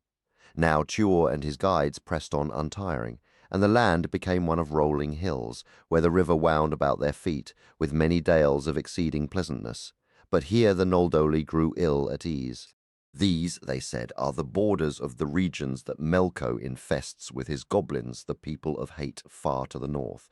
Though one could wish it were 10,000 leagues farther, stood the mountains of iron, the seat of Melko's power and terror, whose thralls we remain.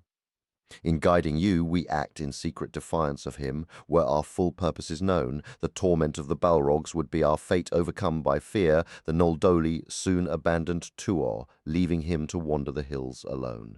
Their departure proved a grave misstep, for as the saying goes, Melko has many eyes. While Tuor travelled with the gnomes, they had led him along twilight paths and through hidden tunnels beneath the hills.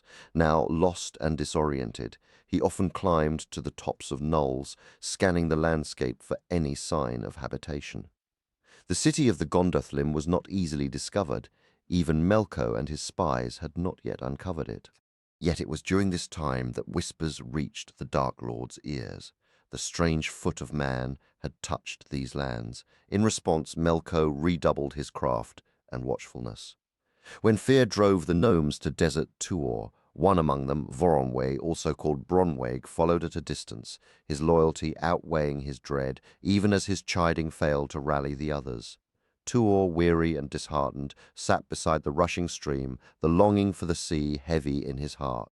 He considered turning back, following the river to the wide waters and roaring waves he yearned for. But then Voronwë, steadfast and faithful, drew near. Standing close, he spoke into Tuor's ear. "Do not doubt that you will see your desire fulfilled one day. Rise now. I will not leave you. I am no road-learned guide among the Noldoli, but a craftsman, a maker of things shaped by hand from wood and metal. I joined this escort late. Yet in the weariness of thraldom, I once heard whispers, secret sayings of a city where Noldoli might live free. If only the hidden way could be found, without doubt we too can find the road to the city of stone, to the freedom of the Gondolin. Know this, the Gondolin were that kin of the Noldoli who alone escaped Melko's dominion after the battle of unnumbered tears, where he slaughtered and enslaved their people, weaving spells to bind them within the hells of iron, from which they could depart only at his will. For many days Tuor and Bronweg searched until they came upon a deep dale nestled among the hills. Here the river raced over a stony bed with great noise and rush, curtained by thick alders. The dale walls rose sheer, nearing mountains unknown even to Voronwë. Within the green wall, the gnome's keen sight detected an opening like a great sloped door, cloaked by dense bushes and tangled undergrowth. Yet it is said the builders had woven such magic about it, a power aided by Ulmo, whose strength flowed in that river despite the dread of Melko upon its banks, that none but those of Noldoli blood might chance upon it. Tuor would never have found it without the unwavering loyalty of Voronwë. The Gondolin had made their dwelling thus secret out of dread of Melko. Even so, over time, many of the braver Noldoli would slip down the river Sirion from those mountains, though many perished by Melko's malice. Those who found this enchanted passage eventually reached the city of stone and swelled its people. Great was the joy of Tuor and Voronwë upon discovering this gate. Yet entering, they found a way that was dark, rough, and circuitous. For a long time they travelled faltering within its tunnels. The passage was filled with eerie echoes, and the sound of countless footsteps seemed to follow them from behind, filling Voronwë with dread. "It is the goblins of Melko," he whispered, "the orcs of the hills. They would break into a frantic run, stumbling over unseen stones in the oppressive darkness, only to realize it was merely the treachery of the place playing tricks on them. After what felt like an endless age of fearful groping, a distant light finally glimmered ahead. Moving toward that faint gleam, they reached a gate, clean and unovergrown, much like the one they had entered. Stepping into the sunlight left them momentarily blinded, but the instant their vision cleared, a great gong sounded, followed by the clash of armor. They found themselves surrounded by warriors clad in steel. Looking up, they saw they stood at the base of steep hills, forming a vast circle around a wide plain. Nearer to them, not at the very center, rose a great flat-topped hill, and upon its summit, bathed in the new morning light, was a city. Voronoi addressed the guard of the Gondolin in the sweet tongue of the gnomes which they understood. Tuor, somewhat dazed and marveling at the craftsmanship of their weapons, also spoke, asking where they were and who these armed folk might be. One of the company answered him, "We are the guardians of the exit from the way of escape. Rejoice that you have found it, for before you lies the city of 7 names, where all who war with Melko may find hope." "And what are those names?" Tuor inquired. The chief of the guard replied, "It is said and sung, I am called Gondobar and Gondothlimbar, the city of stone and the city of the dwellers in stone. Gondolin the stone of song and Gwerestrin the tower of guard. Garthurian the secret place, for I am hidden from the eyes of Melko. But those who love me most dearly call me Loth, for like a flower I am even Lothengriel, the flower that blooms upon the plain," he added, with a practical shrug that contrasted the poetry, "yet in our daily speech we mostly just call it Gondolin." Voronoi urged, "Bring us there, for we greatly desire to enter." And Tuor said his heart longed to walk the ways of that fair city. The guard captain explained that his company must remain at their post, their watch not yet complete, but that Voronoi and Tuor could proceed to Gondolin without a guide. "Behold, it stands clear to see," he said, "its towers piercing the heavens above the hill of watch, in the midst of the plain." So Tuor and his companion journeyed across the marvellously level plain, dotted here and there with smooth, round boulders sitting in the grass and rocky pools. Following one of the many fair pathways, they came after a day's easy march to the foot of the hill of watch, which the Noldoli call Amon Gwareth. There they began to ascend the winding stone stairways that led to the city gates. No one could approach Gondolin except on foot and under the gaze of its walls. They reached the head of the long stair as the last sunlight turned the western gate to gold, many eyes watching them from the battlements and towers. Tuor gazed upon the walls of stone, the uplifted towers and the glistening pinnacles. He saw the stairs of stone and marble, bordered by slender balustrades and cooled by the leap of thread-like waterfalls that sprang from the fountains of Amon Gwareth to seek the plain below. He moved as one in a dream of the gods, for he never imagined such sights existed even in the visions of sleep. So profound was his wonder at the glory of Gondolin. Thus they came to the gates, Tuor in awe and Voronoi in profound joy, having dared much to bring Tuor here by the will of Ulmo, and having forever cast off the yoke of Melko for himself. Though his hatred for the evil one remained undiminished, Tuor no longer felt the same binding terror that once held him. Indeed, the dread Melko cast over the Noldoli was a profound and chilling spell, making his presence feel ever near. Even far from the hells of iron, freezing their hearts and paralyzing their will to flee, a power in which Melko placed great trust. Now the gates of Gondolin swung open, and a crowd surged forth in wonder, rejoicing that another of the Noldoli had escaped Melko's grasp. They marveled at Tuor's tall, gaunt frame, his heavy fishbone spear, and the great harp upon his back. His appearance was rugged with unkempt hair, and he was clad in the skins of bears. It is recorded that in that age the forefathers of men were of lesser stature than they are now, while the children of Elfeness were of greater growth, yet Tuor stood taller than any present. The Gondolin themselves were not stooped like some of their unfortunate kin, who laboured without rest in Melko's mines and forges, but were small, slender, and exceedingly lithe. They moved with swift grace and were surpassingly fair. Their mouths held a sweet sadness, and their eyes shimmered with a joy ever on the verge of tears, for the gnomes remained exiles at heart, haunted by an undying longing for their ancient home. Yet fate and an unconquerable thirst for knowledge had driven them into distant lands, and now, hemmed in by Melko, they sought to make their refuge as fair as possible through labour and love. How it ever came to pass that among men the Noldoli were confused with the orcs, Melko's vile goblins, is a mystery, unless it be that some of the Noldoli were twisted to Melko's evil and mingled among that foul breed. For the orcs were bred by Melko from subterranean heat and slime, their hearts of granite, their bodies deformed, their faces foul and incapable of a smile, their laughter was the clash of metal, and they took delight only in aiding the basest of Melko's designs. The deepest hatred existed between them and the Noldoli, who named them Glamhoth, the folk of dreadful hate.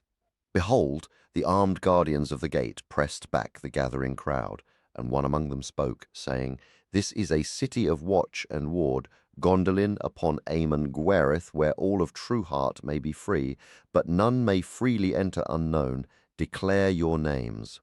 Then Voronwe named himself Bronweg of the gnomes, come hither by the will of Ulmo as guide to this son of men. And Tuor said, I am Tuor, son of Peleg, son of Indor, of the house of the Swan, of the sons of the men of the north, who dwell far hence. I journey here by the will of Ulmo of the outer oceans. At this, all who listened fell silent, held in amazement by his deep rolling voice, so unlike their own, which were fair as the plash of fountains. A murmur arose among them, lead him before the king. The throng then withdrew within the gates, the wanderers among them, and Tuor saw the gates were of iron, towering and immense. The streets of Gondolin were paved with stone, wide and curbed with marble, lined with fair houses, and courts set amid gardens of bright flowers, many towers of white marble, carved with marvellous skill and of great slenderness and beauty, rose toward the sky. There were squares lit with fountains, homes to birds that sang from the branches of ancient trees, but greatest of all was the place where the king's palace stood. Its tower was the loftiest in the city, and the fountains before its doors shot 20 fathoms and 7 into the air, falling in a singing rain of crystal. There the sun glittered splendidly by day, and the moon shimmered most magically by night. Birds dwelling there were white as snow, and their voices were sweeter than any lullaby. Flanking the palace gates stood 2 magnificent trees, one shimmering with golden blossoms, and the other with silver, their leaves perpetually aglow. These were the last living scions of the ancient trees of Valinor, which had once illuminated that blessed realm before their light was stolen by Melko and the dark weaver of gloom. In Gondolin they were cherished as Glingol and Bansil. Before these doors, upon the highest step of the alabaster stairway, stood Turgon, king of Gondolin. He was robed in white with a golden belt, a circlet of deep red garnets upon his brow. His voice carried clearly as he addressed the newcomer, "Welcome, man from the land of shadows. Your arrival was foretold in our oldest scrolls of wisdom. It is written that great and fateful events will unfold within the stone halls of the Gondolin now that you have journeyed to us."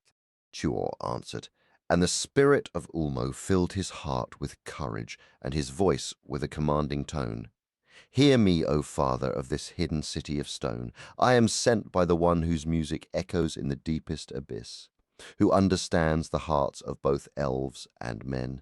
He bids me tell you that the hour of deliverance approaches. Whispers of your secret refuge, your vigilant hill standing against the evil of Melko, have reached the ears of Ulmo, and he is gladdened. Yet his heart is also heavy with wrath, as are the hearts of the Valar who watch from the peaks of Tanicatil in Valinor. They see the sorrow of the Noldoli's captivity and the weary wandering of men, all trapped by Melko within the iron-bound land of shadows. Therefore I was guided by hidden paths to urge you, muster your armies and ready them for war, for the moment is at hand." Turgon's reply was firm and resolute, "That I will not do, though the message comes from Ulmo and all the Valar. I will not risk my people against the terror of the orc hordes, nor will I imperil this city, the dear labour of countless ages, to the fire of Melko. Tuor pressed on, for Ulmo had foreseen this reluctance. If you do not dare greatly now, then the orcs will dwell forever, claiming the mountains of the earth. They will never cease to torment elves and men, even if the Valar find another way to free the Noldoli in some distant future. But if you place your trust in the Valar now, however terrible the battle, the orcs will fall, and Melko's power will be shrunk to a pitiful remnant. Turgon declared that he was king of Gondolin, and no outside will could force him to risk what had been built over long ages against his own council. So Tuor delivered the final bidding. As Ulmo had instructed, then I am commanded to say this: let chosen men of the Gondolin go swiftly and in secret down the river Sirion to the sea. There, let them build boats and sail to seek Valinor once more. True, the paths are forgotten and the roads have faded from the world. The seas and mountains encircle that land. Yet the elves still dwell on the hill of Kor, and the Valar remain in Valinor, though their joy is lessened by sorrow and their fear of Melko. They have hidden their land behind veils of impenetrable magic so no evil may reach their shores. Still, your messengers might succeed. They could rekindle the Valar's hearts to rise in wrath, to smite Melko and shatter the hells of iron he has forged beneath the mountains of darkness. Turgon answered with a weary sigh, the hope in his words long since turned to dust. Every year at winter's end, my messengers have gone swiftly and in stealth down the river Sirion to the coasts of the great sea. They built boats harnessed to swans and gulls, or to the very wings of the wind, and sought a path back beyond the sun and moon to Valinor. But the paths are forgotten, and the highways have faded. The seas and mountains guard it, and those who dwell within, in their contented mirth, care little for the dread of Melko or the world's sorrow. They hide their land and weave that same inaccessible magic, ensuring no tidings of our evil ever trouble their ears. No, enough of my people have for untold years ventured out upon the vast ocean, never to come back. They have drowned in the deepest abysses or now wander lost in trackless shadows. When the next year arrives, no more of us will journey to the sea. Instead, we will place our trust in ourselves and our city to ward off Melko. In this, the Valar have offered us little aid in the past. Tuor's heart grew heavy at these words, and Voronwë wept. Sitting beside the king's great fountain, the sound of its splashing water reminded Tuor of the ocean's music. His soul was troubled by the distant call of Ulmo's conches, and a deep longing to return down the Sirion's waters to the sea stirred within him. Yet Turgon, perceiving that Tuor, mortal though he was, carried the favour of the Valar, noted his resolute gaze and the strength in his voice. The king sent for him, offering a place in Gondolin, his royal favour, and even a home within the palace halls if he wished. Weary and finding the city profoundly beautiful, Tuor agreed. Thus began his dwelling in Gondolin. The tales speak little of Tuor's specific deeds among the Gondolin, yet it is said he often felt a restless urge to leave. He grew weary of the constant crowds, dreaming instead of silent forests and wild fells, his thoughts pulled by the far-off sea music of Ulmo. What held him was a love that filled his heart for a woman of the Gondolin, who was the king's own daughter. In that realm, Tuor learned many things. He was taught by Voronwë, whom he loved, and who loved him greatly in return, and also by the city's most skilled artisans and the king's wisest counsellors. He grew into a man of far greater might and wisdom than before. Many mysteries became clear to him, and he came to know truths still hidden from other mortal men. He learned of Gondolin's history, how unceasing labour across ages had not yet completed its building and adornment, with folk still toiling at it. He heard of the hidden tunnels excavation, which the people called the Way of Escape, born from divided councils, yet finally undertaken out of pity for the enslaved Noldoli.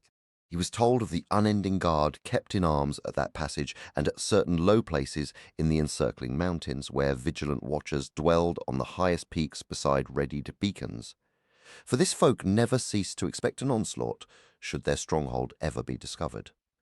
By now, however, the guarding of the hills was more custom than dire need. Through unimaginable toil, the Gondolin had long ago cleared and levelled the entire plain around Amon Gwareth. Almost nothing, be it gnome, bird, beast, or snake, could approach without being seen from leagues away. Among them were many whose sight was keener than the very hawks of Manwi Sulimo, the lord of gods and elves upon Tanicatal. For this reason they named that vale Tumladin, the Valley of Smoothness.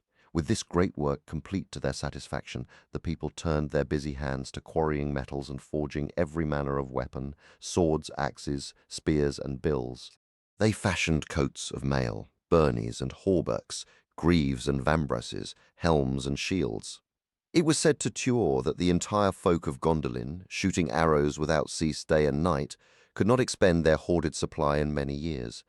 Little wonder their fear of the orcs diminished with each passing season. There Tuor learned the arts of building with stone, of masonry, and the hewing of rock and marble. He fathomed crafts of weaving, spinning, embroidery, and painting, and gained cunning in metals. He heard the most delicate music, a skill in which the dwellers of the southern city were most deeply versed, aided by the murmur of countless fountains and springs. Tuor mastered many of these subtleties, learning to weave them into his own songs to the wonder and heartfelt joy of all who listened. Tuor was taught wondrous tales of the sun, moon, and stars, of the earth's nature and its foundations, and of the vast heavens. He learned the secret scripts of the Elves, their languages and ancient dialects, and heard of Ilúvatar, the everlasting Lord who exists beyond the world. He listened to the legend of the great music of the Ainur, played at Ilúvatar's feet in the farthest depths of time, from which the world and all within it, its shape and its rule, were brought into being. For his wisdom, his remarkable skill in every craft and field of knowledge, and his tremendous courage of spirit and strength, Tuor became a pillar of support to the childless king and was dearly loved by the people of Gondolin. In time, the king ordered his most skilled artisans to craft a magnificent suit of armor for Tuor as a royal gift. It was forged of gnome steel adorned with silver. His helm was decorated with a design of metals and gems resembling two swan wings on either side, and a matching swan's wing was etched upon his shield. He preferred to carry a great axe rather than a sword, and in the language of the Gondothlim he named it Dromborleg, for its blow could stun a foe and its edge could shear through any armor. A house was built for him upon the southern walls, as he cherished the open air and disliked the crowding of the city's inner quarters. There he often took pleasure in standing on the battlements at sunrise, and the folk would smile to see the dawn's new light glint upon the wings of his helm. Many whispered and wished to see him lead a charge against the orcs, for the words exchanged between Tuor and Turgon before the palace were widely known. Yet this talk came to nothing, out of respect for the king, and because the memory of Ulmo's warning had for a time grown faint and distant in Tuor's heart. Years passed with Tuor living among the Gondolin. All that time he had nurtured a deep and secret love for the king's daughter, and now his heart overflowed with it. Idril too held a great love for Tuor, their destinies intertwined from the very day she first watched him from a high window, a travel-worn stranger pleading before her father's gates. King Turgon had little reason to oppose their union, seeing in Tuor a kinsman of great comfort and promise. Thus, for the first time, a child of men was wed to a daughter of the Elves, though Tuor would not be the last. Few have known such joy as theirs, though their final sorrow would be profound. Yet immense was the celebration in Gondolin when Idril and Tuor were married before all the people in Gar-Aenion, the place of the gods, near the king's halls. It was a day of festivity for the entire city and of supreme happiness for the couple. Afterwards they lived in contentment in that house, upon the walls, overlooking the plain of Tumladin to the south, a sight that gladdened all hearts in the city, save for one, Meglin alone. This gnome was of an ancient lineage, though its numbers had dwindled, and he was the king's nephew through his mother, the king's sister Isfin. His emblem was a black mole, and he was a leader among the miners and quarrymen, with many delvers in his service. He was less fair than most of his noble kindred, dark-haired, and of a stern, ungenerous temper, which won him little affection. There were even murmurs, though likely baseless, that some orc blood tainted his line. He had often petitioned the king for Idril's hand, but Turgon, seeing her strong aversion and sensing that Meglin's suit was driven more by a thirst for power beside the throne than by genuine love, had always refused. Idril was surpassingly beautiful and valiant. The people called her Idril of the Silver Feet because she went barefoot and bareheaded, a king's daughter who spurned all pomp save for the ceremonies of the Ainur. And so, watching Tuor take the place he coveted, Meglin could only nurse a bitter, gnawing rage. In those days, the long-held hope of the Valar and the dream of the Elves was realized, for Idril, in her deep love for Tuor, gave birth to a son named Erindil. The meaning of this name has been debated by both elves and men, but it is likely a word from a secret language of the Gondolin folk, now lost to the world. The child was of extraordinary beauty, with luminous skin and eyes of a blue deeper than the southern sky, more brilliant than the sapphires adorning Manwë's robes. At his birth, Meglin's envy festered, while Turgon and all the people celebrated with immense joy. Many years had passed since Tuor was abandoned by the Noldor in the foothills, and many more since the first vague, unsettling rumors reached Melko's ears, whispers of a man wandering the valleys near the river Sirion. In his arrogance, Melko held little fear for the race of men during this peak of his power, which was precisely why Ulmo chose to work through one of them, knowing no Valar and few elves could move undetected by the Dark Lord's watch, yet a cold foreboding gripped him at the news. He assembled a vast army of spies, orc-kind with cat-like eyes of yellow and green that pierced any gloom, serpents that could slither into every crevice from the deepest pits to the highest peaks, eavesdropping on whispers in the grass or echoes in the hills, wolves, ravenous hounds, and savage weasels whose nostrils could catch a scent months old across running streams, or whose eyes could find a footprint on gravel from a lifetime past. Owls and falcons whose keen sight could detect, by day or night, the flutter of a small bird in any wood or the scurry of every mouse and vole across the earth. All these he summoned to his iron hall in multitudes and sent them forth to scour the world.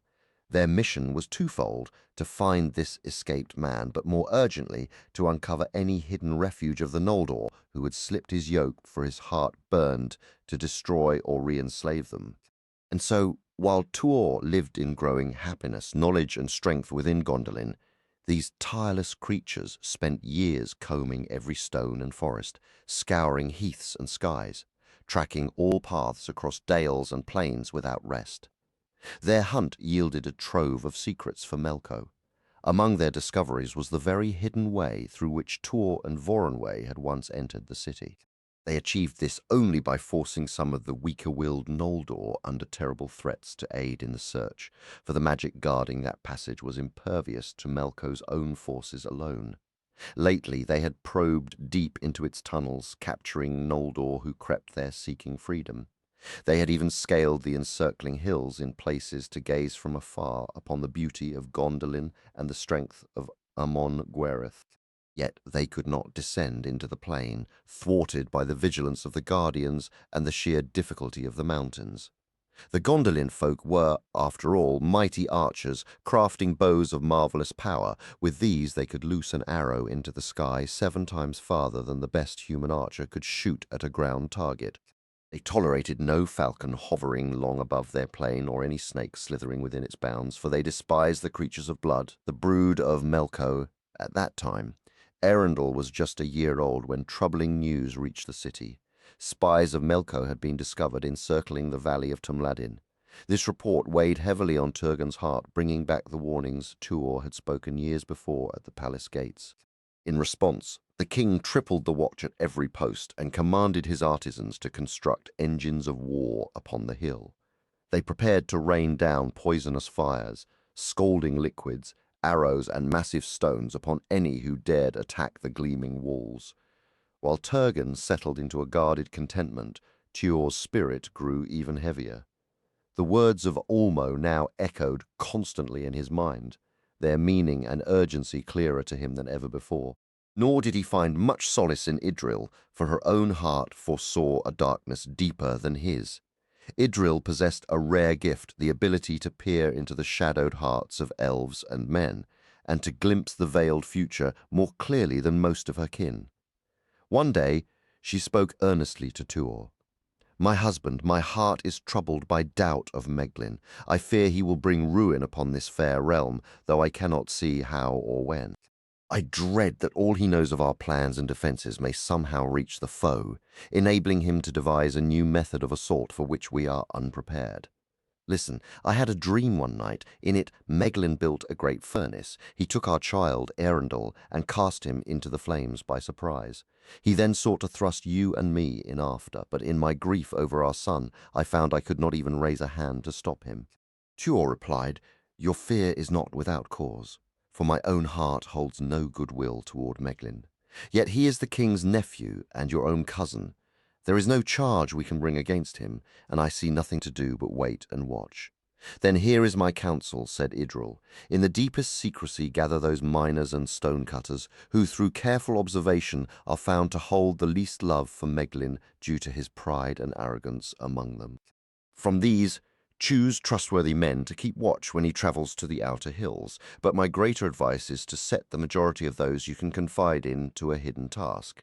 Have them aid you. However cautiously and slowly the work must proceed in carving a secret passage from our house here through the bedrock of this hill, out into the valley below. This path must not connect to the known way of escape, for my heart warns me against it. Instead, let it lead toward that distant pass in the southern mountains, the Cleft of Eagles. The farther this tunnel stretches beneath the plain in that direction, the better I will feel. Yet all this labor must remain concealed from all but a few. Now, there were no delvers of earth or rock as skilled as the Noldoli, a fact Melko well knew, but the ground in that place was of immense hardness. Tuor considered her words. "The stone of Amon Gwarith is like iron and can only be split with immense toil. To do so in secret would demand even greater time and patience. As for the floor of the Vale of Tumladine, it is like forged steel. To hew it without the knowledge of the Gondolin would take not months but years," Idril answered. "This may be true, but such is my counsel, and there is still time before us," Tuor conceded. "I may not see the full purpose of it, but any plan is better than a lack of counsel. I will do as you say." It happened not long after that Meglin journey to the mountains to seek ore. While wandering alone, he was captured by orcs prowling the slopes. They intended to inflict terrible harm upon him, knowing him to be one of the Gondolin. This misfortune, however, went unseen by Tuor's watchers. Yet a shadow crept into Meglin's heart, and he declared to his captors, "I am Meglin, son of Eol, who wedded Isfin, sister to Turgon, king of the Gondolin." They scoffed. "What is that to us?" Meglin pressed on. "It is everything to you. Slay me now, swiftly or slowly, and you will lose vital news of Gondolin, tidings your master would greatly desire to hear." The orcs stayed their hands, promising him life if his words proved worthy. So Meglin laid bare the city's design, the towering walls, the mighty gates, the host of armed men under Turgon's command, the vast stores of weapons, the engines of war, and the venomous fires prepared for defense. The orcs grew wrathful, tempted to slay him then and there for daring to boast of his people's strength against the great might of Melko. But Meglin, grasping for hope, said, "Would it not please your master more to have a noble captive brought before him, so he might judge the truth of these tidings himself?" This swayed them. They turned from the mountains around Gondolin and made for the hills of iron and Melko's dark halls, dragging a terrified Meglin with them. When he knelt before the black throne, trembling at the grim shapes around him, the wolves beneath the seat, the adders coiled about its legs, Melko commanded him to speak. Meglin told all, and Melko listened, speaking so fairly that much of Meglin's insolent pride returned. In the end, aided by Meglin's cunning, Melko devised a plan for Gondolin's downfall. Meglin's promised reward was a high captaincy among the orcs, though Melko never intended to keep that vow, while Tuor and Arundel were to be burned, and Idril given to Meglin. Such promises the Evil One was eager to fulfill, yet he also threatened Meglin with torment by the Balrogs should he prove treacherous, those flame-wiped, steel-clawed demons called Malkarauki by the Eldar, used to torture any of the Noldoli who defied him. Meglin's counsel was that neither orc hosts nor balrogs in their fierceness could overthrow Gondolin's walls and gates, even if they reached the plain. He urged Melko to employ his sorcery from his wealth of metals and powers of fire to forge beast-like creations irresistible as snakes and dragons that could overcreep the encircling hills and engulf the plain and city in flame and death. Afterward, Meglin was sent home to avoid suspicion. But Melko wrapped him in a spell of bottomless dread, leaving him no joy or quiet in his heart. Still, he wore a mask of cheer so that folk said, Meglin has softened, and he was viewed with less disfavour, though Idril feared him all the more, claiming weariness from labour.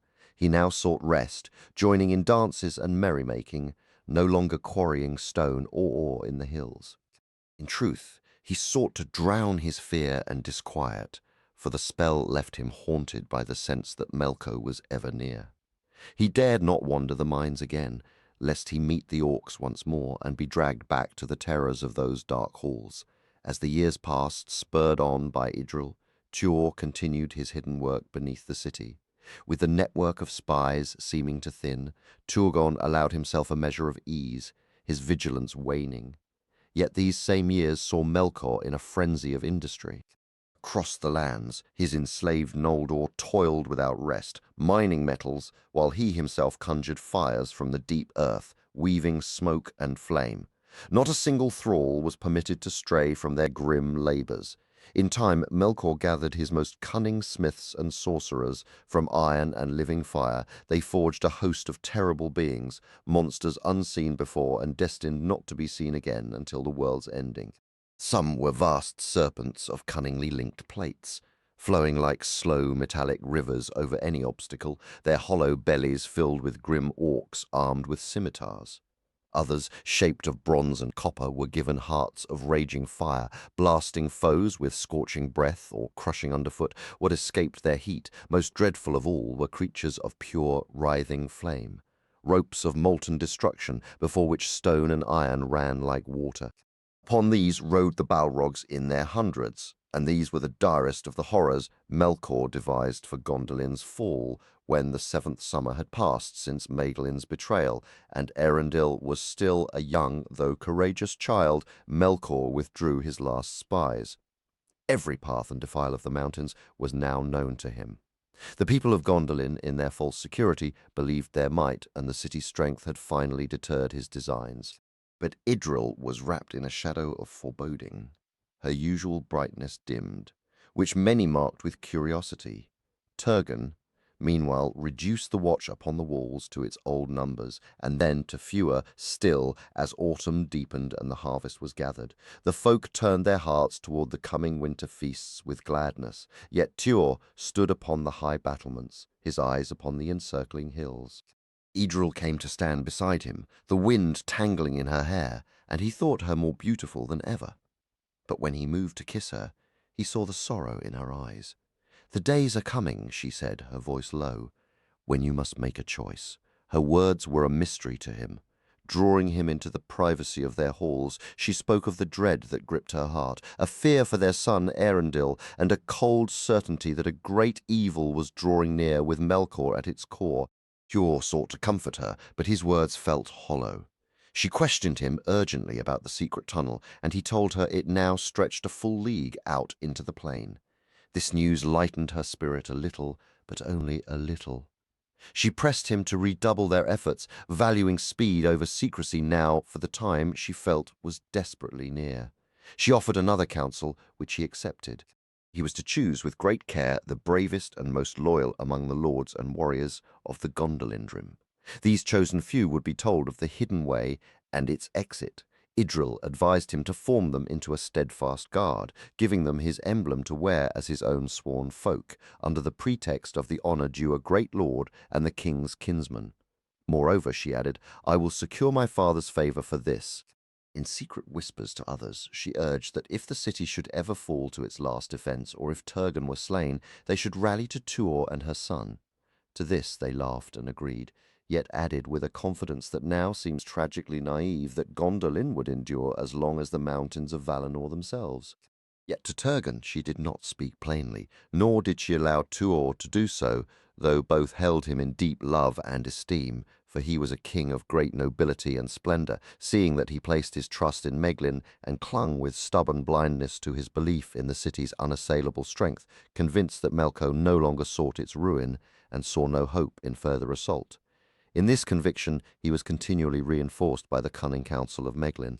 Truly the deceit of that gnome ran deep, for he worked much in shadow, so that people murmured, "He wears well the mark of the black mole," through the carelessness of certain quarrymen, and even more through the unguarded words of some among his own kin to whom Tuor had spoken with less caution than he should.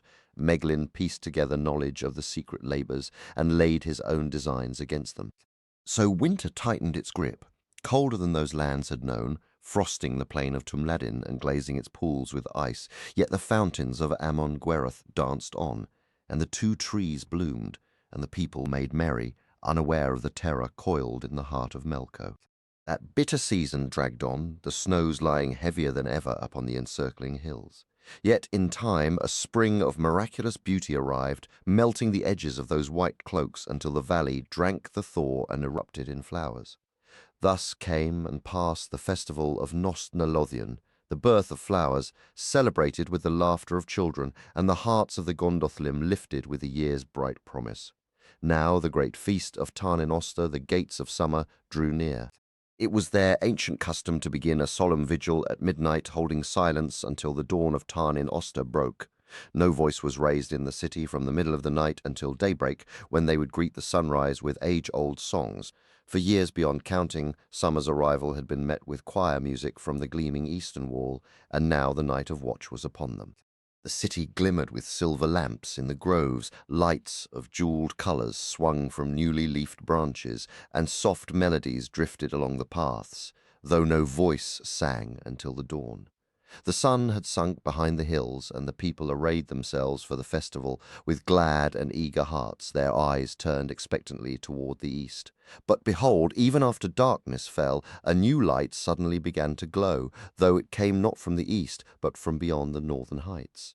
Wonder turned to doubt as that light swelled and reddened, and doubt became dread when men saw the mountain snows stained as if with blood.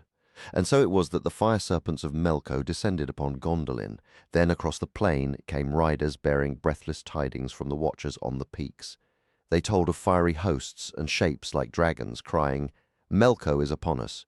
Great fear and anguish swept through that fair city. The streets and lanes filled with the weeping of women and the wailing of children, while the squares rang with the mustering of soldiers and the clang of arms. There gleamed the banners of all the great houses and kindreds of the Gondolin. Mighty was the host of the king's house, their colours white, gold, and red, their emblems, the moon, the sun, and the scarlet harp. In the midst of these stood Tuor, tall above the rest, his silver mail shining bright. Around him pressed the stoutest of the folk. All these wore upon their helms wings like those of swans or gulls, and the symbol of the white wing was on their shields. But the people of Meglin were gathered in that same place, clad in sable harness, bearing no sign or emblem, save their steel caps covered in moleskin, and they carried double-headed axes shaped like great mattocks. The Prince of Gondobar, Meglin, assembled a grim host of warriors with shadowed eyes and stern faces, the distant fires casting a bloody sheen across their armor and weapons. To the north, the hills were consumed by flame, rivers of fire cascading down the slopes toward the plain of Tumladin, their scorching breath already palpable in the air. Alongside them stood the kindreds of the Swallow and the Heavenly Arch, whose archers were the most skilled and numerous, now positioned along the wide battlements. The Swallow folk wore helms adorned with feather fans, their attire a striking array of white, dark blue, purple, and black, their shields marked with a sharp arrowhead. Their lord was Duelin, unmatched in speed and agility, and the truest archer of them all. In contrast, the people of the Heavenly Arch, a lineage of immense wealth, were arrayed in a dazzling spectacle of colors, their armor studded with jewels that blazed under the fiery sky. Each shield mirrored the blue of the heavens, its central boss a mosaic of 7 gems, rubies, amethysts, sapphires, emeralds, chrysoprase, topaz, and amber, while their helms bore a great opal. Their chieftain, Eaglemoth, wore a blue mantle embroidered with stars of crystal, and he carried a uniquely curved sword, a weapon no other Noldoli bore, though he placed greater trust in his bow, which could outrange any other in the host. Also present were the kindreds of the Pillar and the Tower of Snow, both commanded by Penlod, the tallest of the gnomes. The great house of the tree, clad in green, wielded iron-studded clubs and slings, their lord Galdor revered as the most valiant of the Gondolin save only Turgon. There stood the house of the Golden Flower, bearing a rayed sun upon their shields. Their chief, Glorfindel, wore a mantle so intricately woven with gold thread it resembled a field of spring celandine, his armor beautifully damascened. From the southern quarters came the people of the Fountain, led by Ecthelion, who cherished silver and diamonds. They carried long, bright, pale swords and advanced to the eerie music of flutes. Following them was the host of the Harp, a battalion of brave warriors whose leader Salgant was a coward and a sycophant to Meglin. They were adorned with tassels of silver and gold, their black banners displaying a silver harp, though Salgant alone bore a golden one. He was the only son of Gondobar to ride into battle, a heavy and squat figure upon his steed. The final battalion was furnished by the folk of the Hammer of Wrath, among them the finest smiths and craftsmen, who held Ol the smith in highest reverence. They fought with massive hammer-like maces and carried heavy shields, their arms strengthened by years of labor. This house held a deep, burning hatred for Melko and his Balrog demons, fueled by the memories of Noldoli, who had once escaped his mines. Their leader was Rodge, the strongest of the gnomes, whose valor was nearly equal to Galdor of the Tree. Their emblem was the stricken anvil, a hammer striking sparks upon their shields, their love devoted to red gold and black iron. That battalion was vast, and not a single heart among them faltered. In that desperate stand against ruin, they earned the highest honor of all the noble houses of the city. Yet their fate was cruel, for not one of them departed from that field alive. They fell in a ring around their lord, Rog, and were lost to the world forever, taking with them secrets of craft and skill that would never be recovered. These were the forms and banners of the 11 great houses of the Gondolin, each with its own sigil. The 12th was counted as the guard of Tuor, the people of the Wing. Now the face of that chieftain was stern, and he did not expect to live through the coming day. Within his house upon the walls, Idril clad herself in armor and went to find her son Arundel. The child was weeping, frightened by the strange red lights dancing upon the walls of his chamber. Old tales his nurse Meleth had told him, stories of a fiery Melko used to chide his mischief, now returned to haunt his thoughts. But when his mother arrived, she fastened about him a tiny coat of mail, secretly fashioned for this hour. At the sight of it, his tears turned to shouts of boyish pride and delight. Idril, however, could not share his joy. Her heart ached for the fair city, her gracious home, and the love she and Tuor had built within it. She saw its end drawing near and feared her own careful plans would be useless against the overwhelming terror of the serpent host. It was still 4 hours from midnight, yet the sky glowed red in the north, east, and west. The iron dragons had reached the plain of Tumladeen, and the fiery beasts were crawling up the lower hillsides. The outer guards were seized and tormented by Balrogs scouring the land, save far to the south near the cleft of Eagle's Cristhorn. Then King Turgon summoned a council. To it came Tuor and Meglin as princes of the realm. Dúlin arrived with Eaglemoth and the tall Penlod. Rodge strode in with Galdor of the Tree, golden-haired Glorfindel, and Ecthelion, whose voice was like music. Salgant also came, trembling at the news, and other nobles of lesser lineage but greater courage. Tuor spoke first, urging a great and immediate sally onto the plain before the enemy's light and heat became unbearable. Many supported him, though they debated whether to send the entire host with women and children sheltered in the center, or to dispatch separate bands in many directions. Tuor favored the latter strategy, yet Meglin and Salgant alone argued for a different path, to hold the city and defend the treasures within. Meglin spoke from cunning, terrified that any of the Noldor might survive the doom he had delivered, and later expose his betrayal. Salgant, echoing him, was simply afraid to leave the walls, preferring to fight from an impregnable fortress rather than face open battle.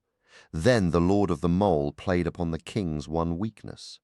"Behold, O king," said Meglin, his voice taking on a fiery edge, "Gondolin holds wealth beyond measure, jewels, metals, fabrics, and works of art shaped by gnomish hands into things of surpassing beauty. And now your lords, braver than they are wise, would abandon it all to the enemy. Even if you win on the plain, your city will be looted, and the Balrogs will carry off a booty beyond counting." Turgon groaned, for Meglin knew his deep love for the beauty and riches of that citadel upon the Hill of Watch. Meglin pressed on, "Consider the glory you would cast aside. Shall we let all this be ash and memory? Have you not labored for countless years to raise walls of unbreachable strength and forge gates whose valor cannot be broken?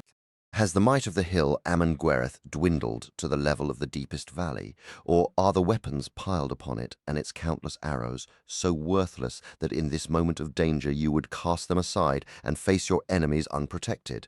These foes come clad in steel and fire, their march shaking the very earth, their footsteps echoing like thunder through the encircling mountains." Salgant trembled at the thought and spoke out urgently.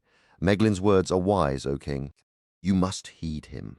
And so the king took the counsel of those two, though every other lord argued against it. Indeed, their opposition seemed only to strengthen his resolve. By his command, the people now wait behind their walls for the assault to come. But Tuor left the king's hall with tears in his eyes. Gathering the men of the wing, he moved through the streets toward his home, the air thick with a lurid glow, a stifling heat, and a rising black smoke that choked the pathways to the city. Now the monsters advanced across the valley, and the white towers of Gondolin flushed red in their dreadful light. Even the bravest felt a chill of dread at the sight of those fire-breathing dragons and serpents of bronze and iron already coiling about the city's hill. Arrows flew toward them, but they fell uselessly away. A brief cry of hope went up, for see, the fiery snakes could not scale the steep, glassy slopes, thwarted by the quenching waters that cascaded down the hillsides. Yet they gathered at its base, and where the streams of Amon-Gwereth met the serpent flames, a vast steam erupted, filling the air. The heat grew so intense that women faltered and men beneath their armor sweated to exhaustion. All the city springs, save the king's own fountain, grew hot and began to smoke. It was then that Gothmog, lord of Balrogs and captain of Melko's hosts, made his move. He summoned all his iron beasts, those that could coil and climb over any obstacle, and directed them to amass before the northern gate. Their great spires rose even to the threshold, battering the towers and bastions around it. Under the crushing weight of their bodies, the gates gave way with a deafening crash, though much of the surrounding wall held firm. From above, the king's engines and catapults rained down darts, boulders, and molten metal upon the relentless creatures. The blows rang against their hollow bellies like discordant bells, but it was to no avail. They could not be broken. And the fires slid harmlessly from their hides. Then the tops of these beasts split open near their middles, and from them poured an innumerable host of orcs, goblins driven by pure hatred. Who could describe the gleam of their curved blades or the flash of their broad spears as they stabbed forward? Then Roger's mighty voice shouted above the din, and all the people of the Hammer of Wrath, together with the kindred of the tree led by the valiant Goldor, threw themselves at the enemy. The blows of their great hammers and the crash of their clubs echoed back from the encircling mountains, and orcs fell like autumn leaves. Arrows from the Swallow and the Arch fell among them like a dark rain, and in the smoke and confusion both orc and Gondolin alike were struck down. The battle was fierce and terrible, yet despite all their courage, the Gondolin were slowly forced back by ever-increasing numbers until the goblins held a portion of the northernmost city. Amid this chaos, Tuor fought his way through the turbulent streets at the head of the wing, struggling to reach his house. But when he arrived, he found Meglin was there before him. Seeing the battle raging at the northern gate and the uproar consuming the city, Meglin had watched for this very hour, waiting to bring his long-held designs to their dark conclusion. Tuor had uncovered much of Meglin's secret delving, though he learned it too late to grasp every detail. He kept this knowledge from the king and others, believing the tunnel must eventually connect to the way of escape, the path closest to the city. and he intended to use it for his own advantage and to the ruin of the Noldor. Through covert messengers, he warned Melkor to place guards at the tunnel's outer exit once the assault began. Meglin's own plan, however, had grown more twisted. He meant to seize Eärendil and cast him into the fires below the walls, then force Idril at knife point to reveal the passage's secrets. That way he could escape the chaos of flame and slaughter, dragging her with him to Melkor's lands. Meglin even feared the dark token Melkor had given him might fail amid the carnage, and he was determined to secure the Ainu's promise of safety. He had no doubt Tuor would perish in the burning, having entrusted Solgant with the task of luring him from the king's halls into the deadliest fighting. But Solgant, overcome with terror, fled home and lay trembling in his bed, while Tuor instead returned with the men of the wing. Though the call of battle stirred his courage, Tuor's purpose was to bid farewell to Idril and Eärendil, and to send them with a guard down the hidden passage before he rejoined the fray, ready to die if need be. At his door, however, he found a grim band of the mole folk, the hardest and least compassionate souls Meglin could gather in the city. They were free Noldor, untouched by Melkor's enchantments, and though they obeyed Meglin as their lord, they would not carry out his cruel designs. Despite his furious curses, there on the battlements, Meglin had Idril by the hair, cruelly trying to force her to watch Eärendil fall into the flames. But the child clung to him, and Idril alone, beautiful and slender, fought with the ferocity of a tigress. In that moment of struggle and delay, the wing's guard drew near. Then Tuor shouted, a cry so mighty that even the orcs afar wavered at the sound, like a storm breaking. His warriors swept through the molefolk and scattered them. Seeing his scheme unravel, Meglin drew a short knife to stab Eärendil, but the child bit deep into his left hand. Staggering, Meglin struck weakly. The blade glanced off the mail of the small coat, and then Tuor was upon him in terrible wrath. Tuor seized the arm that held the knife and broke it with a wrench. Lifting Meglin bodily, he hurled him from the walls. The traitor's body struck the side of Aemon Gwareth 3 times before plunging into the heart of the flames. And so the name of Meglin was dishonoured forever among Elves and Noldor. The remaining warriors of the Mole, outnumbering Tuor's few guards and loyal to their fallen lord, attacked. Then, blows were fierce, but none could withstand Tuor's fury. They were driven back, fleeing into dark holes or cast from the walls. With the clamour at the gate growing ever louder, Tuor still clung to hope that the city might hold. Leaving Voronwë, much against his will, and a handful of swordsmen to guard Idril, Tuor led his men toward the battle. At the gate, the fighting had turned desperate. Dulin of the Swallow, shooting from the battlements, was struck by a fiery bolt from one of the Balrogs leaping about the base of the hill. He fell from the walls and perished. The Balrogs unleashed a relentless barrage, sending fiery darts and flaming arrows skyward like venomous serpents. These fell upon the roofs and gardens of Gondolin, scorching the trees and burning the flowers and grass until the city's white walls and colonnades were blackened and scarred. An even graver threat emerged as a band of these demons clambered onto the iron coils of the great serpents, loosing an unending volley of arrows and slingstones that ignited fires behind the defenders' main lines. In a booming voice, Rodg cried out, "Who now shall shrink from the Balrogs and their terror? Behold the accursed ones who have tormented the Noldor for ages, who now seek to burn us from behind. Come, you of the Hammer of Wrath, and let us repay their evil with our steel." Hefting his long-handled mace, he carved a path through the fray by sheer fury, driving all the way to the fallen gate. His people, the stricken anvil, followed in a fierce wedge, their eyes sparking with a rage so potent it seemed a physical force. That charge became a legend sung by the Noldor, a moment of raw defiance where many orcs were hurled back into their own fires. The warriors of Rog, in a breathtaking surge, leapt upon the very coils of the serpents to assail the Balrogs.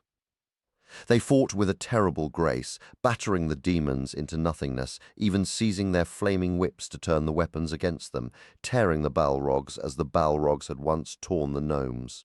The number of demons slain was a marvel and a profound shock to Melkor's host, for never before had any Balrog fallen to elf or man.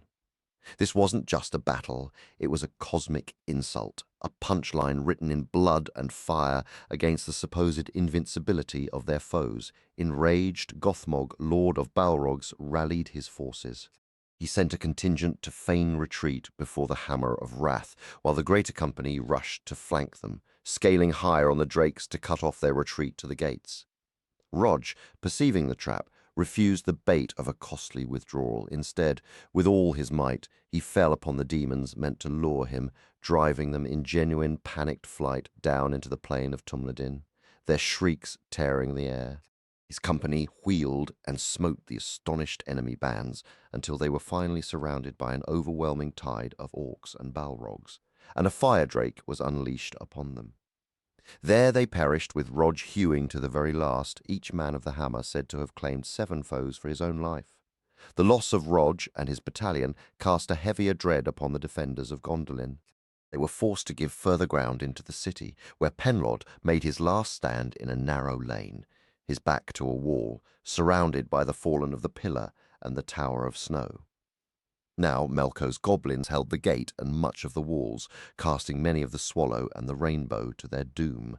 Within, they had seized a vast area reaching nearly to the city's heart, close to the place of the well beside the palace square.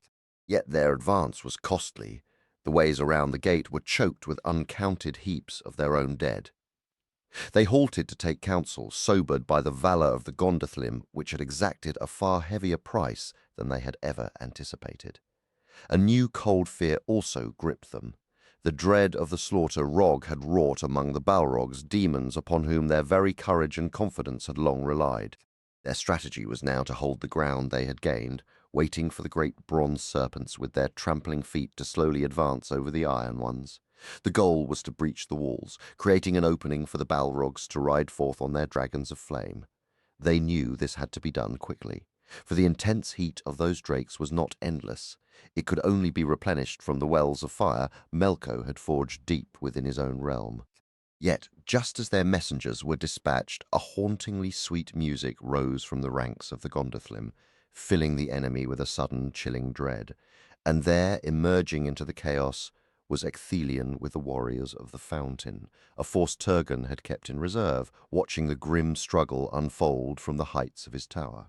These soldiers marched forward to the eerie melody of their flutes, their armor of crystal and silver a breathtaking sight against the hellish red glow of the fires and the deep black of the smouldering ruins.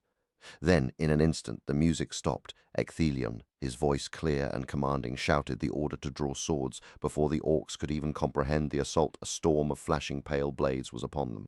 Legend says that Ecthelion's company slaughtered more goblins in that hour than had fallen in all the previous wars of the Eldalee combined, and to this day his name is a curse among their kind and a triumphant cry for the Eldar. It was then that Tuor and the warriors of the Wing plunged into the fray, positioning themselves beside Ecthelion and the Fountain's defenders. The two lords fought with mighty blows, each guarding the other from deadly thrusts, and together they harried the orcs so fiercely they nearly drove them back to the very gate, but the ground began to quake with a terrible trampling. The dragons were labouring with immense force to carve a path up Amon Gwareth and topple the city's walls. Already a gap yawned wide, a chaotic tumble of masonry where the guard towers had crumbled. Bands from the Swallow and the Arch of Heaven fought desperately amid the wreckage, contesting the eastern and western walls with the enemy. As Tuor pressed forward, driving the orcs before him, one of the brazen serpents heaved against the western wall. A massive section shuddered and collapsed, and through the dust and ruin came a creature of living fire, with Balrogs swarming around it. Flames gusted from the dragon's maw, withering all who stood before it. The wings on Tuor's helm were scorched black.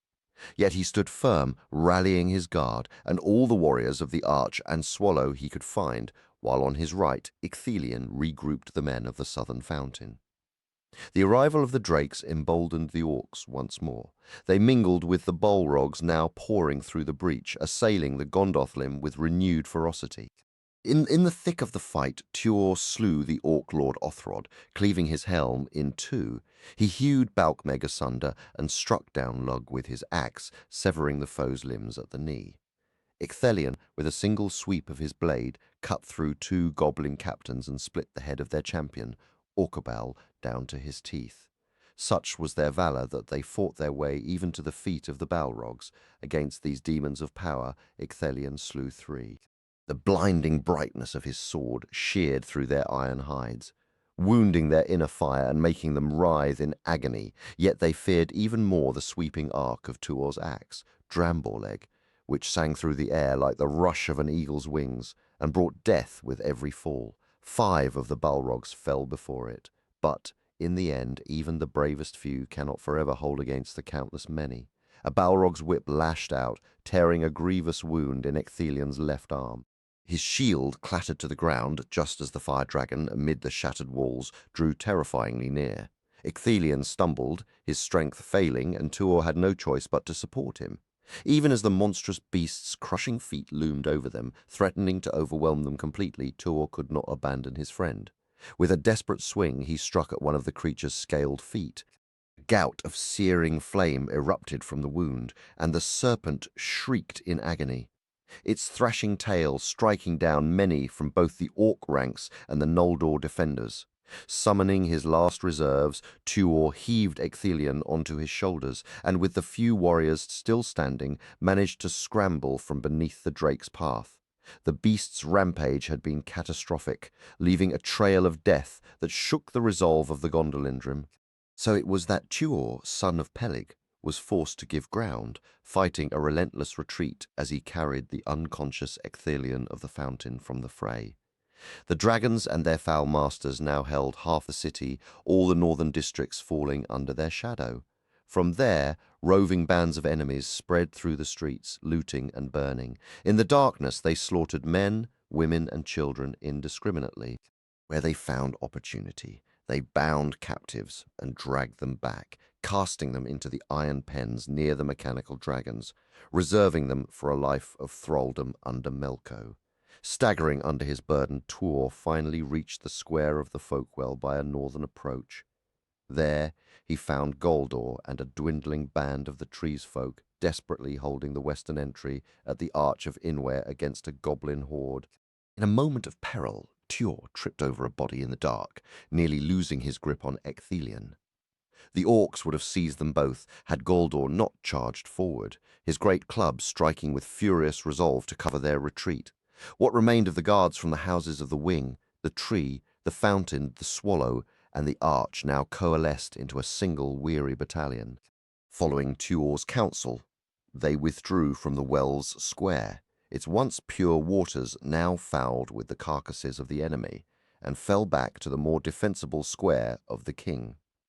This place, once graced by stately oaks and poplars, was now a scene of chaotic ugliness, overrun by Melko's hideous legions. Here, in the shadow of Turgon's palace, the last stout gathering of defenders made their stand. Among them were many wounded, and Tuor himself was bone-weary from the night's labours and the dead weight of Ecthelion, who lay in a deep swoon. Just as Tuor led the battalion in from the northwest along the road of archers, fighting every step to keep the foe from encircling them, a tumult arose at the eastern edge of the square. Glorfindel appeared, driven back with the last survivors of the Golden Flower. Their company had met disaster in the great market to the east. Marching by a circuitous route to flank the enemy at the gate, they had instead walked into an ambush set by orcs led by Balrogs. For hours they fought a bitter, losing battle until a fire drake, fresh from the city's breach, finally broke their lines. Glorfindel cut his way free with great difficulty, and few men leaving the market and its treasures a wasteland of flame. It is said Turgon had dispatched the men of the Harp to reinforce them, prompted by Glorfindel's urgent messengers. But Salgant, lost to cowardice, concealed the king's command. He ordered them instead to garrison the lesser market square near his own dwelling, where they fretted in useless frustration. Now, however, they finally broke from his authority and arrived before the king's hall, and not a moment too soon. A triumphant press of enemies was hot on Glorfindel's heels. The men of the Harp, leaderless and burning with a desire to redeem their lord's shame, fell upon the foe with furious eagerness. They drove the enemy back into the burning market, but in their wrathful pursuit many were themselves trapped by the flames or fell before the fiery breath of the serpent that revelled there. Tuor drank deeply from the great fountain, feeling its cool water revive his strength. He then helped Ecthelion, loosening the Lord's helm to give him drink and splashing his face until the swoon passed. Together with Glorfindel, Tuor cleared the square, pulling back as many defenders as they could from the entrances and barricading them, all except the southern approach, which remained open for a time. It was from that direction that Eaglemoth finally arrived. He had been commanding the engines upon the wall, but believing the battle now demanded close combat in the streets rather than arrows from the ramparts, he gathered warriors from the Arch and the Swallow, cast aside his bow and fought his way through the city. Wherever he encountered enemy bands, he struck hard, freeing many captives and gathering scattered survivors until, after fierce struggle, he reached the King's Square. His arrival was met with relief, for many had feared him lost. All the women and children who had gathered in the square or been rescued by Eaglemoth were now sheltered within the king's halls, while the ranks of houses were prepared for a final stand. Among the survivors were representatives of nearly every kindred, save only the Hammer of Wrath, whose duty had ever been to remain fresh and defend the king, and whose halls still stood unbreached. But now the forces of Melko gathered in strength. 7 fire drakes, surrounded by orcs and bearing balrogs upon their backs, advanced down every street from the north, east, and west, all converging upon the square of the king. What followed was carnage at the barricades. Eaglemoth and Tuor moved from point to point along the defences, while Ecthelion remained near the fountain. That stand would be remembered in song and tale as the most stubborn and valiant ever witnessed. Yet in the end, a drake shattered the northern barrier, where once the Alley of Roses had offered a fair place for walking. Now there was only a lane of blackness filled with noise. Tuor stood against the beast, but was cut off from Eaglemoth, pressed steadily backward until he reached the centre of the square, near the fountain. There, weary from the choking heat, he was beaten down by a great demon, Gothmog, lord of Balrogs, son of Melko, but then Ecthelion rose. His face was pale as grey steel, his shield arm hanging limp. Yet he strode over Tuor as he fell. The gnome struck at the demon but failed to land a killing blow. Instead, a wound to his sword arm sent his weapon clattering away with a final leap. Ecthelion, fairest of the Noldoli, lord of the fountain, threw himself at Gothmog just as the Balrog raised his whip. He drove the spike of his helm into the creature's breast, twining his legs about the demon's thighs. The Balrog screamed and fell forward, and both plunged into the deep basin of the king's fountain. There the creature met his doom, and Ecthelion, steel-laden, sank into the depths, perishing in cool water after a battle of fire. Tuor regained his feet as Ecthelion's assault created an opening. Witnessing that great deed, he wept for his love of the fair gnome, but wrapped in battle once more, he fought his way toward the folk near the palace. Seeing the enemy waver in dread at Gothmog's fall, the royal house charged forth. The king himself came down in splendour among them, hewing with such fury that they swept back across much of the square. They slew 20 of Balrogs, a mighty feat, and accomplished one even greater. Hemming in one of the fire drakes, they forced the flaming beast into the very waters of the fountain, where it perished. That was the end of the fair fountain. Its pools turned to steam, its spring dried up, and it shot no more toward the sky. Instead, a vast column of vapour rose heavenward, and a cloud from it drifted over all the land. A sudden terrible dread gripped everyone as the fountain's doom was unleashed. The square became shrouded in choking mists of scalding heat and blinding fog. Within that chaos, the people of the royal house perished, some from the unbearable heat, others by enemy blades, many from the serpents now loose in the city, and tragically, some even by the hands of their own kin in the confusion. Yet a brave company fought their way to the king, rallying the survivors beneath the ancient trees, Glingle and Bansel. With a heavy heart, the king declared, "Great is the fall of Gondolin." A shudder passed through the men, For these were the very words spoken long ago by the prophet Amnon. Wild with grief and loyalty, Tuor cried out, "Gondolin stands yet. Ulmo will not suffer it to perish." They stood as they had once before, Tuor by the trees and King Turgon upon the stairs. A grim echo of the day, Tuor delivered Ulmo's warning, but Turgon's spirit was broken. "I have brought evil upon the flower of the plain, defying Ulmo," he said. Now he leaves it to wither in the fire. There is no more hope in my heart for my city of loveliness, yet the children of the Noldor shall not be defeated forever. The remaining Gondolin nearby clashed their weapons in defiance, but Turgon silenced them. "Do not fight against doom, my children. Seek safety in flight if any time remains, but let your loyalty be to Tuor." "Now," Tuor protested. "But you are the king." Turgon replied with finality, "I will strike no more blows," and he cast his crown down at the roots of Glingold. Galdor, standing nearby, retrieved it, but Turgon would not take it back. Instead, bareheaded, he climbed to the highest pinnacle of the White Tower near his palace. From that great height, his voice rang out like a horn in the mountains, heard by all beneath the trees and by the enemy hidden in the mists. Great is the victory of the Noldor. It was said to be the middle of the night, and the answering jeers and yells of the orcs echoed mockingly through the ruins. Talk of a final desperate sally began among the lords, but opinions were divided. Many believed it impossible to break through the encircling foe, and even if they did, crossing the open plain or escaping the mountains seemed a hopeless fantasy. They thought it nobler to die there, defending their king. Yet Tuor could not bear the thought of so many fair women and children perishing, whether by their own people's last desperate act or by the enemy's cruelty. His mind turned to the secret way, the delving he and Idril had prepared. He urged them to plead with Turgon once more to change his mind and lead this remnant south to the walls and the hidden passage. Privately, Tuor's heart burned with a desperate need to go there himself, to find Idril and young Arundel, to send them word that Gondolin was lost and they must flee immediately. To the lords, Tuor's plan seemed a desperate gamble, given the tunnel's narrow confines and the size of the company that would need to pass through. Yet, in their dire straits, they were willing to grasp at any hope. They sent messengers up the tower, pleading, "Sire, who are the Gondolin, if you perish, lead us." But Turgon was immovable. "I abide here," he stated. They pleaded a second and a third time, until he commanded with final authority, "If I am your king, obey my behests. Dare not to parley further." After that, they sent no more messages and began preparing for the forlorn attempt.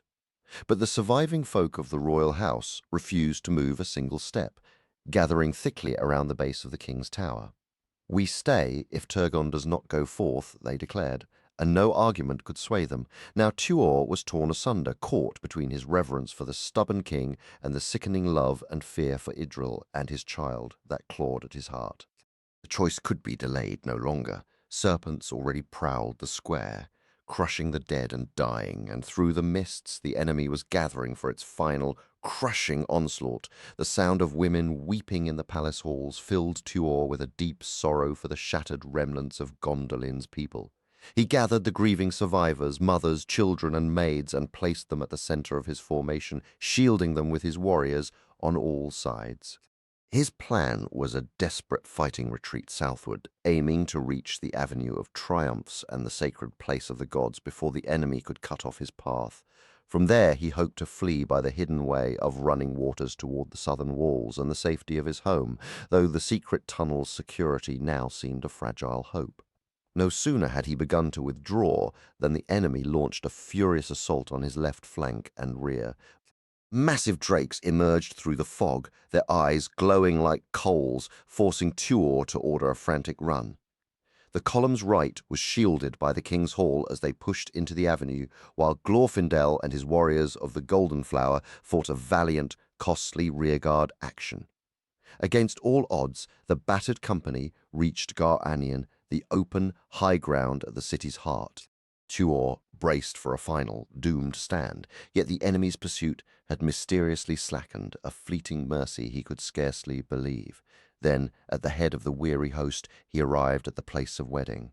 There stood Idril, her hair unbound as on their marriage day, her gaze fixed not on him, but on the king's palace below. Beside her was Voronway, and no one else. The entire company halted, following her stare, and their hearts froze. Now they understood their grim salvation.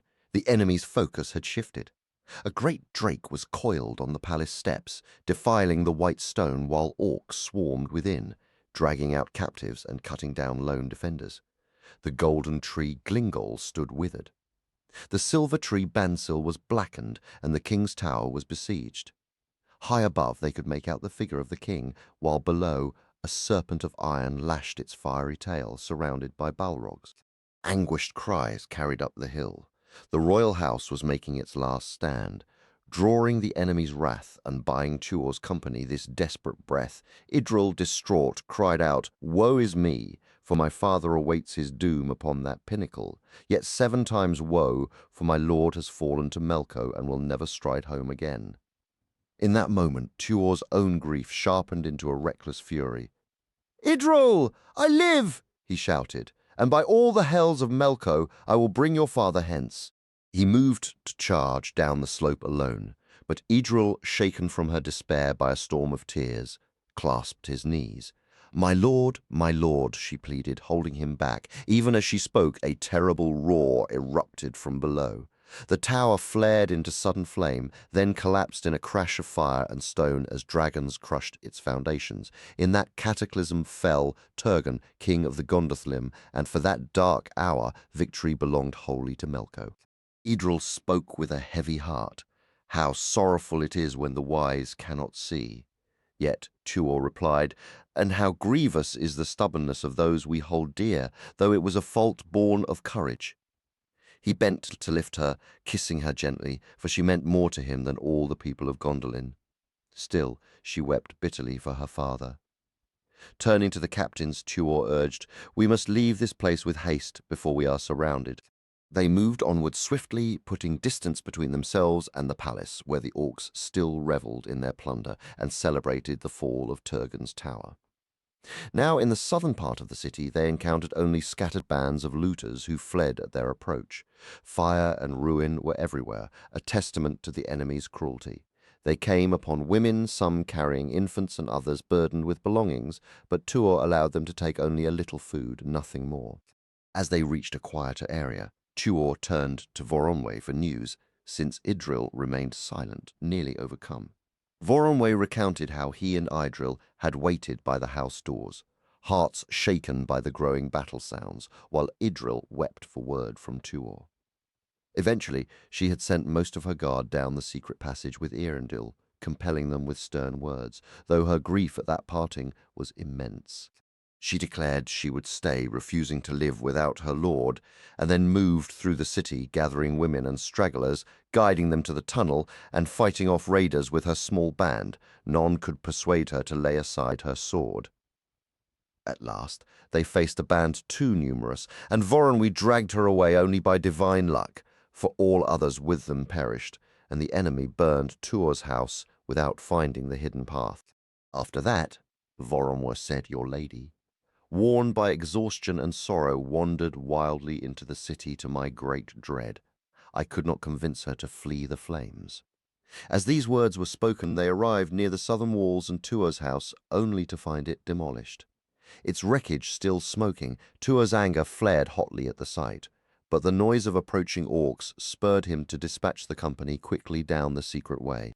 A deep sorrow settled over the exiles as they bid farewell to Gondolin on that staircase. Though they held little hope for life beyond the hills, how could anyone escape Melko's grasp? Tuor felt a surge of relief as all passed the entrance, a stroke of fortune that they had gone unseen by the orcs. Some remained behind, discarding their weapons to labor with picks from within, blocking the passage entrance before following the host as best they could. Descending the stairway to the valley level, the heat became a torment from the dragon's fires encircling the city, which were indeed close, for the tunnel ran shallow. Tremors loosened boulders that crushed many, and fumes filled the air, extinguishing their torches and lanterns. Here they stumbled over bodies of those who had gone before and perished, and Tuor feared for Eärendil's safety. They pressed on through darkness and anguish, the journey through that earthbound passage lasting nearly 2 hours, with the end rough-walled and low-ceilinged. Finally, diminished by almost a tenth of their number, they emerged into a large basin once filled with water, now overgrown with thick bushes. A crowd of mixed folk, whom Idril and Voronway had sent ahead, gathered there weeping softly from weariness and grief, but Eärendil was not among them. Tuor and Idril stood in deep sorrow, their hearts heavy with grief. Around them the others also wept, for in the distance the hill of Anaon Gwareth rose like a dark crown wreathed in fire, where their shining city of Gondolin had once stood. Now iron-clad monsters and fire-drakes roamed its gates, while balrogs and orcs celebrated its ruin. Yet the leaders found a sliver of hope. Seeing the plain nearly empty of Melko's forces, most had flocked to the fallen city to revel in the destruction.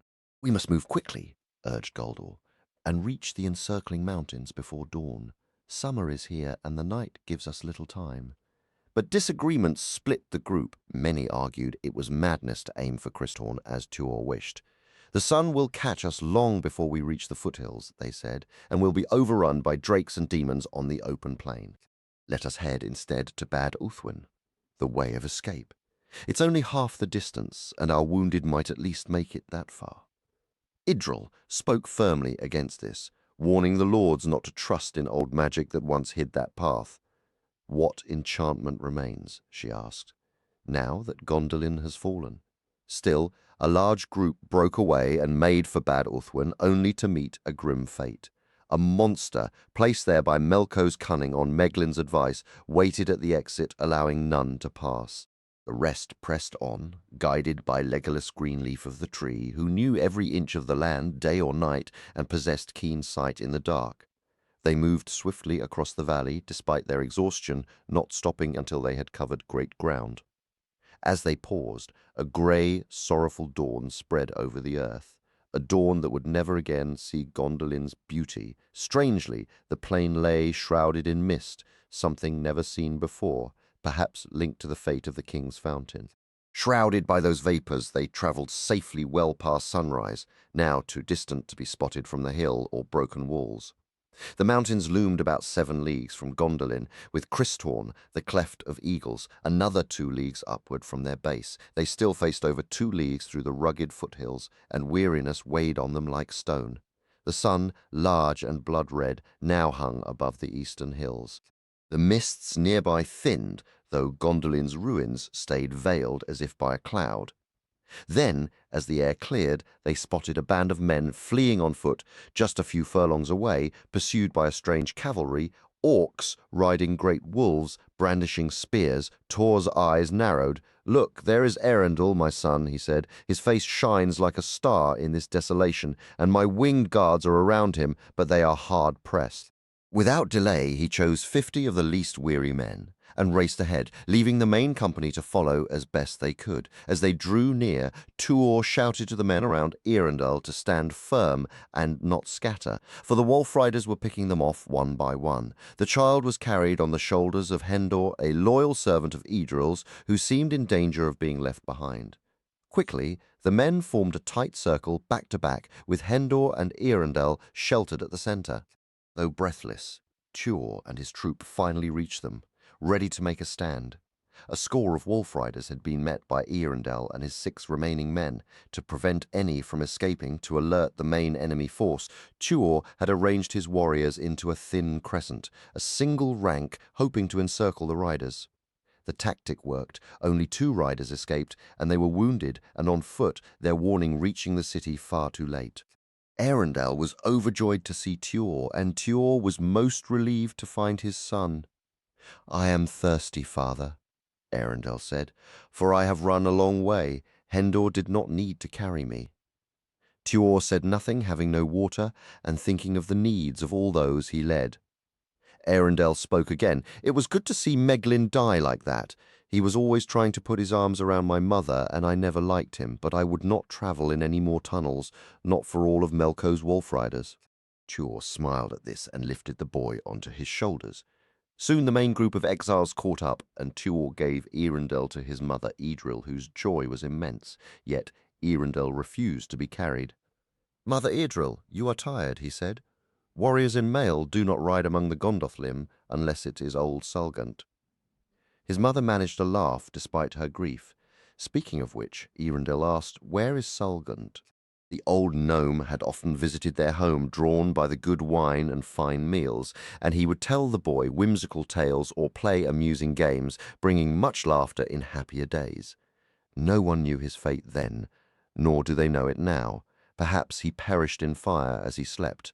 Some whisper a darker tale, that he was taken alive to Melko's halls and forced to serve as a court jester, a wretched fate for a noble of the gnomes. Hearing this, Eärendil grew quiet and walked beside his mother in sombre silence. They reached the foothills in the full grey light of morning, near the start of the climbing path in a small dale edged with trees and hazel bushes. The exhausted people stretched out to rest. Many fell asleep despite the danger, utterly spent. Tuor, however, kept a strict watch and did not sleep himself. There they shared one meagre meal of broken bits of food. Eärendil finally quenched his thirst at a little brook and played beside it. He turned to his mother and said, "I wish good Ecthelion of the fountain were here to play his flute for me, or to make me a willow whistle. Maybe he has gone on ahead." Eardril softly told him what she had heard of Ecthelion's end. At this, Eärendil declared he never wished to see the streets of Gondolin again, and he wept bitterly. Tuor, standing nearby, said quietly, "You will not see them again, for Gondolin is no more." As the sun began to set behind the hills, Tuor urged the company onward along the rugged paths. The grass faded to mossy stone, the trees thinned, and even the pines and firs grew sparse just at sunset. The winding path took them behind a shoulder of the mountains, blocking their view back toward Gondolin. The entire company turned for one last look. The plain lay clear and peaceful in the final light, but as they watched, a great flare of fire shot into the darkened northern sky. The fall of the last tower of Gondolin, the one that had stood by the southern gate, and whose shadow had often fallen across the walls of Tuor's own house. The sun sank, and they saw Gondolin no more. The pass of Christhorn, the Eagle's Cleft, was a dangerous passage. This weary, burdened host, encumbered with women, children, and the wounded, would never have attempted it in the dark without lanterns or torches, were it not for their great fear of Melko's scouts. They were too large a group to move with any secrecy. Darkness gathered swiftly as they approached that high place, forcing them to string out into a long, straggling line.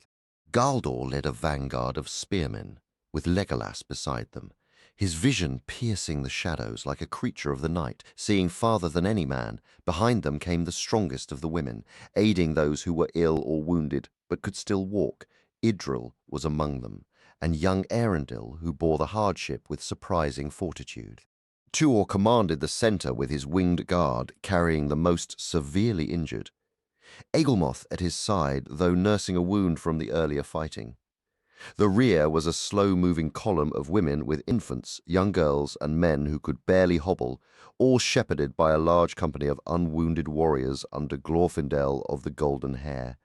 They had reached the Christhorn, a place of terrible height where spring never ventured, and cold was a constant biting companion. While the valleys below might bask in sunlight, here the snow lingered year-round, and as they arrived, a north wind howled, driving stinging flakes into their eyes. This was a dangerous development, for the path was treacherously narrow. To their right, a cliff face soared nearly 7 chains high before fracturing into jagged spires, the eyries of Thorndor, king of eagles, whom the elves called Sorontor. To their left was a steep, rocky fall, not sheer, but lined with upward-pointing stone teeth one could climb down, or more likely plummet, but climbing back up was impossible. Below lay the Thornsir River, which tumbled into this deep gorge from the south as a mere trickle, flowed a rocky mile above ground through a narrow mountain passage, and vanished to the north, a channel so tight not even a fish could pass. Galdor's advance party had neared the point where the Thornsir plunged into the abyss, while the rest of the company, despite Tuor's urgings, stretched back along most of that perilous mile between cliff and chasm. Glorfindel's rearguard had barely entered the pass when a sudden yell echoed through the grim heights. Shapes leaped from behind rocks where they had lain hidden, even from Legolas's keen sight, and assailed Galdor's men in the darkness. Tuor, initially thinking they had merely encountered one of Melko's roaming patrols, pushed the women and sick behind him and rallied his men to Galdor's aid. A fierce skirmish erupted on the narrow ledge. Then rocks began to crash down from above, causing grievous harm. But the situation grew far worse when the clash of arms echoed from the rear. A runner from the Swallow brought word that Glorfindel was hard-pressed by an attack from behind, and that a Balrog was among their foes. A cold dread seized Tuor. They were caught in a trap. And so they were. Melko's watchers thinly spread across the surrounding hills, since so many of his forces had been drawn to the assault on the city, had spotted the exiles as they began their ascent from the Hazel Valley. Bands had been gathered and a plan devised to strike the fleeing host from both front and rear here on the deadly path of the Cristhorn. For all their courage, the Gondolin were now pinned. Galdor and Glorfindel each held their ground against the surprise onslaught, and many orcs met their end in the deep gorge below. Yet the relentless hail of stones threatened to crush their valor entirely, and the great flight from Gondolin teetered on the edge of ruin. The moon had just cleared the mountain pass, its pale light seeping into the deep shadows but doing little to illuminate the narrow, walled path. High above, Thorndor the Eagle King stirred. His hatred for Melko was profound, born of cruelty. Melko had once captured Thorndor's kin, chaining them to jagged rocks to torture them for the secret of flight, dreaming of challenging even Munyu in the skies. When they refused, he severed their wings in a futile attempt to craft his own, a desecration that was never forgotten. Now, the clamour of battle rose to his eyrie. "Why do these vile orcs dare climb so near my throne?" he cried. "Why do the Noldoli cry out in fear below?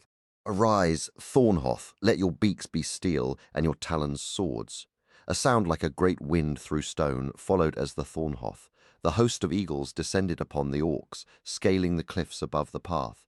They tore at them with fierce beaks and talons, casting them down to the distant rocks of Thorn Sur far below. The Gondolin, heartened, would later adopt the eagle as a token of their deliverance. Idril favoured this symbol, though Eärendil always held a deeper affection for the swan wing of his father. With this aid, Galdor's men, now unhindered, pushed back their foes. The orcs were not many, and the eagle's sudden assault filled them with terror. The company pressed forward again, though Glorfindel faced relentless fighting at the rear. By now half the host had passed the perilous way, and the roaring falls of Thorn Sur. Then the Balrog among the pursuing enemy made a mighty leap onto a high rock that jutted over the path beside the chasm. With another furious bound, it cleared Glorfindel's guard and landed amidst the women and infirm ahead, lashing its whip of flame. Glorfindel sprang after it, his golden armor gleaming strangely in the moonlight as he struck. The demon leapt to a great boulder, and Glorfindel followed. There, upon that high rock overlooking the trapped folk below, who were pressed so close that nearly all could witness, a deadly duel ensued, over before any of Glorfindel's men could reach him.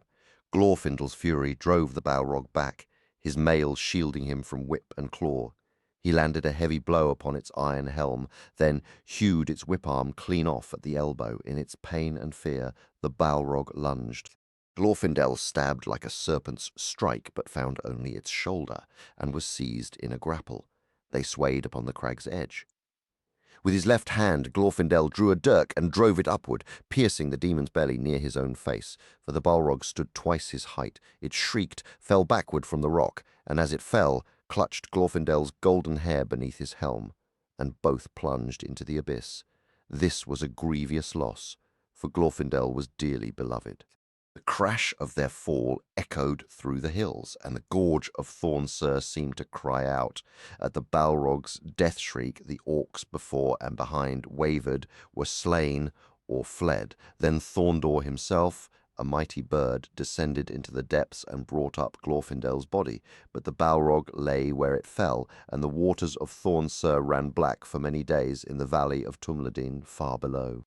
To this day, when the Eldar speak of a valiant fight against overwhelming evil, they say with hearts still sore, alas, 'tis Glorfindel and the Balrog. Remembering that fair one of the Noldoli, their love compelled them, and though they hurried with the dread of fresh enemies at their heels, Tuor ordered a great stone cairn built over Glorfindel just beyond the treacherous path by the precipice of Eagle Stream. Thorndor has since guarded that place from harm, and where the land is harsh, yellow flowers have found their way, blooming now in a constant circle around the mound. The people of the Golden Flower wept as they built it, their sorrow too deep for tears to ever truly dry. Who can recount the trials of Tuor and the exiles of Gondolin as they crossed the desolate wastes south of the Vale of Tumladin? They faced misery and death, biting cold and gnawing hunger, their nights broken by ceaseless watches. That they survived those lands, poisoned by Melko's evil, was due partly to the great damage his power suffered in the assault, and partly to Tuor's swift, wary leadership. Melko certainly knew of their escape and raged at it. Far off in the deep oceans, Ulmo heard whispers of these deeds, yet he could not reach them, for they were stranded far from any water, and their thirst became a torment. Lost, as they were without a path. After more than a year of wandering, a time where they often found themselves circling back on their own tracks, tangled in the magic of that bleak country, summer finally returned. Near its peak, they stumbled upon a stream. Following its course led them to gentler lands and a small measure of comfort. Here, Voronware became their guide. For on a late summer's night, he had caught a whisper of Ulmo's voice in those waters. He had always drawn wisdom from the sound of rivers. He led them until they reached the Sirion, which that stream fed, and both Tuor and Voronware realized they were not far from the ancient outer exit of the Way of Escape, standing once more in that deep alder valley. But the sight was a desolate one. Bushes trampled, trees scorched, the valley walls scarred by flame. They wept, believing they now knew the fate of those who had parted from them long ago at the tunnel mouth. Journeying down the river, fear of Melko returned. They skirmished with his orc bands and evaded wolf-riders, though his fire-drakes did not pursue. Their fires were spent from the siege of Gondolin, and Ulmo's power grew stronger as the river widened. Many slow, hard days passed before they reached the vast heaths and morasses above the Land of Willows, a region unknown even to Voronway. Here, the Sirion plunges underground through the great cavern of the tumultuous winds, only to run clear again above the pools of twilight, near where Tulkas himself would later battle Melko. Tuor had crossed these lands by night and dusk after Ulmo first came to him among the reeds, and he remembered little of the way. The ground was treacherous and marshy, full of deceits. The host was delayed, plagued by biting flies in the lingering autumn, while agues and fevers spread among them, their curses aimed at Melko. Yet at last they came to the great pools and the borders of that most gentle land of willows. The very breath of its winds brought them rest and peace, and in the comfort of that place, the grief for those lost in the great fall began to soften. Here women and maids regained their beauty. The sick were healed, and old wounds ceased to pain. Only those who feared for kindred still suffering in the hells of iron did not sing or smile. They lingered there a very long time, until Erendil was a grown boy.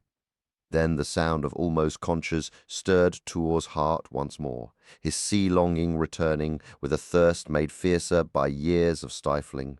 At his bidding, all the host arose and followed the Sirion down to the sea.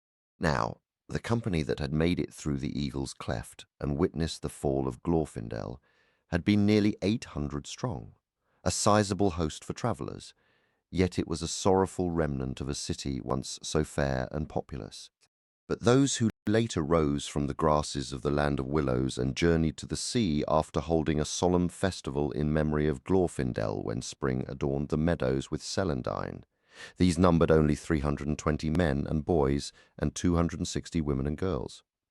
The women were few because many had been hidden away by their kin in secret chambers of the city, only to perish in flames, fall by the sword, or be captured and enslaved. Rescue parties found them all too rarely, and it is a profound grief to recall, for the women and maidens of the Gondolin possessed a beauty that rivaled the sun, the moon, and the very stars themselves. Glory had truly resided in that city of Gondolin of the Seven Names, and its destruction stands as the most dreadful of all city sackings upon the face of the earth. Not Babylon, nor Nineveh, nor the towers of Troy, nor even the many takings of Rome, greatest among the realms of men, witnessed such terror as fell that day upon Amon Gwareth among the kindred of the gnomes. This is still counted as the vilest deed Melko has yet conceived in the world. Yet, in a twist of bitter irony, those same exiles who once dwelled in such splendor now found themselves mere survivors, clinging to a strip of shore. The so-called greatest work of an evil power had reduced a civilization to refugees. Now those exiles of Gondolin made their home at the mouth of the river Sirion by the waves of the great sea. There they take the name of Lothlim, the people of the flower, for the name Gondothlim is a wound too raw for their hearts to bear. Among the Lothlim, the boy Erendel grows fair in his father's house, and the great tale of Tuor approaches its twilight. Then Little Heart, son of Bronwig, spoke, "Alas for Gondolin!" And no one in all the room of logs spoke or moved for a very long time, the only one to evade Melko's grasp when he captured their people. In the earlier Tuor A and B manuscripts, the name Voronwe is consistently used, but this particular phrase, employing the form Bronwig, was a later addition to Tuor B, replacing the initial text that read, "Now, after many days, these twain found a deep dale." The subsequent typescript, Tuor C, elaborates at this point that none could discover it unless they were of Noldoli lineage, whether by accident or through endless seeking. In this way, it remained safe from all misfortune except that of betrayal, and Tuor would never have reached it save for the unwavering loyalty of that gnome, Voronwe. The following sentence in Tuor C states, "Yet even so, no small number of the more daring gnomes who were enslaved would secretly descend the river Sirion from the terrible mountains." The original passage read, "His speech they understood, though the tongue of the free Noldoli in those days was somewhat different from that of the sorrowful thralls of Melko." Tuor C revises this too. "They comprehended him, for they were Noldoli. Then Tuor also spoke in the same tongue." It was early morning as they approached the gates, and many eyes watched them. Yet, when Tuor and Voronwe first glimpsed Gondolin, it was in the fresh light of dawn, and it was a day's march in the light across the plain. This prompted the later alteration made to Tuor B. The term Evil One originally read Anu. The description, starting with rugged was his aspect, is a replacement on a separate slip. The initial text was, "Tuor was fair of face, yet rough and unkempt of hair, clad in bearskins, though his height was not exceptional among his own kind." The Gondothlim, however, while not stooped like many of their kin who toiled endlessly in mining and forging for Melko, were themselves slight and agile of build. The original passage explicitly stated that men were by nature taller than the elves of Gondolin. The phrase "come hither" is rendered as "escaped from Melko" in Tuor C. The word folk originally read men. This is the sole instance where men in reference to elves is altered. Its use is consistent throughout the Fall of Gondolin and even appears once in a strangely worded reference to Melko's armies. But now the men of Melko have assembled their forces. The passage concluding here and beginning with, "Then Tuor's heart was heavy," was bracketed by my father in Tuor B. On a loose slip referring to this section, he wrote a potential alternative, should it be necessary for brevity. Then it is told how Idril, the king's daughter, added her persuasion to the king's council, so that Turgon invited Tuor to remain a while in Gondolin. Being foresighted, she ultimately convinced him to stay. How he came to love the king's daughter, Idril of the Silver Feet, and was deeply instructed in the lore of that great people, learning of their history and the chronicles of the Elves. How Tuor grew in wisdom and became mighty in the councils of the Gondothlim. The sole narrative difference here from the actual text is the introduction of Idril as an influence on Tuor's decision to remain. The passage is otherwise a highly condensed summary of Tuor's education in Gondolin, omitting the text's details about the Gondothlim's preparations for defense. This does not seem to be a proposal for revising the written tale, but rather a reduction intended for oral delivery, likely when it was read to the Exeter College Essay Club in the spring of 1920. The notation, if necessary, strongly supports this. Another proposed shortening is noted elsewhere. The passage beginning "Great Love Too" had Idril for Tuor was written on a separate slip. replacing the original text as follows. The king, learning of this and finding that his child Idril, whom the Eldar call Irilde, loved Tuor in return, gave his consent to their marriage. Seeing that he had no son, and Tuor was likely to become a kinsman of both strength and solace, he approved the union. The wedding of Idril and Tuor was celebrated before the people in the sacred place of the gods, Gar Einion, near the king's palace. It was a day of great joy for the city of Gondolin, though a shadow of future sorrow lingered unspoken. This union was the first, though not the last, between man and elf, a fact that stands in some contrast to other records which name their son Eärendel as the sole being of half-elven and half-mortal lineage. The complex tale of Isfin and Eol, which touches upon similar themes, must be set aside for another time. The original text described the location with a phrase born of the Gondolin tongue, references to sapphires given to Manwë by the Noldoli recall earlier lore. In the initial draft, a line read bluer than the sapphires of Sulimo. A later insertion replaced a much shorter passage concerning the bitter winter's passing. That original section noted how, on a midwinter's evening, the sun sank early behind the mountains, only for a strange light to appear in the north, filling the people with wonder. The emblem of the Scarlet Heart, representing the heart of Finwë Nolime, recovered by Turgon after a great battle, was borne with solemn pride. The description of the array and the emblems of the noble houses of the Gondolin remained largely unchanged from the earliest drafts, with all names appearing original. The term burg is used in its old sense, meaning a fortified and walled town. The account of Ecthelion's fall in the primary narrative saw only minor wording changes in revision. A later edition notes that men shuddered in response to a grim prophecy. A substantial portion of the narrative, detailing Tuor and Idril's escape, was later bracketed for potential abbreviation during recitation. This summary included their finding of Idril, their high vantage point witnessing the king's fall, their rescue of many citizens, and their guided flight to a secret passage which they sealed behind them before emerging, a sorrowful company, into a hidden dell within the Vale of Tumladin. Another passage was rewritten to shift the tense and expand the moment. Originally, it simply stated their despair at finding no sign of their son Eärendel. The revised text builds a more poignant scene of lamentation amidst the looming, dragon-encircled hills. Ironically, for all the dread, the narrative now insists that summer is at hand, a deliberate alteration from the original line which correctly stated, albeit it is winter. This strange, almost sarcastic twist against the grim surroundings highlights the cruel disparity between the calendar and their desperate reality.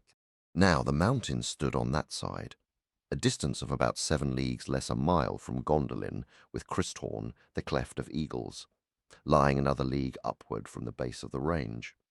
This meant they still had over 2 leagues and part of a third to cover before reaching the pass, and their weariness was profound. A later addition to the text found in version Tuor B reads, "Behold, his face shineth as a star in the waste." Furthermore, a significant revision altered the timeline of the exile's journey. The original phrase, "but after a half-year's wandering nigh midsummer," was replaced with, "but after a year and more of wandering." This change aligns with the shifting chronology of Gondolin's fall from midwinter to the gates of summer. Consequently, in the revised narrative, the exiles still arrive in the lands near Sirion during summer, but their arduous trek now spans a full year and more instead of just half a year. Another textual note points to an adjustment in the pantheon where even where Noldorin and Tulkas was simplified to even where Tulkas. The original penciled text of version Tuor described Eärendel growing fair among the Lothlim in Sornontor, the house of Tuor, with some ambiguity in the lettering of the place name. This reflects a period of extraordinary and swift evolution in my father's phonological conceptions, leading to constant name changes throughout the narrative. For instance, the region undergoes several transformations from Ariador to Mathastor, and finally to Dor Lomin, while a hill is named Mithrim Bandhill in version Tuor B. The pass itself is consistently written as Christhorn in Tuor A, whereas Tuor B uses the form Christhorn throughout. Another location, Bad Uthwan, sees its name shift from Ninwë to Ninwi in the later version.